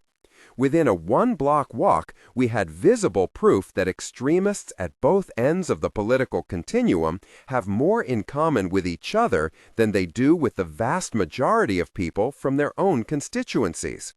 What they share is leveraging any opportunity to discharge their denied and festering pain, hurt, and feelings of smallness or powerlessness. Again, those emotions will not be denied, and when we work them out on people, it's dangerous. Most of the speakers at the march brought us together in moments of unity, but a few exploited emotion in ways very similar to the tactics of the people they were railing against, including dehumanizing comments about politicians. What I found interesting was how you could physically feel the energy shifting from the crowd to the speaker in those moments that took us from "here's what's possible" and "here's what we believe in" to "here's what and who we hate." The energy shifted from the power of the people to the performance of the speaker. Collective assembly meets the primal human yearnings for shared social experiences. We need to be mindful, however, of how and when those yearnings are being exploited for purposes other than authentic connection. One collective assembly can start to heal the wounds of a traumatized community, while another can initiate trauma in that same community. When we come together to share authentic joy, hope, and pain, we melt the pervasive cynicism that often cloaks our better human nature. When we come together under the false flag of common enemy intimacy, we amplify cynicism and diminish our collective worth. Getting social. In our efforts to create more opportunities for collective joy and pain, can social media play a positive role, or have they just become a home for hate and cat pictures? Can social media help us develop real relationships and true belonging, or do they always get in the way? These are the questions that all of us are wrestling with today. There are days when I love everything about social media, from the swift and powerful justice they can deliver to the endless stream of pictures of cupcakes decorated to look like succulents. Then there are days when I'm sure that Facebook, Twitter, and Instagram exist solely to piss me off, hurt my feelings, remind me of my inadequacies, and give dangerous people a platform. I've come to the conclusion that the way we engage with social media is like fire. You can use them to keep yourself warm and nourished, or you can burn down the barn. It all depends on your intentions, expectations, and reality-checking skills. As I started digging into this question with research participants, there was very little ambiguity. It became clear that face-to-face connection is imperative in our true belonging practice. Not only did face-to-face contact emerge as essential from the participant data in my research, but studies across the world confirm those findings. Social media are helpful in cultivating connection only to the extent they're used to create real community where there is structure, purpose, and some face-to-face contact. One of the most well-respected researchers in this area is Susan Pinker. In her book, The Village Effect, How Face-to-Face Contact Can Make Us Healthier and Happier, Pinker writes, "In a short evolutionary time, we have changed from group-living primates, skilled at reading each other's every gesture and intention, to a solitary species, each one of us preoccupied with our own screen." Based on studies across diverse fields, Pinker concludes that there is no substitute for in-person interactions. They are proven to bolster our immune system, send positive hormones surging through our bloodstream and brain, and help us live longer. Pinker adds, "I call this building your village, and building it is a matter of life or death." When she says life or death, she's not kidding. It turns out that everything she's learned complements what we read about loneliness. Social interaction makes us live longer, healthier lives. By a lot. Pinker writes, "In fact, neglecting to keep in close contact with people who are important to you is at least as dangerous to your health as a pack-a-day cigarette habit, hypertension, or obesity." The good news is that this contact doesn't have to be a long, close interaction, though that's nice. Making eye contact, shaking someone's hand, or giving someone a high five lowers your cortisone level and releases dopamine, making you less stressed and providing a little chemical boost. Pinker writes, "Research shows that playing cards once a week or meeting friends every Wednesday night at Starbucks adds as many years to our lives as taking beta blockers or quitting a pack-a-day smoking habit." Social media are great for developing community, but for true belonging, real connection and real empathy require meeting real people in a real space in real time. I have an example of this from my own life. Facebook and my first true love. Remember Eleanor from Chapter 1, my BFF during my family stint in New Orleans? She was my best friend in the whole world. We met when we were 5 years old. First best friends are really first true loves. She was mine and I was hers. For years, we were inseparable. Every day during the school year, we would ride our bikes through the Tulane campus to and from school, sometimes stopping to get ice cream or sneak in to Derek's Geller at the Student Union for a soda. We had an entire dance and lip sync routine to Band on the Run by Paul McCartney and Wings. We cut up during Mass and prided ourselves on never getting caught. One day, we snuck into the back of the Newman Center, where we'd often attend what we lovingly called hippie church, and ate a handful of communion wafers. We were sure we'd go straight to hell, but at least we'd be together. To grounded, practical pacing. Your rhythm should facilitate note-taking. We both came from big families, so we loved nothing more than escaping the fray by going out together on our bikes for shenanigans. As I wrote earlier, when I was in 4th grade, my dad got transferred from New Orleans to Houston. Eleanor and I were devastated, but we made a pact to make the best of it and visit each other when we could. In advance of the move, my parents took me out of school for a week and dropped my brother, my sisters, and me off at my grandmother's house in San Antonio while they went house hunting in Houston. I was 9, Jason was 5, and the twins were 1. We weren't at my grandmother's house more than a day before both twins got a stomach bug. Then I got sick. Then my brother got sick. My grandmother waved off my parents when they called from Houston and insisted she could hold down the fort. 2 days, 5 trips to the laundromat, and 1 gallon of chicken soup later, everyone was better but me. I was getting sicker. I finally got so sick that my grandmother told my parents to come back. Within 24 hours, I was in emergency surgery for a ruptured and gangrenous appendix. My grandmother had no way of knowing. It was just the perfect storm of nearly identical symptoms. Problems soon multiplied. There was some question as to whether the surgeon called in for the emergency surgery had been completely sober, and immediate post-operation complications developed. Eventually, my parents wheeled me out against medical advice in the middle of the night to another hospital, where I spent 2 weeks recovering. My parents then left me in Texas with my grandmother when they went back to pack up the house. I never saw Eleanor again. But in early 2009, I found Eleanor on Facebook. I reached out, and within minutes we reconnected. Thank you, Facebook. Since then, our families have spent time together. I'm close to her kids, she's close to mine, and our husbands are friends. It has truly been one of the most unexpected joys of my life. The first time we were together again, we spent hours downloading everything, from the pain and loss we'd survived over the years to our most searing moments of happiness. It was a conversation that could have never happened online. It needed a couch in the middle of the night, tea, and pajamas. The point I want to make is that the joy didn't come from reconnecting on Facebook. It came and still comes from our long walks, family ping pong and Foursquare tournaments, and watching movies together. Facebook was the catalyst. Face-to-face was the connection. Courage and the collective. One of the things I love to do when I teach the concept of vulnerability is to show students videos of flash mobs and other moments of collective joy. What you'll see in all these videos is the way school-age children unapologetically and wholeheartedly lean into the experience.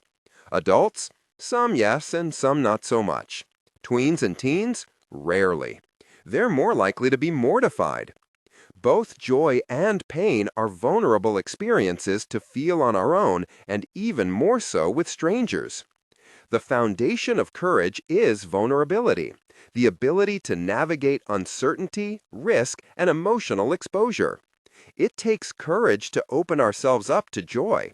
In fact, as I've written in other books, I believe joy is probably the most vulnerable emotion we experience. We're afraid that if we allow ourselves to feel it, we'll get blindsided by disaster or disappointment. That's why in moments of real joy, many of us dress rehearse tragedy. We see our child leave for the prom, and all we can think is car crash. We get excited about an upcoming vacation, and we start thinking hurricane. We try to beat vulnerability to the punch by imagining the worst or by feeling nothing in hopes that the other shoe won't drop. I call it foreboding joy. The only way to combat foreboding joy is gratitude. Across the years, the men and women who could most fully lean into joy were those who practiced gratitude. In those vulnerable moments of individual or collective joy, we need to practice gratitude. Pain is also a vulnerable emotion. It takes real courage to allow ourselves to feel pain. When we're suffering, many of us are better at causing pain than feeling it. We spread hurt rather than let it inside. So, to seek out moments of collective joy and to show up for moments of collective pain, we have to be brave. That means we have to be vulnerable. In all my research's 200,000 plus pieces of data, I can't find a single example of courage that didn't require vulnerability. Can you, in your life? Can you think of one moment of courage that didn't require risk, uncertainty, and emotional exposure? I know the answer is no. I've asked too many people who say this, including special operations soldiers. No vulnerability, no courage. We have to show up and put ourselves out there. When the singing starts and the dancing is underway, at the very least, we need to tap our toes and hum along. When the tears fall and the hard story is shared, we have to show up and stay with the pain. And as much as we value going it alone, and as much as we sometimes gather together for the wrong reasons, in our hearts, we want to believe that despite our differences and despite the need to brave the wilderness, we don't always have to walk alone. 7. Strong back, soft front, wild heart. All too often, our so-called strength comes from fear, not love. Instead of having a strong back, many of us have a defended front shielding a weak spine. In other words, we walk around brittle and defensive, trying to conceal our lack of confidence. If we strengthen our backs, metaphorically speaking, and develop a spine that's flexible but sturdy, then we can risk having a front that's soft and open. How can we give and accept care with strong back, soft front compassion, moving past fear into a place of genuine tenderness? I believe it comes about when we can be truly transparent, seeing the world clearly and letting the world see into us. Roshi Joan Halifax. The first time I heard the term strong back, soft front was from Joan Halifax. We were doing an event together at the Omega Institute in New York, one of my favorite places. I'll admit that I was a little intimidated to meet her. Dr. Halifax is a Buddhist teacher, Zen priest, anthropologist, activist, and author of several books on engaged Buddhism. We met for the first time during the technical rehearsal for our evening talk. She was down to earth, and what I remember most, she was funny as hell. As we were leaving, I said, "I'm wiped, but I guess it's off to the meet and greet." She looked at me and said, "I'm going to my room to rest before tonight. Why don't you do the same?" I told her that sounded great, but I felt bad saying no. I'll never forget what she said back to me. "Tonight, we will exhale and teach. Now, it's time to inhale. There is the in-breath and there is the out-breath. And it's easy to believe that we must exhale all the time without ever inhaling. But the inhale is absolutely essential if you want to continue to exhale." Dang! During her talk that night, she explained the Buddhist approach of strong back, soft front. As I was working through the research on this book, this image kept coming back to me. If we're going to make true belonging a daily practice in our lives, we're going to need a strong back and a soft front.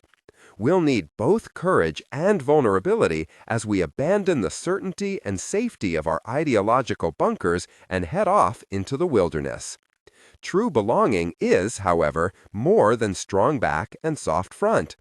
Once we've found the courage to stand alone, to say what we believe, and do what we feel is right despite the criticism and fear, we may leave the wilderness, but the wild has marked our hearts. That doesn't mean the wilderness is no longer difficult. It means that once we've braved it on our own, we will be painfully aware of our choices moving forward. We can spend our entire life betraying ourselves and choosing fitting in over standing alone. To grounded, practical pacing. Your rhythm should facilitate note-taking. But once we've stood up for ourselves and our beliefs, the bar is higher. A wild heart fights fitting in and grieves betrayal. Strong back. All of us will spend our life constantly strengthening our back, softening our front, and trying to listen to the whispers of our wild heart. For some of us, however, the focus of our work will be on developing that strong back.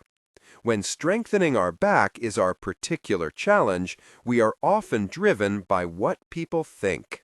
Perfecting, pleasing, proving, and pretending get in the way of the strong back. One way to strengthen our courage muscle is learning how to put braving into practice. That work looks like this. Boundaries. Learning to set, hold, and respect boundaries. The challenge is letting go of being liked and the fear of disappointing people. Reliability. Learning how to say what we mean and mean what we say. The challenge is not overcommitting and overpromising to please others or prove ourselves. Accountability. Learning how to step up, be accountable, take responsibility, and issue meaningful apologies when we're wrong. The challenge is letting go of blame and staying out of shame. Vault.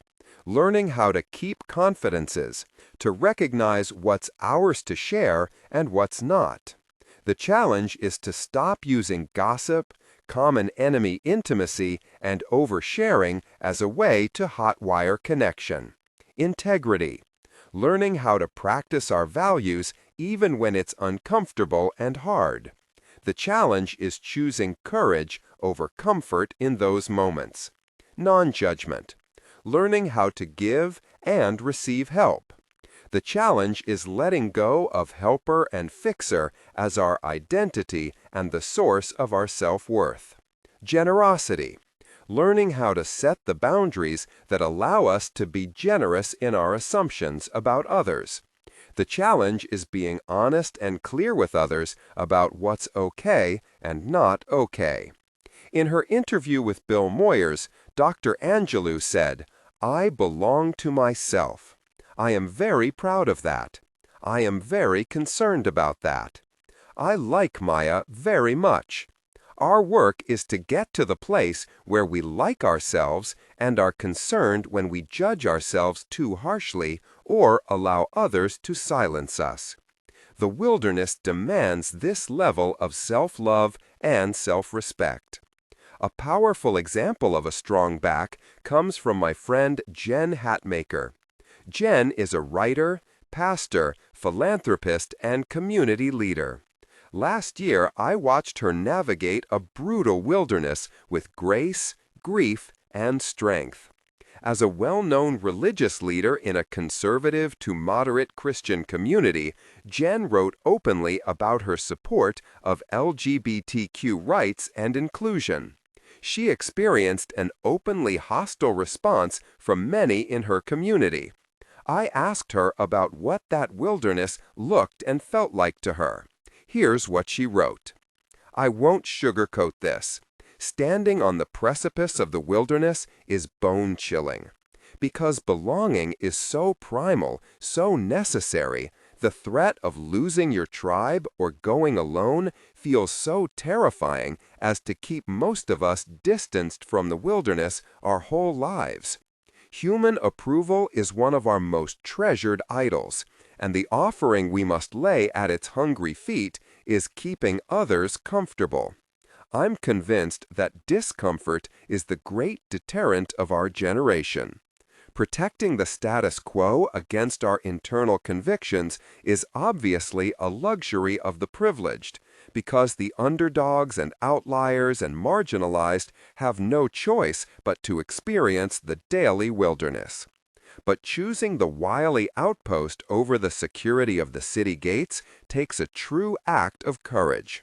That first step will take your breath away. Speaking against power structures that keep some inside and others outside has a cost, and the currency most often drafted from my account is belonging. Consequently, the wilderness sometimes feels very lonely and punishing, which is a powerful disincentive. But I've discovered something beautiful.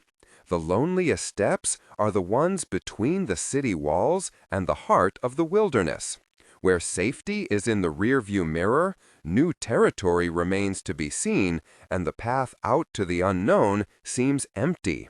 But put one foot in front of the other enough times, stay the course long enough to actually tunnel into the wilderness, and you'll be shocked how many people already live out there, thriving, dancing, creating, celebrating, belonging. It is not a barren wasteland. It is not unprotected territory. It is not void of human flourishing. The wilderness is where all the creatives and prophets and system buckers and risk-takers have always lived, and it is stunningly vibrant. The walk out there is hard, but the authenticity out there is life. I suspect the wilderness is a permanent home for me, which is both happy and hard. A dear friend sent me a text during those harsh first steps out, having broken party lines irreversibly after publicly wrestling through a fragile doctrinal interpretation.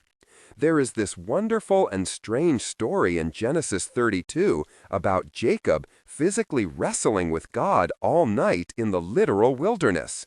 And upon realizing that Jacob was positively not giving up, and in fact hollered, "I will not let you go unless you bless me," he touched Jacob's hip and wrenched it out of socket. A permanent reminder of the struggle of a determined, stubborn, dogged man with God. An absurd and ballsy move, as outrageous as it was impressive. My friend texted me, "You are like Jacob. You refused to let go of God until He blessed you in this space. And He will. You will indeed find new land. But you'll always walk with a limp." So I've chosen the wilderness, because it is where I can tell the truth and lead with the most courage and gather with my fellow outsiders. But this limp will remind me of the cost, what lies behind me, what will always feel a little sad and a little bruised. Was it worth it? Unquestionably. And I hope the limp shows my fellow wilderness dwellers that I'm acquainted with pain and didn't make it out here unscathed either. Outliers, I suspect it won't hinder our wilderness dance party in the slightest. A wilderness dance party? I'm in. A soft front. Jen's incredible story about her experiences in the wilderness drove home 2 points for me. 1. We have to maintain our strong back. It's not a one-time effort. And 2, man, is it hard to keep the front soft when there's so much hurt. Like Jen, I've shared opinions with my community and experienced pushback from some people that took my breath away. Everything from keep your mouth shut to violent and graphic threats against my family. My visceral response? Strong back, armored front. But that's no way to live. Vulnerability is the birthplace of love, joy, trust, intimacy, courage, everything that brings meaning to our life. An armored front sounds good when we're hurting, but causes us much more pain in the end. When we let people take our vulnerability or fill us with their hate, we turn over our entire life to them. Many of us armor up early as a way to protect ourselves as children. Once we grow into adults, we start to realize that the armor is preventing us from growing into our gifts and ourself. Just like we can strengthen our courage muscle for a stronger back by examining our need to be perfect and please others at the expense of our own life, we can exercise the vulnerability muscle that allows us to soften and stay open rather than attack and defend. This means getting comfortable with vulnerability. Most of the time, we approach life with an armored front for two reasons. One, we're not comfortable with emotions and we equate vulnerability with weakness. Or, two, our experiences of trauma have taught us that vulnerability is actually dangerous. Violence and oppression have made our soft front a liability, and we struggle to find a place emotionally and physically safe enough to be vulnerable. The definition of vulnerability is uncertainty, risk, and emotional exposure. But vulnerability is not weakness. It's our most accurate measure of courage. To grounded, practical pacing. Your rhythm should facilitate note-taking. When the barrier is our belief about vulnerability, the question becomes, are we willing to show up and be seen when we can't control the outcome? When the barrier to vulnerability is about safety, the question becomes, are we willing to create courageous spaces so we can be fully seen? A soft and open front is not being weak, it's being brave. It's being the wilderness, Wild Heart. I wish there was a secret handshake for the Wild Heart Club. I love that kind of stuff. I want the payoff for braving the wilderness to be some kind of ritual or symbol that says, I'm part of this Wild Heart Club.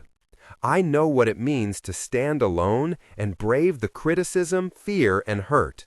I know the freedom of belonging everywhere and nowhere at all. The reward is great, but believe me, when Maya Angelou said the price is high, she was not kidding. I have made this quest and I have the scars to prove it. But the wilderness doesn't issue membership cards. A wild heart is not something you can always see, and yet it is our greatest spiritual possession. Remember Carl Jung's words about paradox. The paradox is one of our most valuable spiritual possessions. Only the paradox comes anywhere near to comprehending the fullness of life.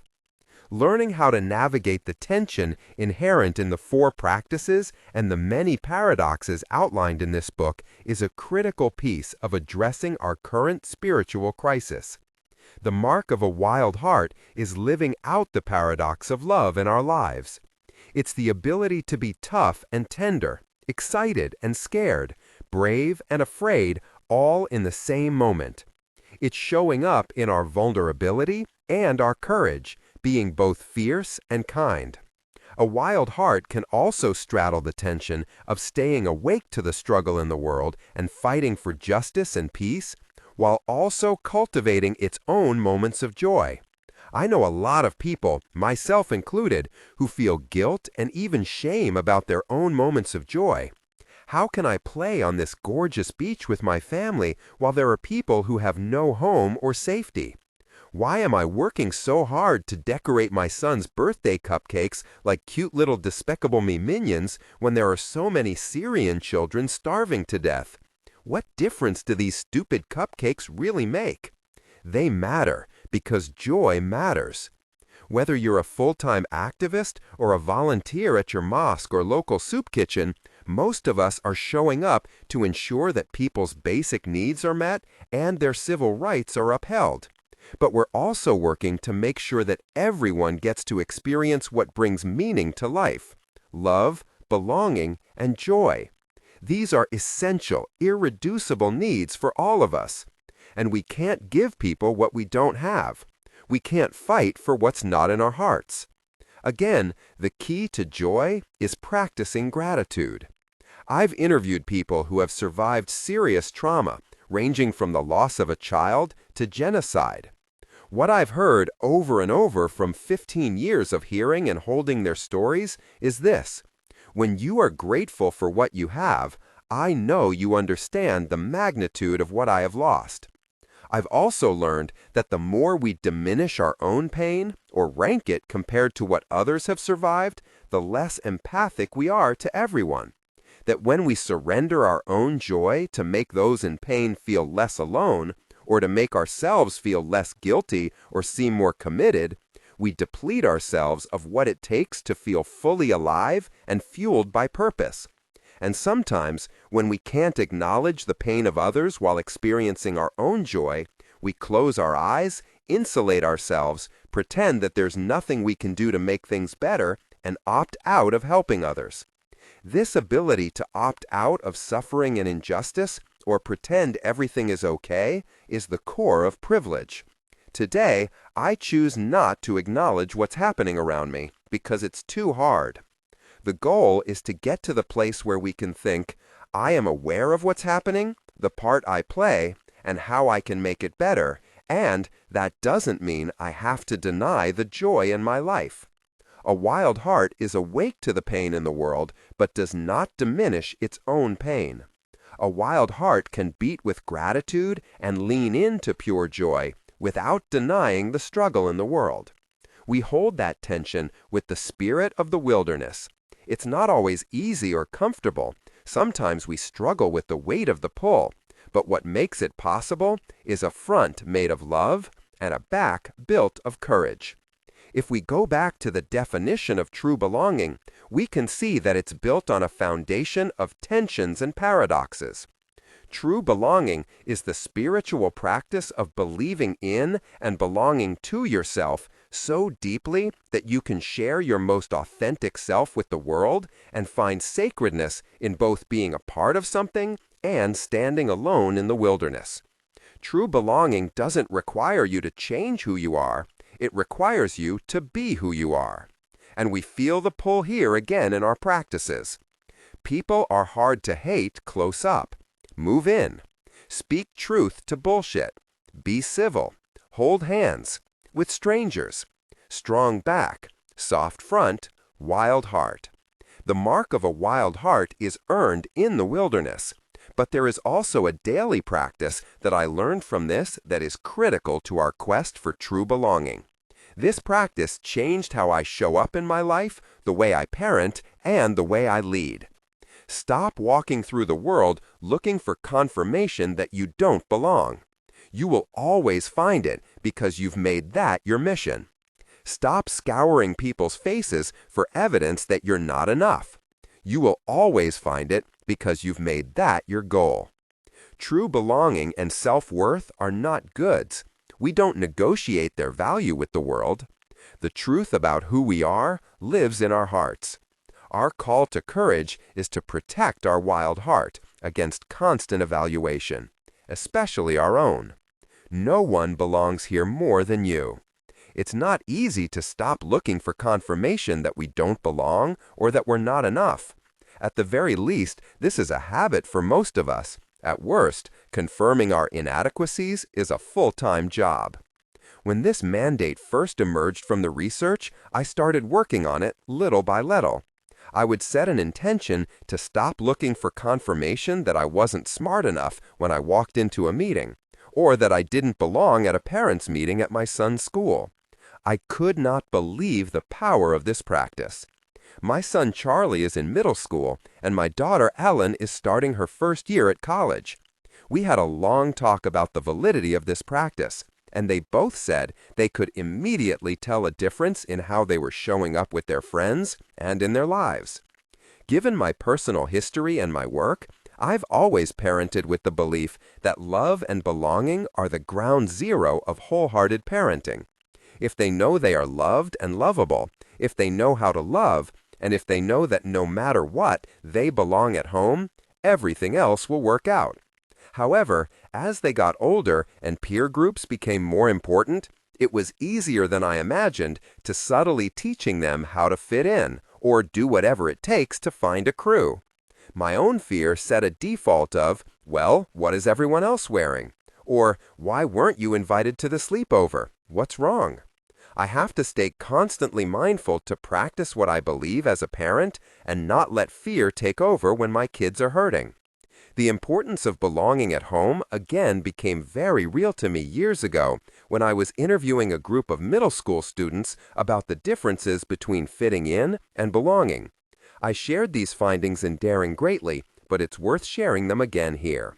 When I asked a large group of 8th graders to break into small teams and come up with the differences between fitting in and belonging, their answers floored me.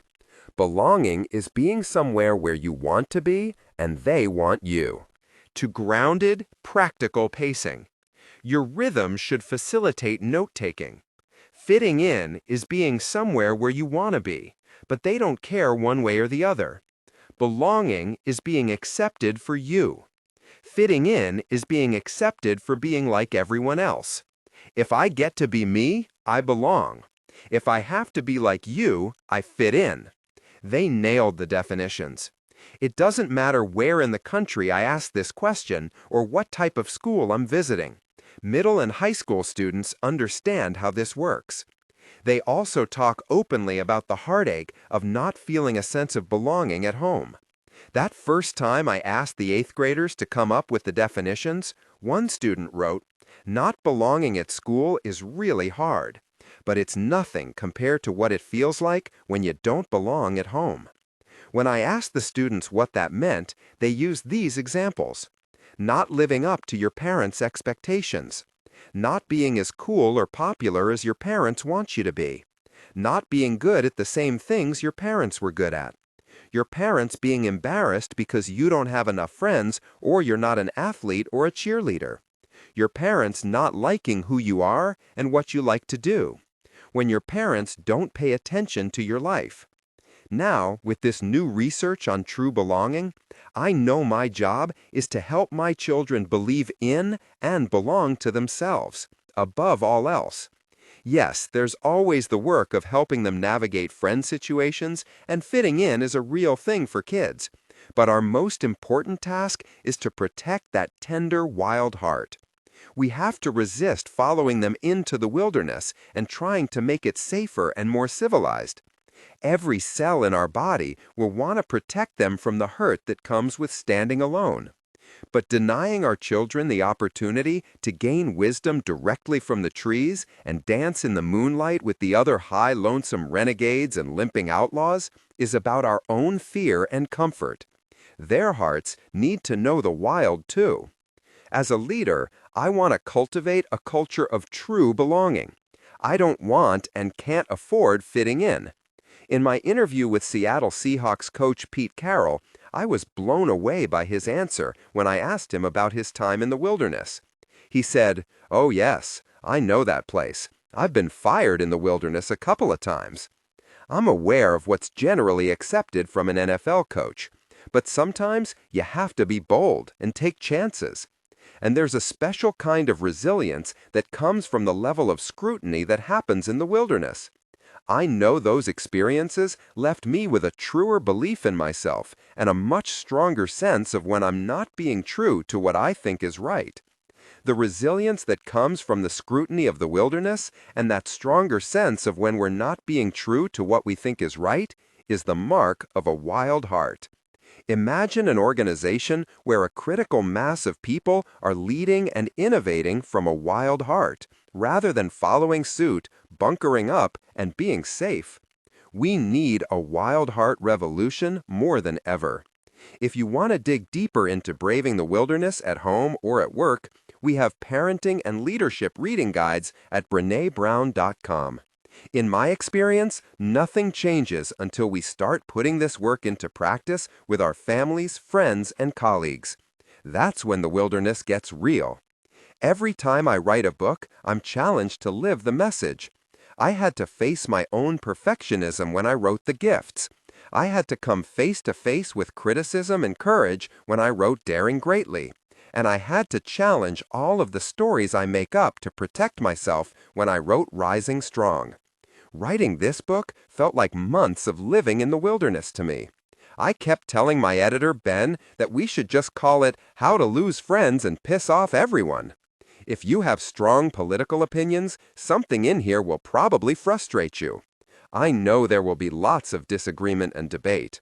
I hope so, and I hope we'll be fierce and kind with one another. This is not a call to stop advocating, resisting, or fighting. I will do all three and hope you will too. Our world needs us to show up and stand up for our beliefs. I just hope we're civil and respectful. When we degrade and diminish our humanity, even in response to being degraded and diminished, we break our own wild hearts. Of all the calls to courage that I've asked readers to answer over the last decade, braving the wilderness is the hardest. It can hurt the most. But as the quote from Maya Angelou reminds us, it's the only path to liberation. You are only free when you realize you belong no place, you belong every place, no place at all. The price is high, the reward is great. I'll leave you with this. There will be times when standing alone feels too hard, too scary, and we'll doubt our ability to make our way through the uncertainty. Someone, somewhere, will say, "Don't do it. You don't have what it takes to survive the wilderness." This is when you reach deep into your wild heart and remind yourself, "I am the wilderness." To my Father, thank you for insisting that I always speak up and take a stand, even when you passionately disagree.